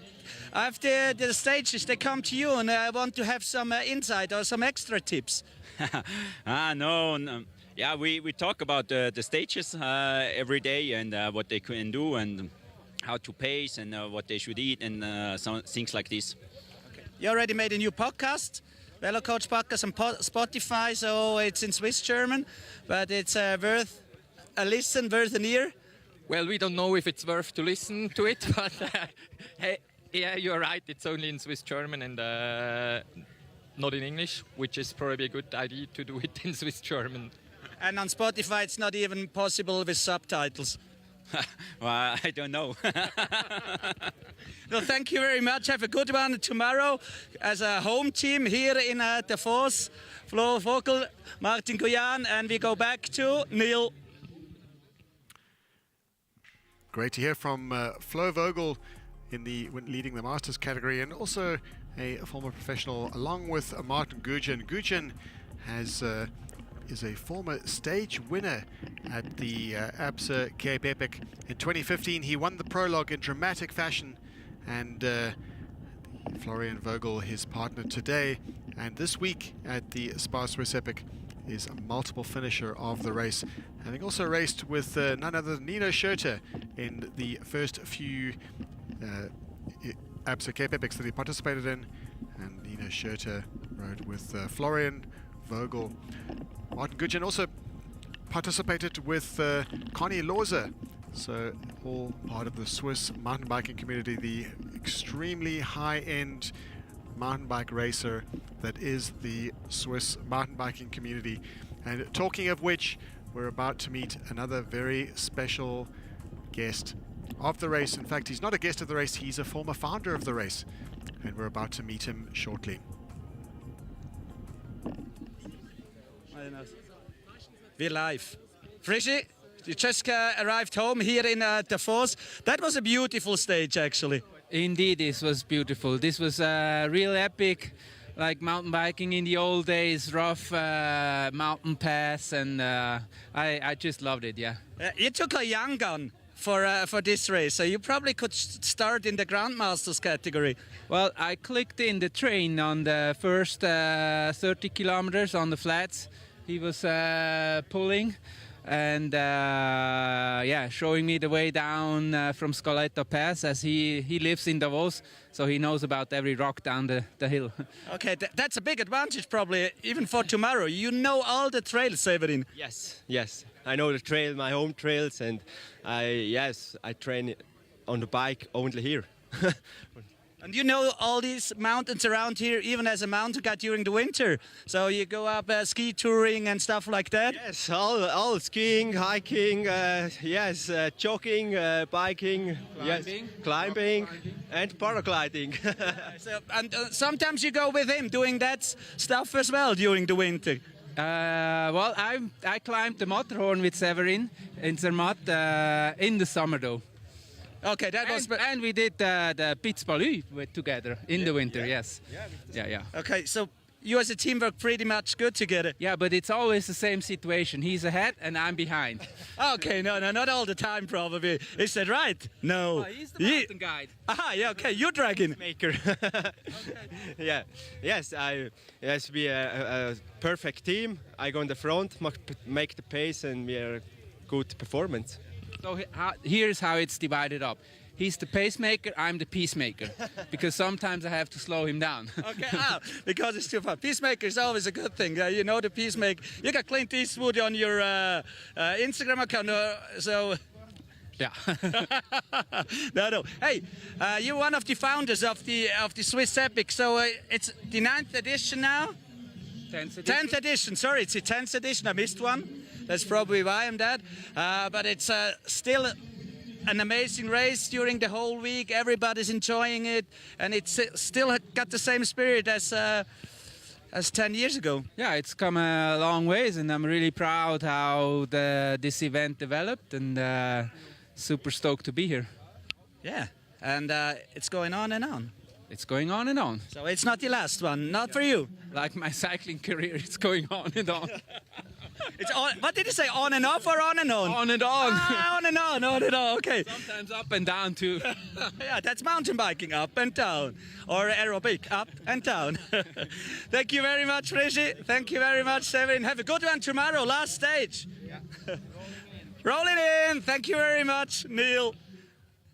And thanks to Dario for getting in touch and grabbing Thomas Frischnick, a legend of the sport and one of the forefathers of mountain biking, and being really early on racing in the US, and being in no small way responsible for the growth of the sport, certainly in the earlier years, and in the latter years team manager of Nino Schurter, 10-time winner and fellow Swiss countryman. And we just caught a glimpse earlier on. In fact, we still can see on the map just where the leading women, we've been waiting to see how their progress has been going. And Torpedo Bulls, a fantastic performance from the Lithuanian and the Swiss rider. How the fortunes have changed. Elisator Efficient Infinity Insures Vera Loza and Kim Lecourt were delayed from a crash. Kim Lecourt lying on the ground alongside the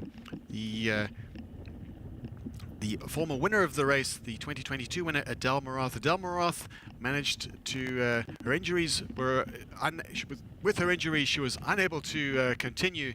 She went to the water point and was taken immediately to hospital, and we will hear at her diagnosis, but she will not continue the race. She is out of the race, so Davos Klosters will not continue as a team, and that means that Torpedo Bulls inherited the lead of today's stage.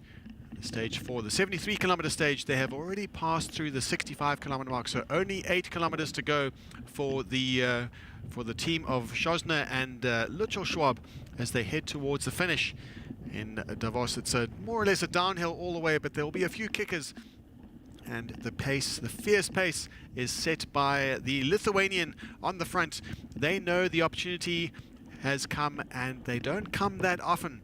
And the opportunity is to be a stage winner at the SPAR Swiss Epic, the 2023 edition. It'll be an auspicious win. We don't want to jinx it, don't want to speak too soon, but they can smell victory, and they are going full gas. It's all in for the Torpedo Bulls combination as Vera Lorza and Kim Lecourt look to be still to go through that 65-kilometer mark. A couple of minutes have elapsed since then, so they look like they're just going to be managing that gap, managing their efforts, and get home in one piece. Kim Lecourt having a chat to Vera Lorza on camera earlier on, and they were discussing her injuries with Vera Lorza. They look like they can continue. They're certainly making progress throughout the stage, but it means that Torpedo Bulls can have their moment in the sun. It was a difficult day for Irina Lutschel-Schwab on stage 2. She looked a little despondent as she crossed the line, and as we've said, with mountain biking and particularly mountain bike stage racing, if you can survive another day, your fortunes can change. You can go the other way as well. We looked at Kim Lecourt lying on the ground, and we thought how things can change in just a split second. But fortunately for the Mauritian rider, she was able to get up and continue. A concerned Vera Lorza has been nursing her home, just keeping an eye on Kim Lecourt as they head home. But still to pass through the 65-kilometer mark, we can see Torpedo Bulls are charging for the finish line, and they have a real chance now. It's all theirs to play for a stage win. Stage 4 of the SPAR Swiss Epic. A fantastic victory lies ahead from them, and possibly a career-defining victory for the young Swiss rider. She's shown tremendous promise. She's won a stage race earlier this year, and although she may be the stage lead, or the race lead, may be beyond their grasp at this point, they still can console themselves with a fantastic stage win. On overall, Torpedo Bulls are lying 50 minutes and 13 seconds off the lead. So Kim Lecourt, Vera Lorza have plenty of time in store. They can afford to take it easy, consolidate their efforts, and with a buffer as 50 minutes or so, that is plenty of time just to take stock and live to fight another day as Torpedo Bulls charge for the finish.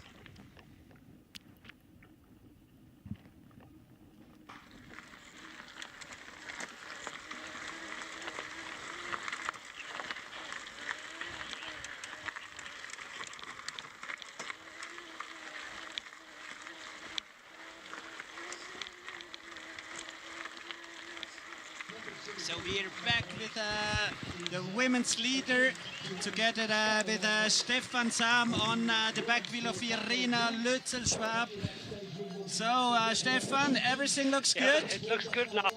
The kilometers before the finish, but it was such a hard fight up to the Scaletta's pass. Really steep, so loose. Incredible landscape, but also the suffering was incredible. So they are keeping quite a distance to the orange Lisi. I could see them on the pass like back, but I think now on the downhill they were so fast and blasting through all the rocks. I think they might have extended the lead again a little bit because I expect Kim Lecourt to take it a little bit more. Take a little bit more caution on the downhill just to play it safe. So no issues on the downhill from the Scaletta pass. Yeah, it's a nice one, but you always have to take care on this downhill. So a lot of sharp rocks are coming out. You can really go fast, but there's so many almost like switchblades. Blades sticking out, and it's so easy to get a puncture, especially when you're not 100% concentrated on after the hard and rhyme. So easy just to miss some.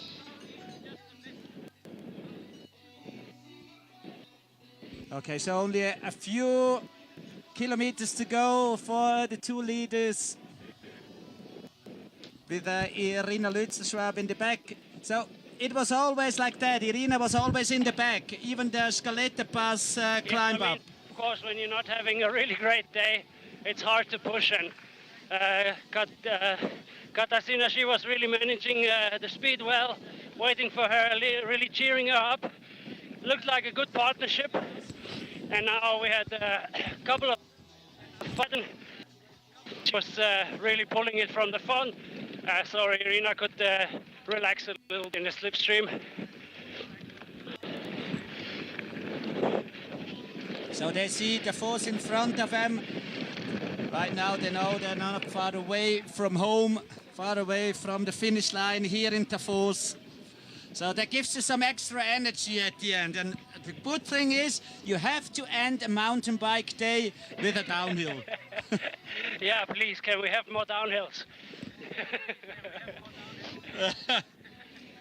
Yeah, they teach me that as a cycling guide. As a plan, your days always like this. At the end, it must be pure fun. Yeah, it depends. If racing is pure fun at the end, so it's around 70 Ks in the back. We are 3 kilometers to the finish, and everybody who raced the Swiss Epic knows the last kilometers to Davos. So it's pretty much flat. Yeah, we've seen that. Yeah, we've seen that before, that the sprint decision in the men's field. So here, no sprint decision. In the lead is Torpado Bulls. That was the last time check in the Tuchli. That's on kilometer 69. And they're catching some other riders. This is probably the Masters. One more time, the Cube team, I guess. One more. Dani and Urs. Yeah. Also fighting. For probably the third. Probably the third time we passed them. Yeah. We yeah. like each other, so. Yeah. Yeah. It looks like Dani is not that thirsty. I know. Anyway, they get a free beer here at the finish line. A drug-free beer, so it's always good for recovery and recovery shake as well. Yeah, they can take it easy now and prepare themselves for the celebration at the finish line. They're not taking it easy. Katarzyna is still pulling out from the front. Maybe they just want to finish it. But it's also. But do they know at the moment what happened in the back? So Katarzyna was asking, so I didn't tell any time gaps, but I told them, of course, what the situation was like with the crash. Okay. And yeah, because I mean they are all racers, competitors, but also they are friends because they're in this mountain bike racing game together, and you don't want to have your friend or competitor have an injury or drop out with an injury. Yeah, and things like that can happen, so they're probably still on the hunt for the overall victory. So you don't know what happens tomorrow, and every second counts. Every second counts. Also, you want to make it to the finish because you're a racer. Yeah, exactly. That's why I took the RHB yesterday on the way back. I'm not a finisher. I said, okay, no, with this wind, I'm not pedaling back. So now we go down the road. I took underneath the train station, and then on the other side the stairs up again, and then it's only a few minutes away. Oh, look! The Cube guys are coming back. I think they want to sprint.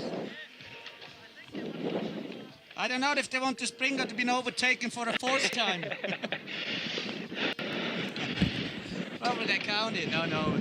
That's Zuoz Baumann in the back, former pro rider as well. He did a lot of mountain bike races. They're in the category 50 and over.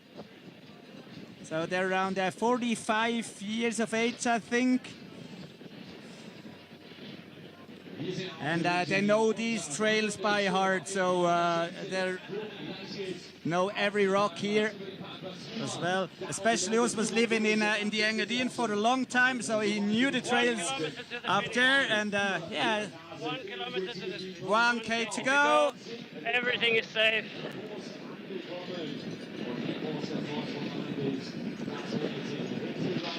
So they can prepare now for the victory celebration.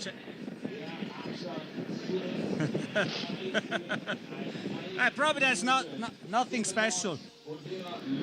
Hands up, that's it. Yeah, maybe make sure the jersey is clean a little bit, zipped up to present the sponsors. Okay, so Efficient Infinity Incher, Verelos and Kimlecode went just through at the Teufi, and the gap was, the gap is getting bigger. It was 13 minutes and 24 seconds. Oh, that's quite a big gap. I didn't expect it to be that big, to be honest. Yeah. It seems like him really suffering. Yeah, probably still a bit work in the downhill.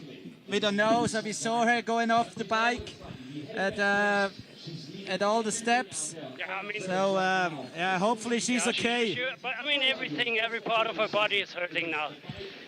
So yeah, the adrenaline is gone, and now she feels everything. So this is the finish straight. This is the finish straight. Yeah. So one more time, there was a crash before the race between Verelos and Kimlecode, between Kimlecode and Adelheid Morat. Adelheid Morat is together with her partner out of this competition, out of the race. And these are the leaders at today's stage, the winners of today's stage. It's Katarzyna Sosna and Irina Lützelschwab. No celebration, nothing at all. So, Stefan, hands up for you. Yeah. Situations like that, as you said before, it's a family. They're racing together, so yeah, keep it quiet. It's a bad thing that Adelheid Morat has to go to the hospital. She broke her collarbone, and yeah, no celebrations. That's a fair game of these two ladies. And yeah, they're still talking about the race.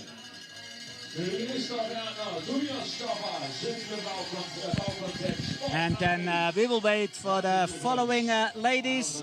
That's Vera Loser and Kimlecode. Hopefully they're all fine. Third place was Amy Ancho and Jane Barr.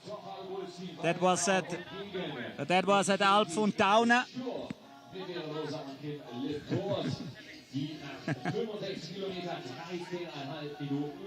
So we tried to catch up with the winners of today's stage, Turbade Bulls, Katarzyna Sosna and Irina Lützelschwab for an interview. And I go back to Neil. Thanks, Dario, and a bit of a show of sportsmanship from the team that came into the finish first. The winners of the stage, Katarzyna Sosna and Irina Lützelschwab, electing not to, it seems like they elected not to celebrate, knowing that they had in fact inherited that position. Perhaps an interesting show of sportsmanship, but all part of mountain biking is staying upright and staying on your bike and avoiding the crashes. But at the same time, there's such great camaraderie between even the rivals of the sport that no rider would like to celebrate the disaster of another. And we'll be able to hear a little bit more about their lack of a celebration as they cross the line. It is a prestigious stage win, of course, at the 2023 edition of the SPAR Swiss Epic. However, a bit of a difficult situation because the crash of Adele Morath and Kimlecode meant that Adele Morath had to leave the race. She has already arrived at hospital. We'll wait to hear how she's doing, but certainly that shoulder looked pretty bad and certainly left her unable to continue. Able to continue, however, was Kimlecode, and in that orange jerseys The team of Vera Loza and Kim Lecourt continued and just kept the gap at a reasonable level, but clearly on that downhill section, the effects of the crash affecting Kim Lecourt. And at the 65 kilometer mark, 8 Ks to go, was where they crossed through just around about the time that Topata Bulls reached the finish. And 13-minute 24-second gap at that point. So 13 minutes behind. They have a tremendous lead on the overall general classification. So no harm done as long as they keep their efforts, as long as they keep their pace up to the finish. They should have no problem at all defending that lead going into the final stage of the SPAR Swiss Epic. Today is the penultimate day. Tomorrow is the grand finale, and with 66 kilometers to go, 2,150 meters of climbing. It's still another big day out with plenty of jagged peaks, some serious obstacles to overcome, and even towards the end there is a final climb. So still all to play for, and Vera Loza and Kim Lecourt consolidating, convalescing, and it leaves Katarzyna Sosna and Little Sharp to celebrate. But we'll hear a little bit more about how they feel at the finish in a moment.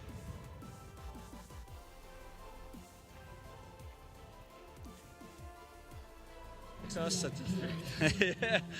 You're a bit exhausted, but you had a lot of lead work to do today. Yeah, today it's I'm very not happy for this other girl, because I'm not this final to the race. But I'm happy for because I'm with Irina, not crashed, not only it's race. It's very hard, but I'm a little bit push, and Irina also, and results it's coming. Yeah, the result is good for you, but there was this bad thing on course with the crash of Adelheid and Kim Lecourt. So it's not like another stage victory. No, we didn't want to take advantage of the crash, and we just continued our speed. We didn't do any attack, but yeah, it's not like having a stage win like this is not fun. So we want to have a stage win because we are the best for the day, but not because the other crash. Yeah. But I saw probably of a change of you this morning. So you had a smile on your face. You felt a bit better this morning? I was just dying the whole race, though. Yeah, but I feel better. It's a very strong, but the head a little bit. You think so?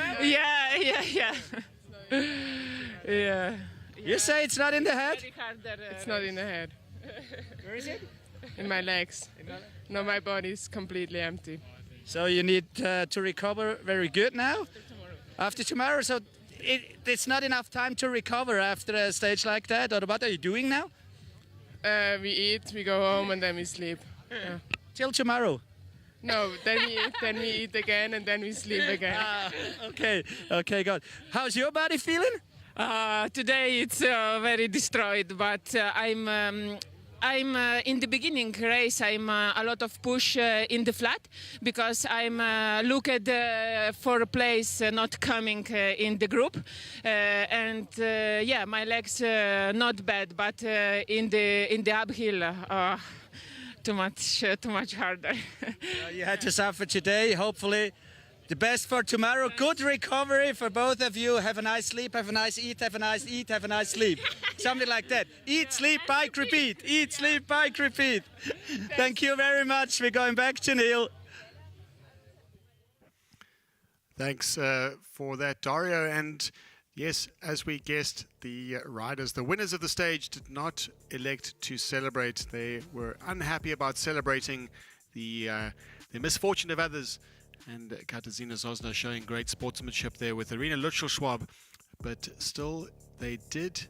Let's really spend some time acknowledging the fact that they have won a stage. And they did earn it. They did the work earlier on, and they consolidated their efforts. They kept the pace high. They did all they needed to do. And most of all, they kept upright. That's part of mountain biking. But the acknowledgement of the Topata Bulls team, of the situation out on the trails is a great testament to the sportsmanship and the camaraderie that the riders feel within the peloton. It's a small world and it's a tight-knit sport among the community, and great to see that from Sosna and Lutschel-Schwab, but also at the same time great to see them up on the top step of the podium. They've got a bit of a wait to go before the pairing of Vera Loza and Kim LeCourt arrive, and in third spot overall at the service station number 2. The Triskelians were the first of the next of the best coming through there, with Cannondale Vas Arabe looking still in good contention for that third spot on the overall GC podium. We're going to be crossing down to the line in just a moment to chat to some more of the riders as they tell us about their experiences of the day and of the week.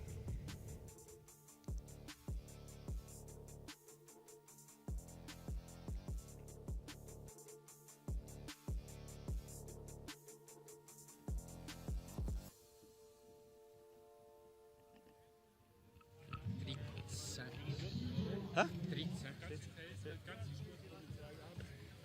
Okay, we're here with Bertie Burger and Danny Schneider.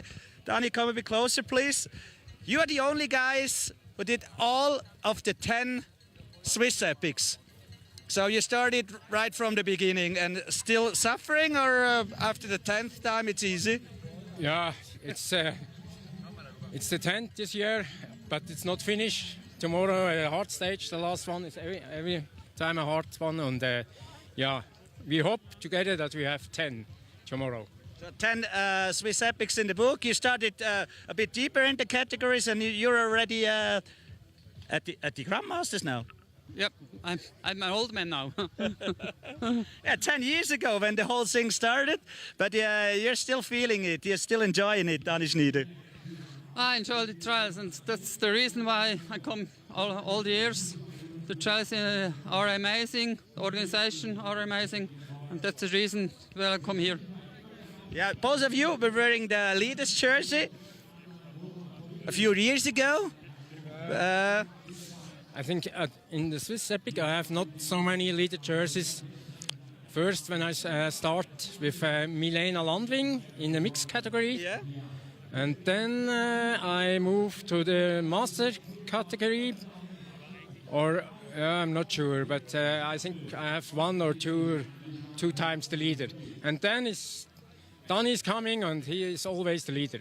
So you came from the getting older, getting better, getting a leader jersey. Well, I'm old now.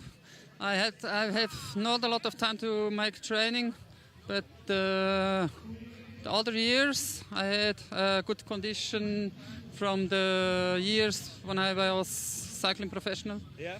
And so I won 6 times now, the Swiss Epic. 5 times with Oliver and 1 time with Thomas Stoll. Yeah, so the motor is still running pretty good. So you've been a Swiss road champion a few years ago, riding professional road cycling, and the motor is still running, if you keep it up. It's now only a 3-cylinder, not 4. Okay, so 1 cylinder is missing now. You got all of them, or still a V8?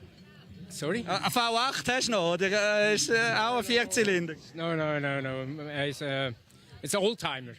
It's an old-timer, no, come on. Definitely not. Hey, thank you very much. Congratulations for your 10th Swiss Epic. Congratulations for a few leaders jersey. And have a good one tomorrow. Danke vielmals. Thank you very much. Back to you, Neil. And they are known as the last Ibexes. We've seen anyone who's been following races in the Epic Series, the pinnacle of the Epic Series, the Absa Cape Epic, they call them the last Lions. And in Switzerland, the direct equivalent is the last Ibex. Danny Schneider and Bertie Burger, well-known figures in mountain biking and cycling, in fact, and soon to become well-known figures. If they aren't already, in fact, let's say they well and truly are well-known figures in mountain bike stage racing. The best in the world, Vera Loza, Kim LeCourt, winners of the 2023 Absa Cape Epic, and looking well on their way to a victory in the SPAR Swiss Epic. They had a bit of a disaster earlier on in the stage before the big ascent into the Scaletta Pass, where Kim LaCourt collided with Adele Morath. Kim LaCourt still showing the signs of it. Her jersey a little bit dirty, having fallen on her back. And right now, having spent quite a lot of time just convalescing after that fall, we saw the pairing get back on and get back into the rhythm, and importantly, get back into the race, get back into contention to defend that overall lead. They're at around about 14 minutes or so at the last time check. We saw 14 minutes off the winners of the stage, Topada Bulls and Katarina Sosna and Irina Lutschschwab winning the stage, and the team of Vera Loza, Kim LaCourt consolidating their efforts today, electing to use that buffer. They had a very comfortable buffer going into the stage, over 50 minutes over Topada Bulls. So that comfortable buffer meant that they could just consolidate their efforts and nurse their way home. Kim LaCourt certainly must be suffering from those injuries, from that crash. We saw how long it took her to get up. She's clearly had the wind knocked out of her, and we'll be waiting to hear from them on the line just exactly what happened. Still unclear. We didn't have the cameras right on them at that particular moment, and we'll wait to hear from the riders from this pairing, the Namibian Vera Loza, Kim LaCourt, as they head into the finish. This will be a familiar sight for them. We saw them in 2022 winning the stage, the grand finale stage, into Davos, and slightly different circumstances today, circumstances that they would have rather avoided, but still they know that in mountain bike stage racing anything can happen. They've seen that so many times firsthand, and today they will be happy to finish, to reach the stage and to fight another day, as a concerned Vera Loza looks over at Kim LaCourt. We'll have to determine exactly how things have gone down. Just checking on that body language, it doesn't look good for the Mauritian. We'll have to see what her recovery routine is from this. But Vera Loza, just a bit of congratulations, a bit of consolement, but all credit to Kim LaCourt for finishing the day. Around about 14 and a half minutes down off the winners of the stage, Katarina Sosna and Irina Lutschschwab. Great win for them under interesting circumstances, but they certainly earned that stage victory. But Kim LaCourt will be focusing on her recovery now and making sure she's good for another day, to fight another day on stage 5 of the SPAR Swiss Epic. That is a priority right now. Get recovered, get into the medical tent and see if they can attend to her injuries.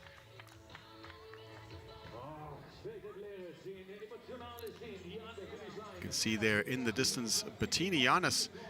She's seen a visit to hospital already of her partner Adele Morath. And Kim LaCourt, just how does she feel right now? You can see there Vera Loza being consoled by her husband Connie Loza, a well-known racer on the scene in Switzerland, former, but still current top-level elite rider, and just hearing all about what happened on the stage.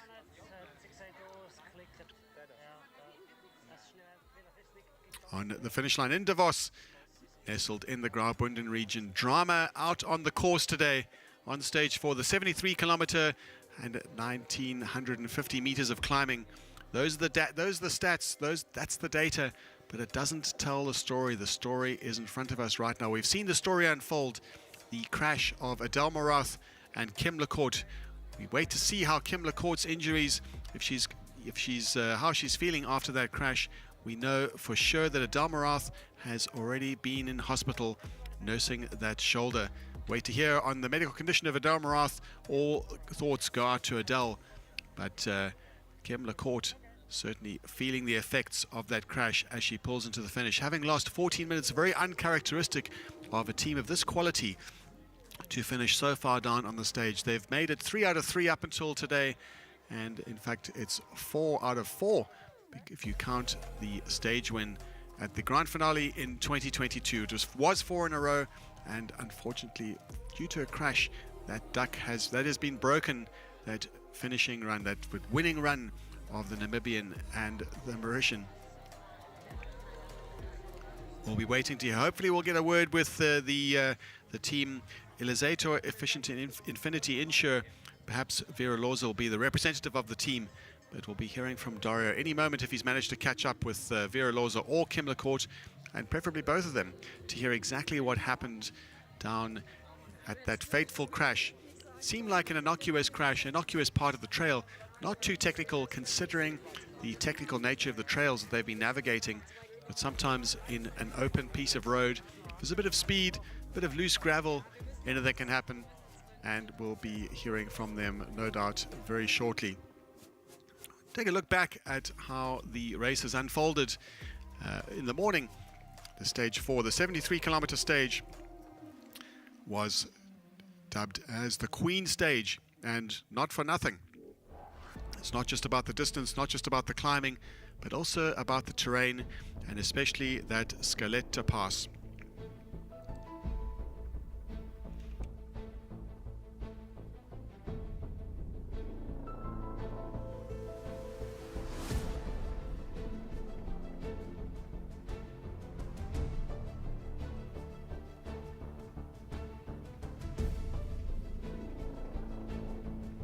And we saw very early on a struggling Irina Litschel-Schwab. She says her body is empty. That was when she crossed the finish, even after a stage when her morale was still not quite what you'd expect from a stage winner at the SPAR Swiss Epic.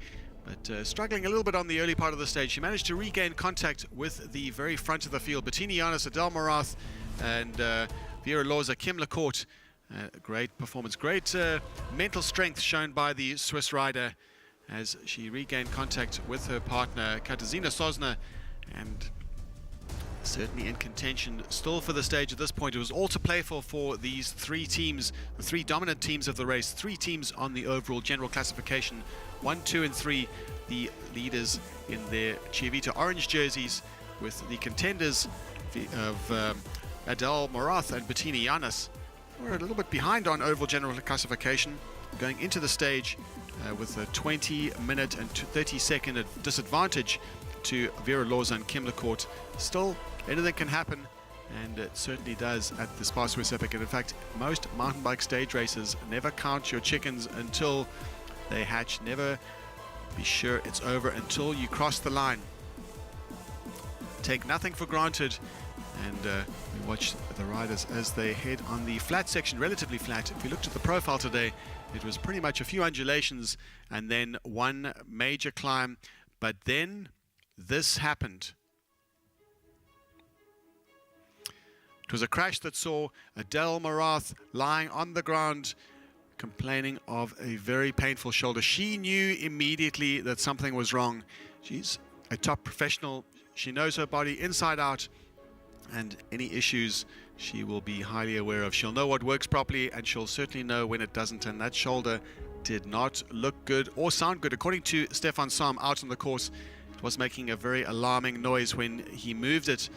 But able to continue and get up off the ground, to their infinite credit, Kim Lacourt was able to remount the bike and settle back into the rhythm. She knew what she had to do, and Vera Loza knew exactly what she had to do, which was to manage her partner's efforts on the way home, not to put down too much effort. We saw the adrenaline from the crash just keep up the pace, not closing the gap to Topada Bulls, but just keeping the gap to a minimum. And that adrenaline was soon to wear off as they started to mount their challenge on the Scaletti Pass.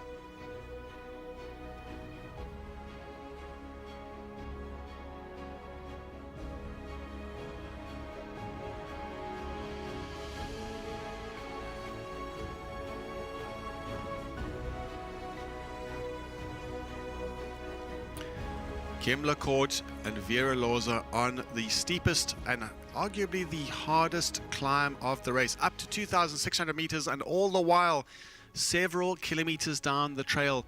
In fact, let's call it over 5 kilometers up ahead. Up the road was Topada Bulls, a charging Katarzyna Sosna.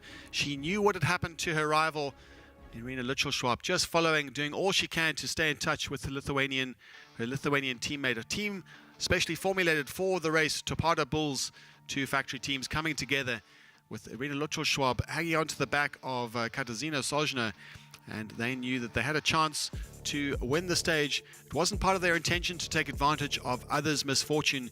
They said in the post-race interview it was all about just keeping a steady pace, riding to the finish, keeping their effort steady, and they did exactly what was required of them. Stefan Sam able to follow and witness the race from the Bulls Media e-bike, giving us an update as often as he could when there was coverage to tell us exactly what was going on the course. And as the riders reached home, they started to come into contact with some of the men's category leaders and some of the men's category riders, and ultimately they were able to ride on their own and wouldn't say savor the victory. They were unhappy about having inherited that lead and elected not to celebrate that stage win. Small wave from Katarzyna Sosna at the end, and no doubt unhappy to see one of her compatriots, one of her friends out on the course. The camaraderie of mountain biking showing. Didn't like the feeling that one of her compatriots had fallen and was injured. Another injury, Kim Lecourt managing to just get back on the bike and maintain the rhythm, having lost tracts of time. They had plenty of time to spare, but still consolidating that effort was the main objective of the day. And we're going to be hearing a little bit more from the team down on the ground with Dario.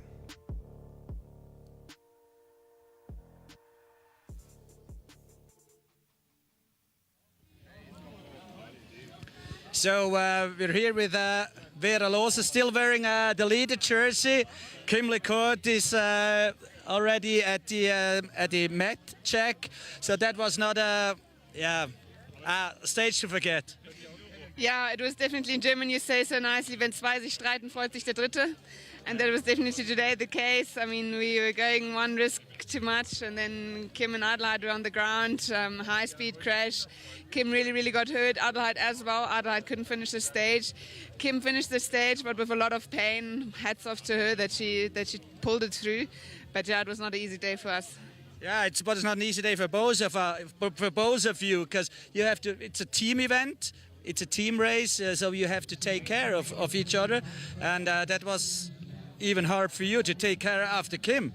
Yeah, it's extremely hard. I say Kim is like my little sister. If I see her hurt like that, then it also breaks my heart. I don't like that. I know how strong she is, and today she was walking things that she would always ride, and I could just see in her face she was in so much pain. The race was over for her, but she still wanted to finish. I said to her, Kim, if you're in pain, we can stop. It's okay. It's only a bike race. But she said, no, I want to finish this. I will finish this. So fighting spirit was amazing today. Hats off to her. I mean, today was all for her. So what are the plans now? You're hoping for tomorrow, or you are just hoping that Kim is okay? Yeah, that's the most important. We'll get some checkups now on Kim. We'll see how she feels. And I guess we'll decide tomorrow morning if we can start or not. Okay, so you're pretty close to a Swiss epic win. Hopefully everything is okay with Kim. Already YouTube comments, they've been cheering up for Kim. So everybody's looking after that. And yeah, thank you very much, Vera, for being with us. Wishing all the best to Kim, all the best to Adelheid as well. She's in hospital, broke her collarbone, and yeah, it's part of racing, but it's not necessary sometimes. Yeah, we're definitely hoping to be back here tomorrow and see you guys again. Thank you. I want to see you smile tomorrow one more time. Thank you very much, Vera Lose. Till tomorrow. To you, Neil. Danke vielmals.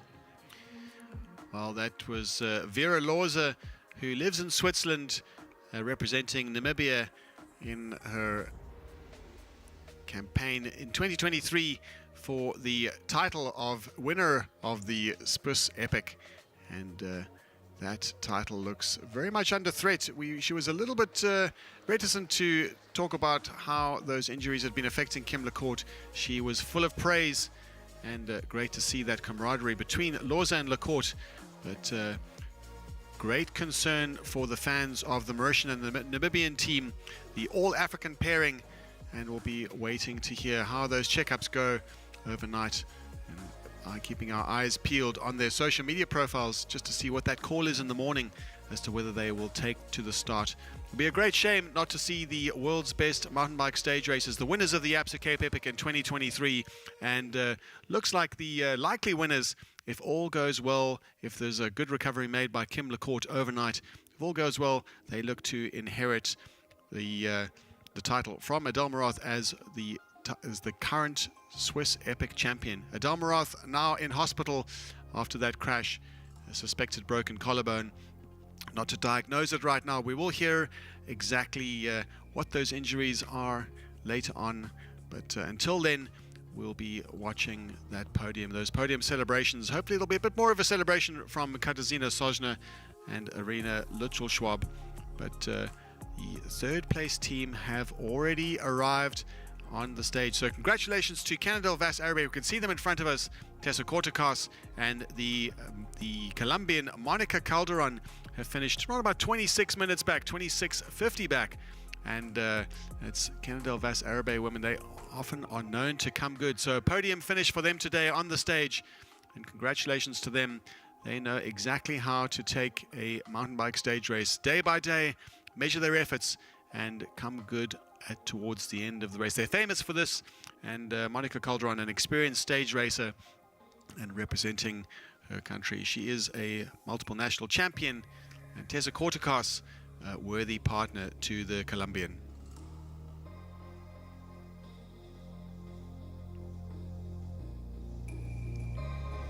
In a short while we'll be seeing the faces on the podium as the top women contenders. The UCI Women's category will be celebrated by fans, by the crowds, and we'll hopefully be able to see Kim LeCourt take to that podium after her injuries today. The Mauritian is known for her fighting spirit, and we heard directly from Vera Lorsa that she was absolutely not having it, not giving up, and we'll have to wait for the doctor's word as to what her state of health or state of injuries are before they make a call in the morning. But we should be seeing the podium celebrations very soon.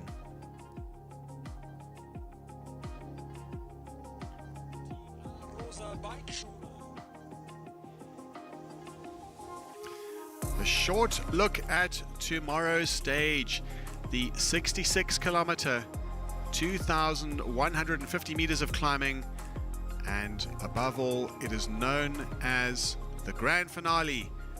On Saturday, those 66 kilometers will be hard fought. Still a lot to play for in the men's category and in the women's category too.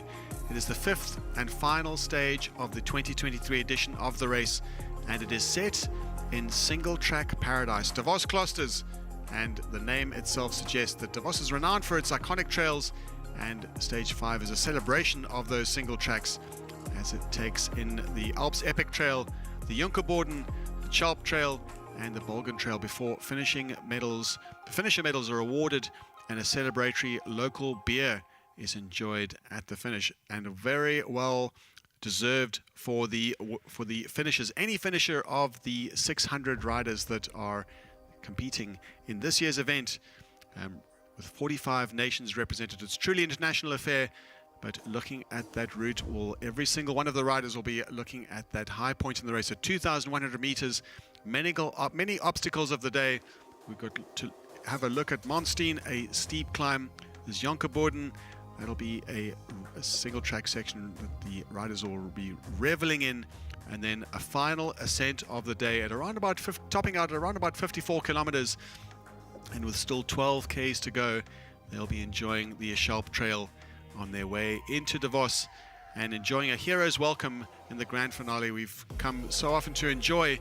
And just having a look at the finish line results of the women's category. The UCI Women, racing for the orange jersey, is the team of Vera Lorsa and Kim LeCourt, very much in control of the overall lead, but winning the stage today to Pardo Bulls. A fantastic effort from them. They didn't celebrate across the line, not wanting to celebrate the disaster that befell from the crash of Adel Marath, but Soźna and Lutschel-Schwab deserve all credit for winning the stage. Vera Lorza, Kim LaCourt consolidating their efforts, losing 14 minutes and 39 seconds today, which eats into their buffer of 50 minutes a little bit, but they still have plenty of time in store, and all they need to do is climb on their bikes tomorrow. But third place is Canadel Vas Arabe. Fantastic performance from the Colombian and the Dutch woman, Kortekas and Calderon, enjoying their partnership and enjoying their racing together and coming good in the latter half of race week. Stage 4, fantastic result from them.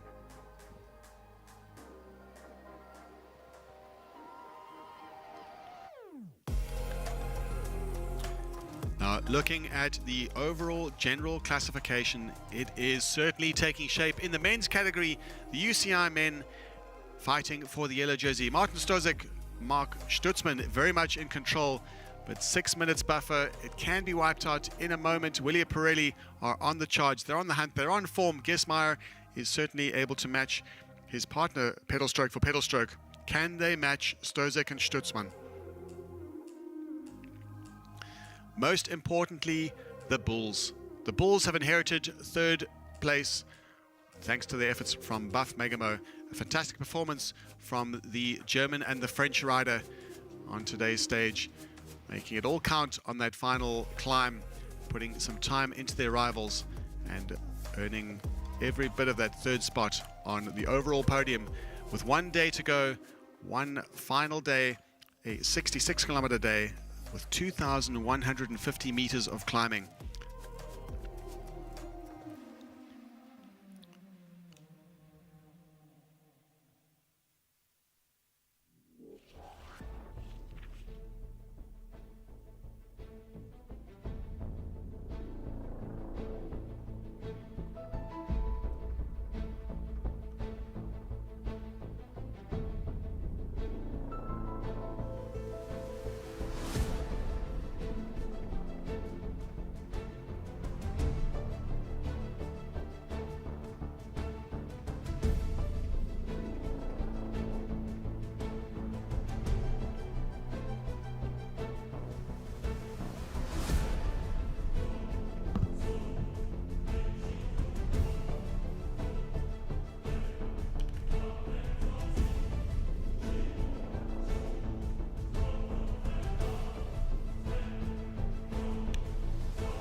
General classification for the UCI Women, that's what we've all been waiting for. Vera Lorza and Kim LaCourt have held on to their lead. They have saved the day. Kim LaCourt's injuries, Kim LaCourt keeping a rhythm, consolidating their efforts and hanging on to that overall lead. They still have 35 minutes and 34 seconds over Topado Bulls, with Adelaide Morath out of the competition completely with an injured shoulder. And that leaves all to play for the third spot on overall. The Canadel Vas Arabe team, they're an hour and a half behind, well over an hour and a half behind Calderon and Kortekas. And second spot, Topado Bulls, Sosno and Lutschschwab moving up one place, 35 minutes down. It's not over, of course, completely until it's over. We still have to wait till tomorrow morning to see if Kim LaCourt will take the start in the morning. Vera Lorza intimating that their injuries were perhaps a little worse than we suspected. It's easy to assume that when a rider is back on their bike that everything is fine, but clearly not. Clearly Kim LaCourt was suffering after that crash, that high-speed crash that we saw early on in the stage. And in fourth spot, the Triskelions, the all-British pairing, and are having a great race. And next ride, Baumann and Stadelmann, the locals, the all-Swiss team, are 2 hours and 21 minutes back off the pace. very much in control still. Vera Lorza and Kim Lecourt on paper, but we'll wait till tomorrow morning to see how the bodies are and to see if Kim Lecourt has recovered from her crash. Amateur men, it's a category that's been hotly contested. Stoll bikes with a resounding lead with Spengler and Baumann with 19 minutes and 24 over Team Portugal, and another all-Swiss team lying in the third. Enrot and Buetti, great performance from them. And let's spare a thought for Thomas Frischknecht. He's had a very long career. He says on and on and on. That's what we heard in the interview, and we're all the richer for it. Thomas Frischknecht, a elder statesman of the sport and a founder of the SPAR Swiss Epic back in 2014. And him riding with Dish is a treat for all of us, and certainly for him and for Dish too, to be riding with a legend of the sport. The next category showing no weakness whatsoever. Bikestop Brunox have a 46-minute and 25-second lead over Pitstop Velo Cafe, the Canadians, and CBZ Asphaltos 50 minutes down. So second and third still very much up to play, all to play for there. And even in the fourth spot, ominously, is R2Bike.com, MTN crew of Botko and Botka. All to play for that final step of the podium in the mixed category.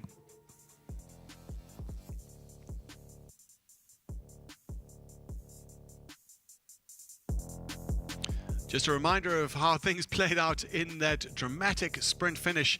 Not a single second between Canyon Northwave and Willie Pirelli. The winners of the day, a great sprint finish from Daniel Gesmar. Went around the outside and managed to just edge out Martin Strozek for that stage win, and tremendous performance from them.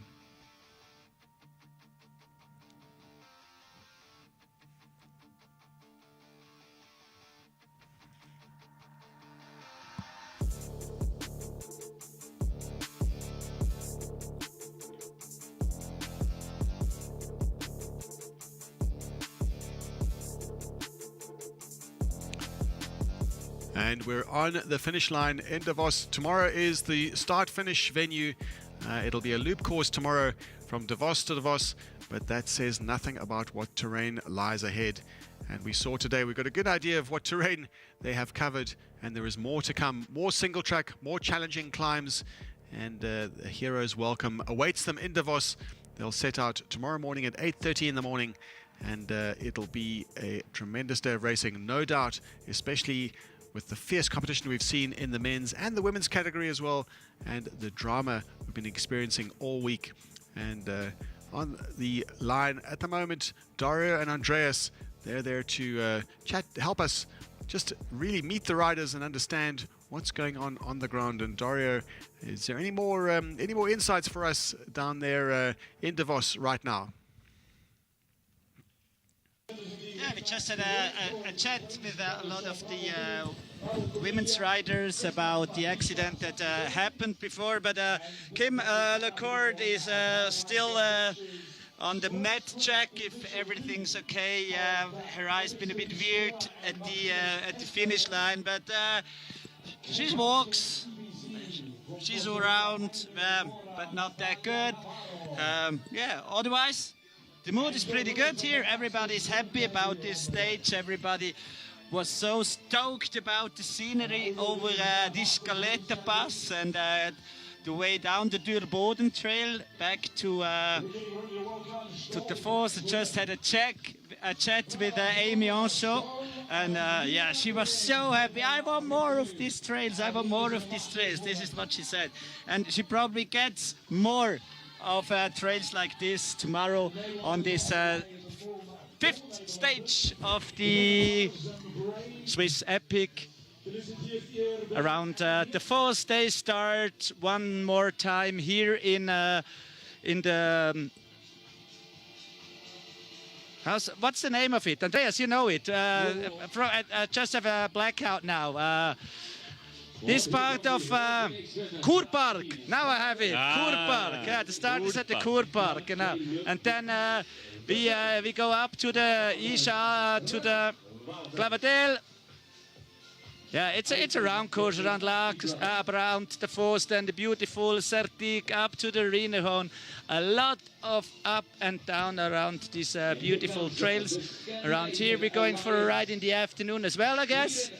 Yeah, I think so. I think so. Yeah, it's a beautiful day. Yeah, beautiful place. Great trails here in Davos. And yeah. So, perfect time for mountain biking. Poi si sta da quella quarta etapa da quei Swiss Epic in etapa da transfer camminau da Soi Moritz su bien 70 km sulla passa scaletta che a Davao in etapa spettacolare senza dramma. Da me un bello vinavon con la giornata a Davos etapa in etapa da bien 66 km che si stroiz trails e la regione da Davao. Piglies pligesces forse e da me un push per la partita tra quella Davos, quella etapa finale, quei finish del Swiss Epic 2023. Exactly. So we're waiting for the podium for the women's competition. It's been such an amazing stage. A lot of riders are still on course, still enjoying the downhill, and yeah, if they see the downhill to Durboden, they know what they have to do tomorrow. Some kind of the best trails around here in Davos. Yeah, we're looking forward for that, for the final stage of this year's SPAR Swiss Epic. Hopefully everybody's on the starting line early in the morning, a bit later than today. You look, it looks, everybody seems to be happy, has a grin on his face. This is Thomas Stoll right there in the middle, former winner of the Masters category as well, former Marathon World Cup rider. And we're going back to Neil. And in a few short moments, we'll be with the podium celebrations in the women's category, the UCI Women's category, as we have all the top 3 teams in. And we'll be just be able to see how Kim LaCourte's injuries, if she's able to make it onto the podium. But we'll be hearing from Paul Kay down on the line for the women's podium celebrations. A legend in the making. Team First Ascent, Markus Giesler, Andre Federer, Specialized Velo Infanger team. And here we go, Mauritius and South Africa, Aurelie Halbachs and Sarah Hill for Team San Moritz. And, you know, just cruising along, enjoying the day. Team Clarity, Andre Costa and Marcios Costa from Brazil. And the Polish United States do, Dylan Jones and Martin Purcik. All right, we're about to get going with the next 10 minutes, the Chivita special. Every hour on the hour for 10 minutes. Buy one, get the cheaper item free. But now it's time to celebrate our UCI Women.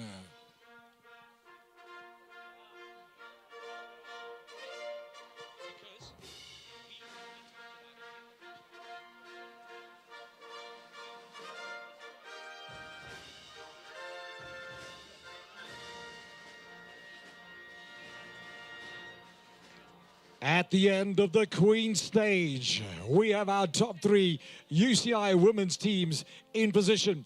And to do the presentations here in Davos, it is Reto Brenci, CEO Destination Marketing, Davos Clusters.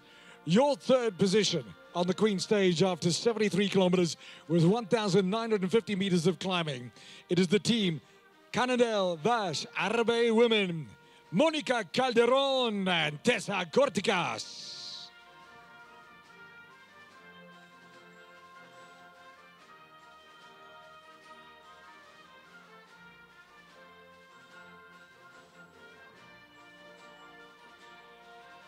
In 2nd position today, showing lots of grit and lots of fuss bait, Team Elisator Efficient Infinity Insure, Vera Loza and Kim LaCourte. And we hope Kim is getting the attention she needs and she'll feel better real soon. And now for the win at the end of the Queen stage. It is our team, Torpedo Bulls, Katarzyna Zojna and Irina Lutzenschwab.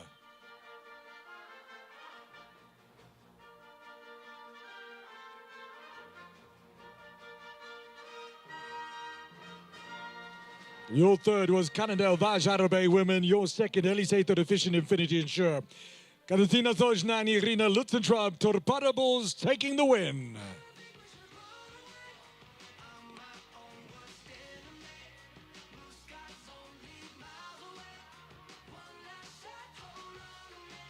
And please do not run away. Like the lyrics of the song, stick around. We need to present the orange jerseys, our Cheer Vita category leaders jerseys for the overall leaders of our UCI Women.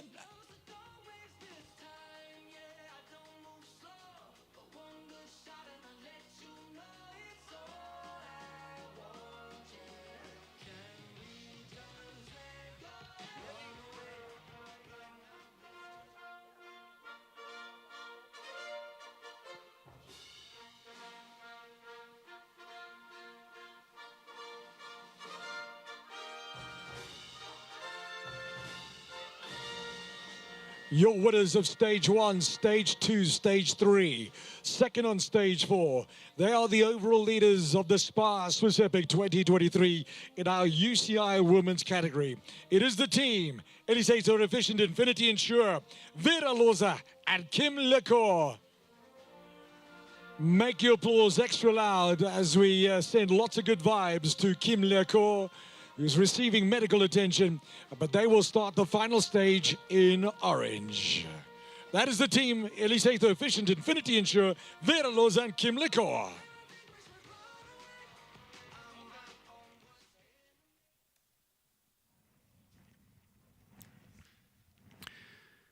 And mixed emotions for Vera Loza, the leading women in the UCI Women's category, where she was enjoying the moment of being on the top step of the podium, but missing her partner, Kim Lecour, after a crash earlier on in the day.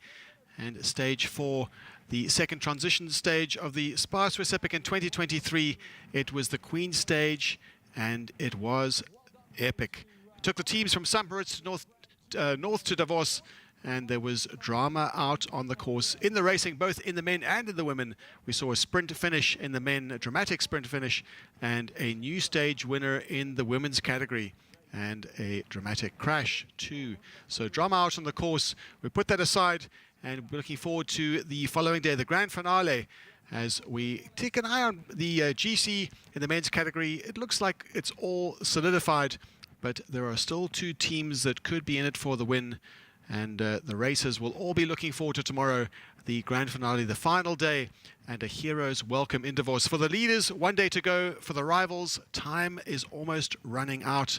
And all in all, looking forward to another dose of superb scenery and exciting racing tomorrow. The winners have celebrated, and as the rest of the field of the 600 riders arrive home at the finish in Davos, it's a big thanks from all of us, myself, Dario and Andreas, and Paul until on the line. Tune in tomorrow for the grand finale of the 2023 SPAR Swiss Epic.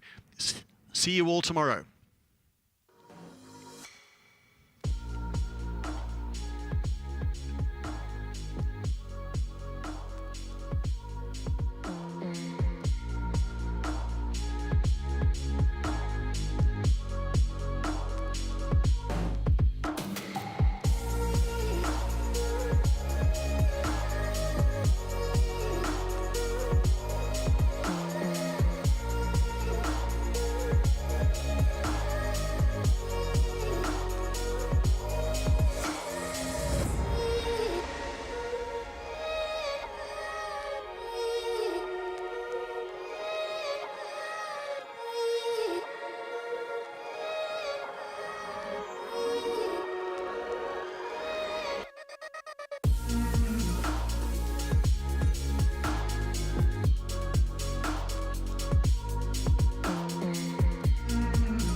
amateurs men top 3, mixed teams top 3, masters men top 3, and the grandmasters men top 3.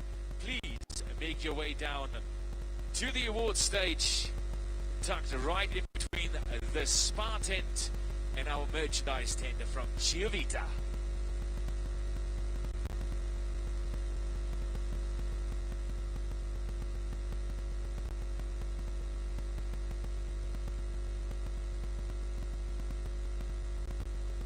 Hier kommen sie, die nächsten Teams. Team EF Nippo, Development, Carl Mitchell and Mark Pritzen. And our blue board riders, Carlo Vasesha, Freddy Caminada, and formerly team, now a blue board rider and individual finisher, but smashing it today together on the trails here from St. Moritz to Davos, United States, Ethan Blackburn and Anthony Slavinsky against the Grey.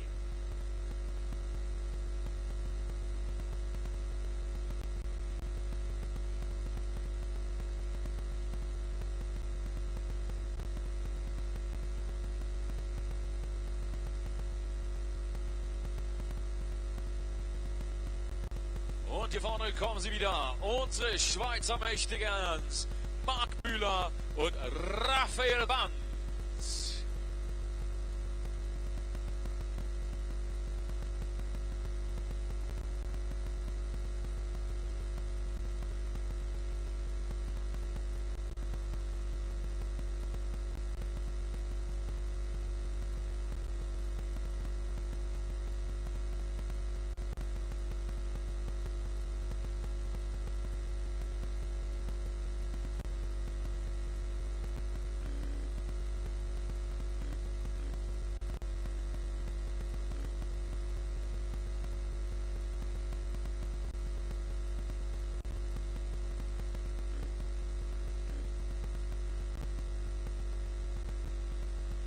Und wir freuen uns auf die nächste Siegerehrung. Welcome to the next ceremony of the day. We're getting ready for our amateur men. Welcome back to the podium. Reto Branchi, CEO destination Davos Kloster, handing the gifts to our top 3 teams on this transfer stage. 73 kilometers, 1,950 meters. From St. Moritz to Davos, stage 4 of this year's SPAR Swiss Epic. And we're getting ready to celebrate the top 3 amateur men's teams. In 3rd place, from Switzerland, Team Al and Val, Valère Enrote and Alessio Butti.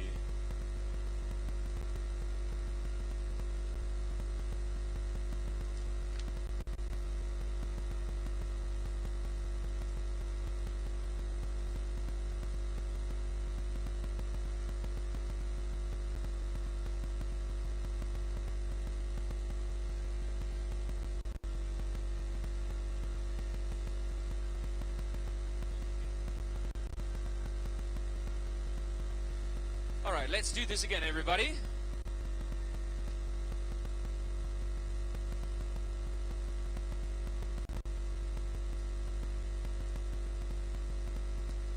All right, I jumped the gun there a little bit, gentlemen. I was going straight into the GC here. So let's try this again one more time with our individual athletes, our individual teams of today's stage 4 from St. Moritz to Davos. The amateurs men in 3rd place today. Team Portugal, Christopher Portugal and Renato Tapia Landa.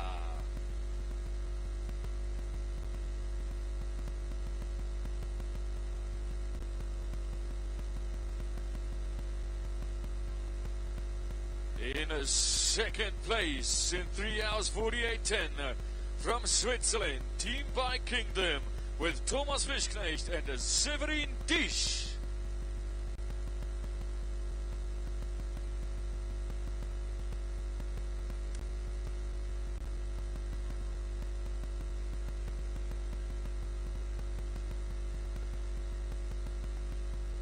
And And your fastest team of the day, winners of stage 4, and still wearers of the leader's jersey in 3 hours 46:13 from Switzerland. Stoll Bikes, Lukas Spengler und Jonas Baumann.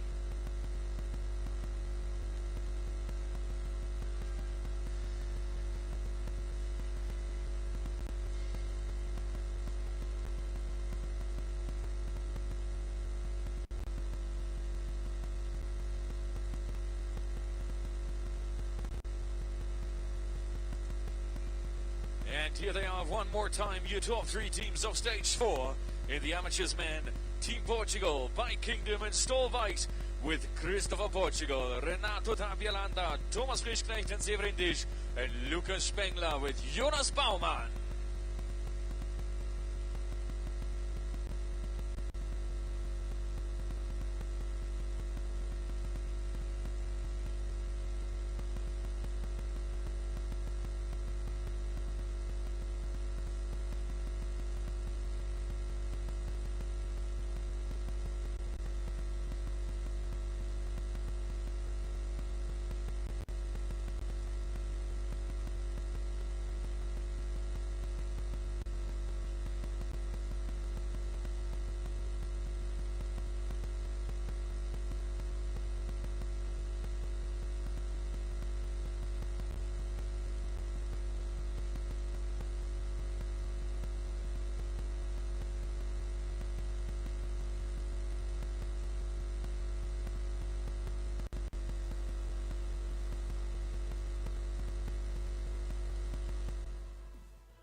German Simone Stoll and Lina Brenn.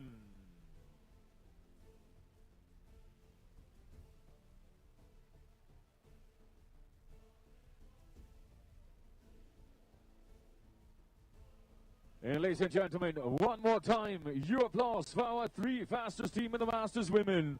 Team Matsus, Team Stoll Bike Twins, and Team Stoll Bikes Women.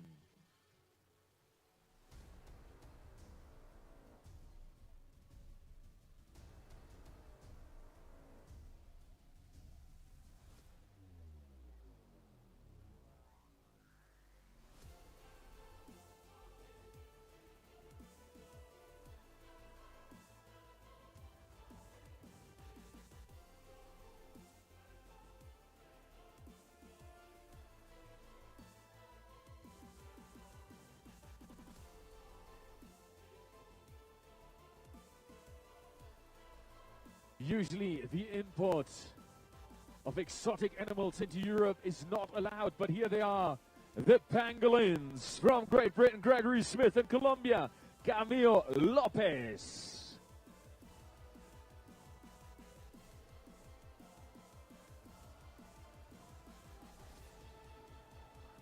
And let's give it up for the Stoll Bros, Peter Brunner und Meinrad Filz.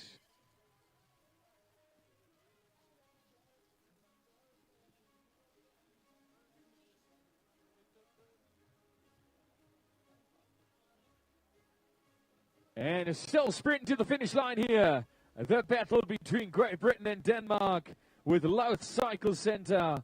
James Shaw, Jack Wilson against Ideal Huse, Kaspar Cullison and Kenneth Paulsen. And jumping straight into the next 2 Swiss duos in the UCI Women. The Jordana by Karina Zermatt, Larissa Rosna, and Melanie Eichmann, and Metz Davos, Rahel Bettig, and Stefan Sulza.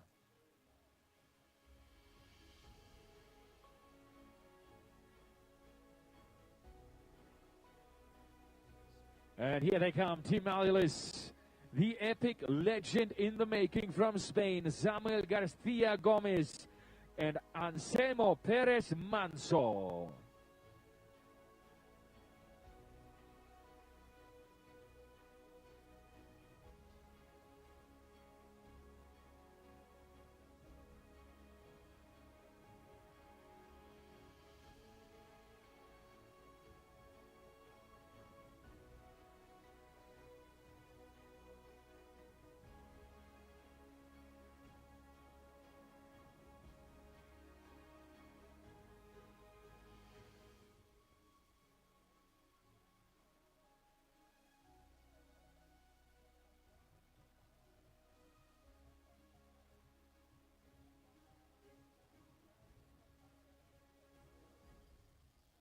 Wir hören die Kuhglocken läuten. Als Individual Finisher für Dani Schnieder Radsport Crazy Ladies, Jolanda Lötscher.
Und hier kommt der Cube-Stock-Kur. Die Swiss Epic-Legende Markus Ensler mit der Epic-Legende Björn Chenet.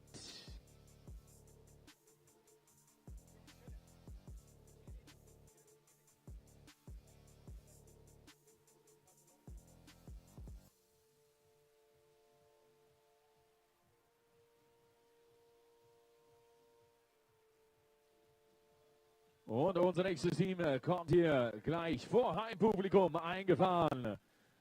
Nochmal das kleine Duell hier vorne um die Position Full Moon Spike Go Vertical Davos mit Marcel Gomola und Martin Matuska. And the CP team Slovenia, Vojan Krivec and Urban Meissen.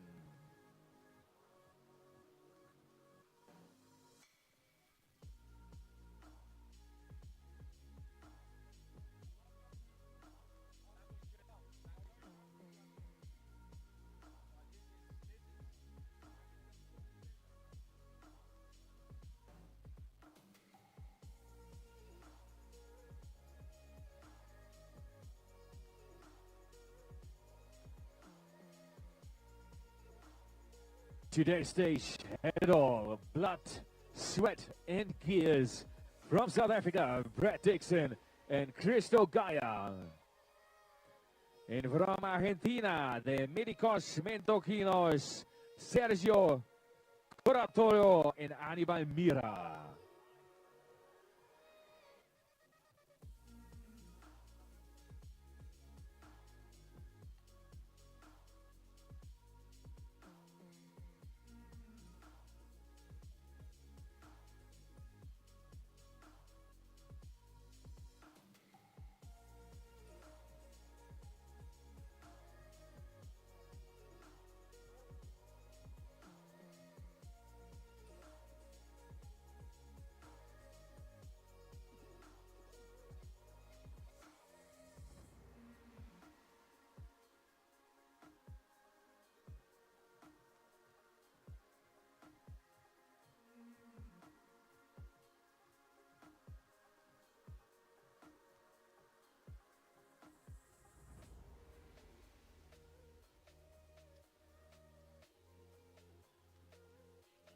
And clearly we've got an out-of-control Scott bike amongst our spectators here.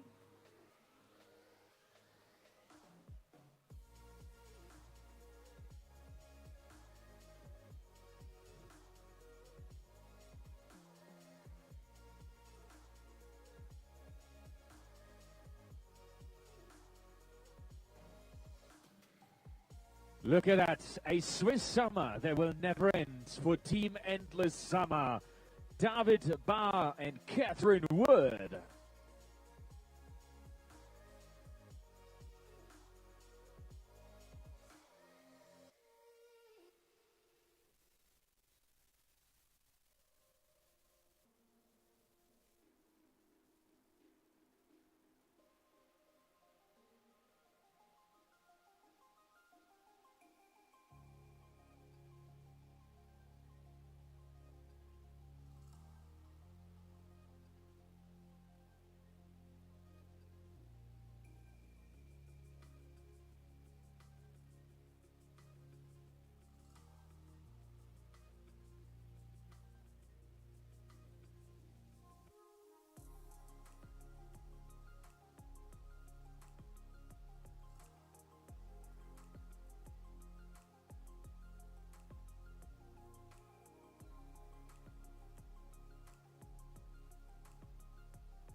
Willkommen im Ziel. Welcome to the finish line. Circular cycling.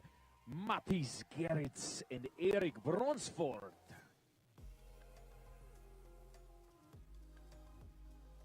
Und unsere nächsten beiden Schweizer auf dem Weg, das Team RV Ersigen 260s.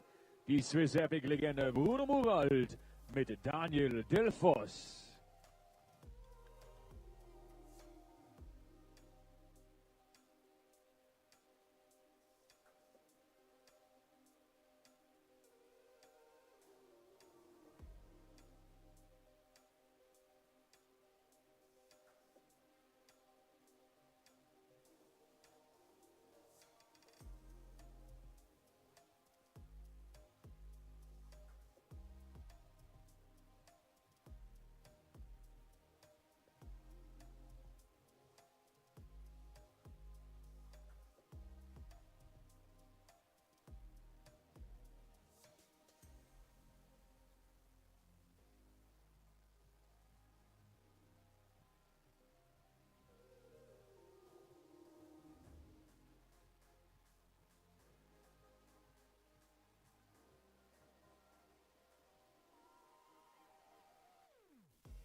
Wir freuen uns mit unseren nächsten Teams, die hier ins Ziel kommen.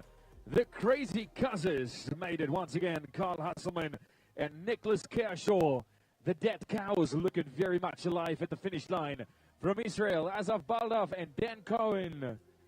And we say, hey, ja, Sverige, Team Cykelmagasinet, Daniel Brees and Ulrika Eriksson.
Es ist ein sonniger Tag, ein schöner Tag hier im wunderschönen Davos und seinem Gastgeber für die Finishline des 4. Tages und morgen die Finale und in vielen Bereichen entscheidende Stage des diesjährigen SPAR Swiss Epic. SPAR immer für dich da, großartiger Partner, der hier auch auf unserer Expo im Athletes Village vertreten ist.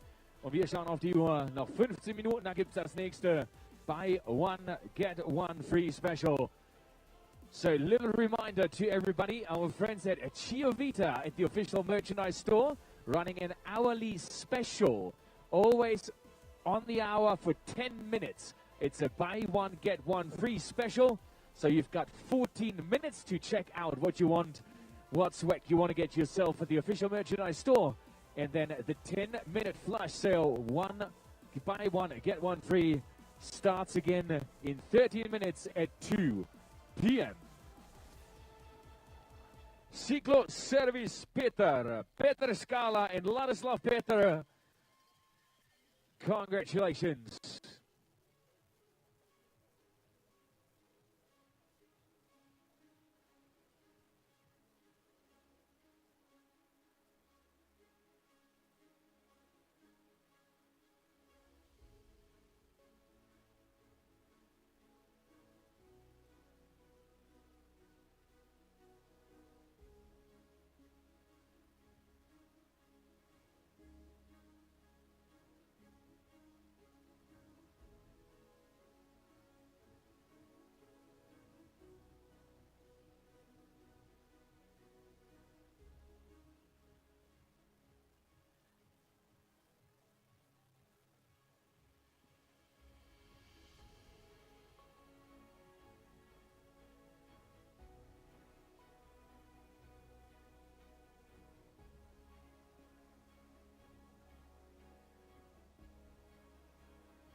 Let's get up for our next two heroes. Job well done once again from South Africa. Quinton Abrams with the epic legend Maurice Picard.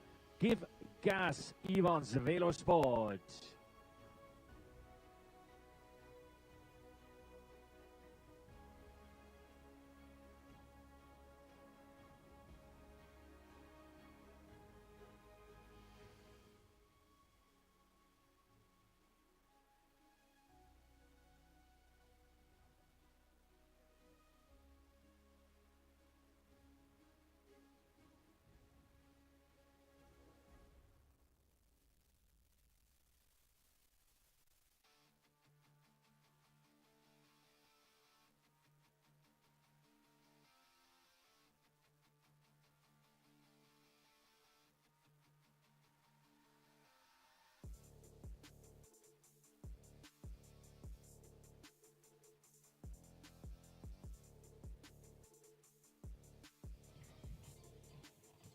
Well, we're going to welcome two Dutchies, Robert de Moor and Mark de Buhl.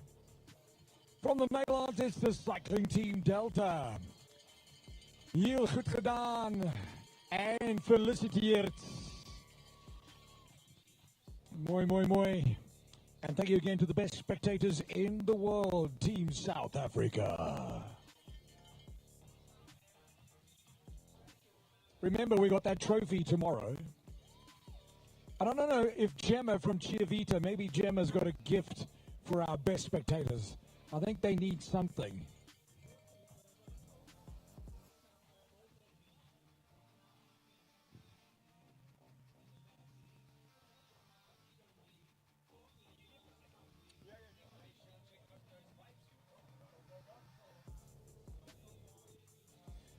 Gleich haben wir zweimal Deutschland im Ziel.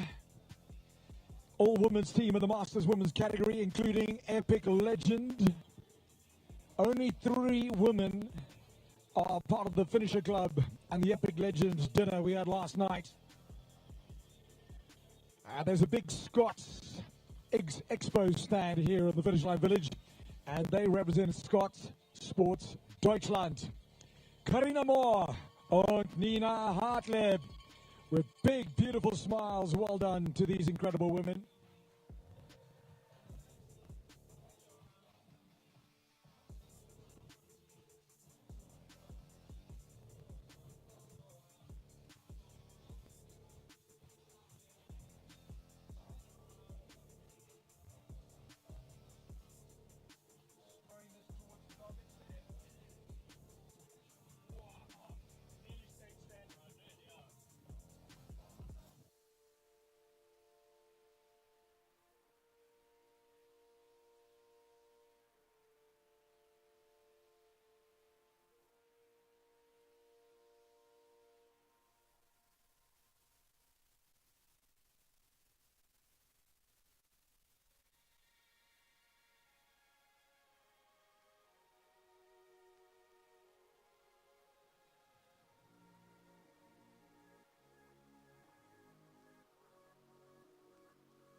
Well, I'll tell you something, if you'd known that there'd be such a big contingent of South African spectators, you would have bought shares in the Swiss beer companies, you'd be rich.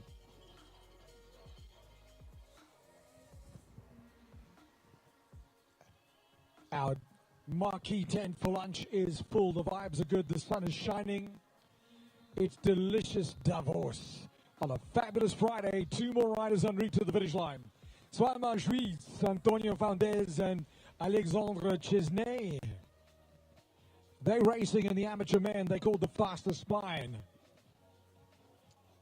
Couple of South Africans on the way now too. Couple of South African sporting heroes. Abelsma Schwyz, Antonio and Alexandre. Gratuleer team fastest spine. Tolle Leistung, tolle finish. And probably one of South Africa's best ever cricketers. Opening batsman and legend for the Proteas, Gary Kirsten's on the way with Springbok rugby player Jeremy Thompson. Gary Kirsten's done a Swiss Epic before. He did the 5th edition in the Valleys, and now he's doing here in the Graubünden. This is Team Fairtree. What a Gary, what a gem. Welcome back, boys.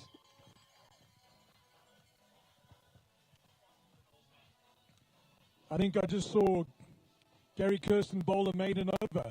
See what I did there? Only the South Africans would get that.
We are getting ready to welcome a team called Gadejos.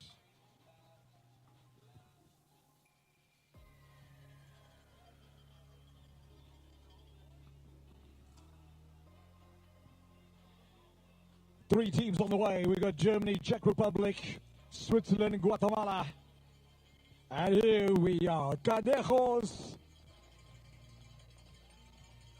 And is that Danny on his own? Daniel Hanich. Carlos Enrique Barrios Hernandez. From the Czech Republic, Jan Vodrak, Jako Adamec, and the team Gibbons join us.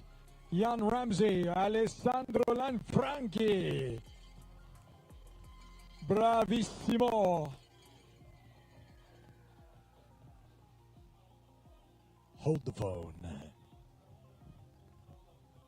If you think the vibe is good today, check it out tomorrow, the final day, including Epic Kids. And a huge award ceremony for all our categories, for our top 3. And the crowning of your SPAR Swiss Epic champions, UCI Men and UCI Women. Make sure you're here for the start tomorrow morning at 8:30. And stick around the whole morning and the whole day. It's going to be a fantastic party on the finish line in Davos. Graham and Francis Faulkner, Team Nakatar. Congratulations and good job. And we're getting ready to welcome Meindert and Schiel. One of them's got the German flag, but they both sound very, very Dutch. Tweemaal Nederlands. Heel feliciteerd Schiel Snelder en Meindert van de Heuvel. Congratulations and feliciteerd. Tulshenk's been shopping again. Another freebie from Cheervita.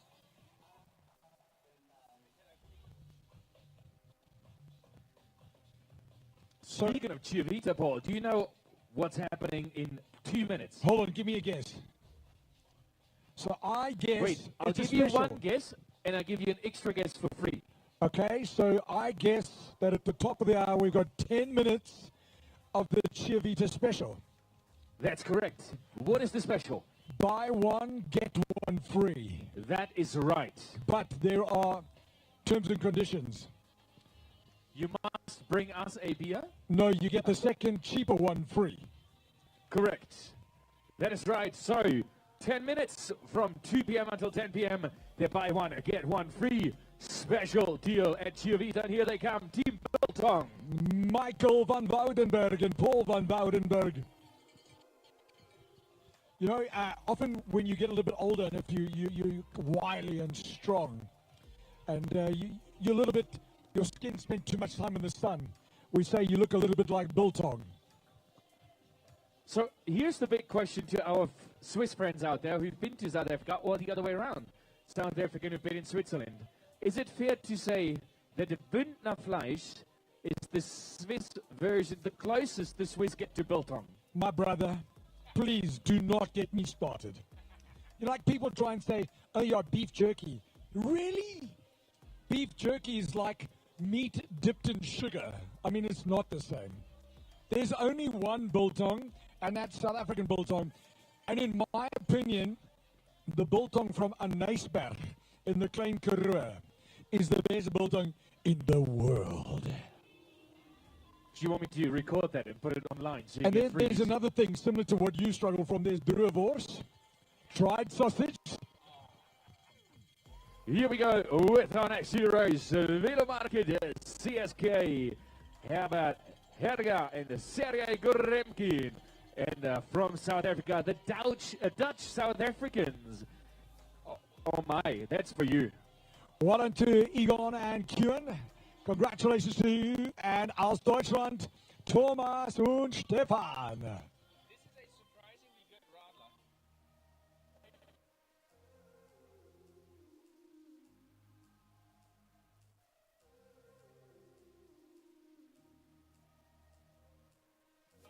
Fantastic fuel for endurance riding, endurance racing. It's got good protein, it's reasonably high in good fats, it's got sodium, and it tastes lekker. So since I've got the South African pride going within you already anyways, let's talk about barbecue and braai. So I can explain that, it's real simple. A barbecue is a long line of men standing waiting to have their hair cut. That's a barbecue. A braai is where you use real hout, real wood, and you burn that hout lekker, and when it's bright orange and smoldering, gooi 'n bietjie wors eers, dan braai jy jou lamb chop, sausages, a lekker steak, and for salad, South Africans, we call chicken salad. So what you're saying is braai and gas do not go hand in hand? No, you do not use the word braai and gas in the same sentence.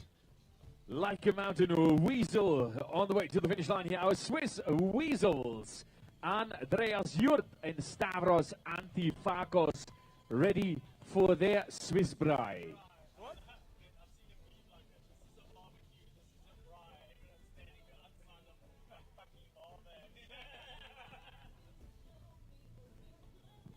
And let me tell you something too. So now it's lunchtime. So at events in South Africa, what you would smell right now, you would smell the sizzle of the boerewors on the braai grid. As that fat drips onto the hot coals, a little bit of flame, the smoke and that smell, and it just is the best smell in the world. Can we stop talking about boerewors? Oh. It's been 6 years since I had my last proper boerewors, and it still waters my mouth just hearing it. That's what she said. Team 8300 from Belgium. Well done, Mika. Well done, Louis. Congratulations to the two of you. I actually like to toast the bun just a little bit. And you cannot have boerewors on a roll without some Mrs. Balls. Mrs. Balls. You know what I'm talking about, Linda? Eh? Boerewors, Mrs. Balls. You know exactly what I'm talking about. So listen, somebody called Jurgen sent me a message on Instagram to say, Linda was from South Africa and she's doing the race. Somebody called Jurgen. Really? Promise you. Somebody called Jurgen sent me a message. Da war keine Nachname. Da war nur Jurgen. So then I saw that you're part of the same triathlon club I am. I'm an honorary member. Been a member since they founded the club. Yeah, ATC, Atlantic Tri Club. Best kitten triathlon in Cape Town. Did you have a good day? Did you win again? Well, you saying no, you saying yes.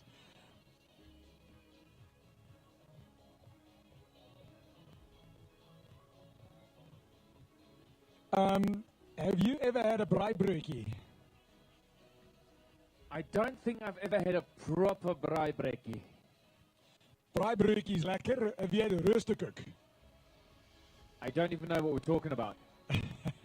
So here's the thing that confuses me about South Africans, right? You talk about braai and all those things, you get really excited. You talk about like Moritz crashing, breaking the collarbone, and everybody's like, oh my God, oh no, I can't believe it. And the South Africans go, shame. Correct. And we say, hey, Sverige, Daniel Pettersson and Christian Ceder, our team, Luna Sports, CK. Hey, Sverige. Gratis and congratulations. But then, you know, we're in Switzerland, and Switzerland have a very similar term to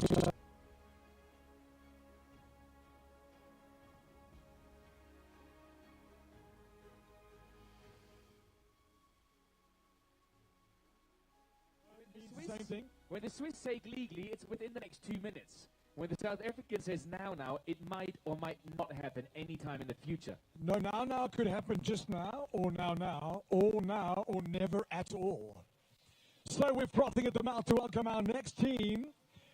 Make sure you give them a bit of an Aussie. Oi. Larissa and David, our mixed team froth. Well done to you two. Welcome. Good to see those smiles of victory, one stage away from conquering the Alps. I just realized that, like, with all the great things you tell me about South Africa very much reminds me of most women I've met in my life.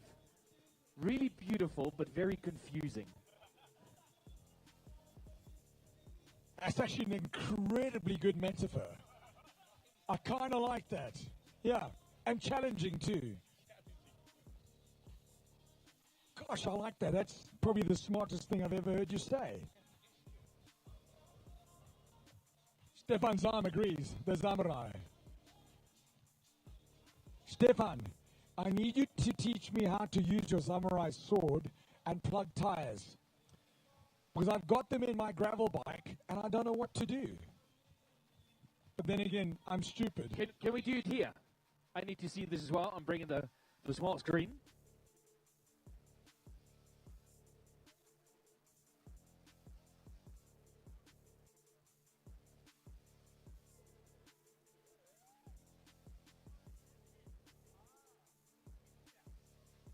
And here we go with our next legend on the way to the finish line. Anders Diakon from South Africa and Axel Tornau.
through north at some point.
and Les GT.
Paul, is it different? Yeah, they do that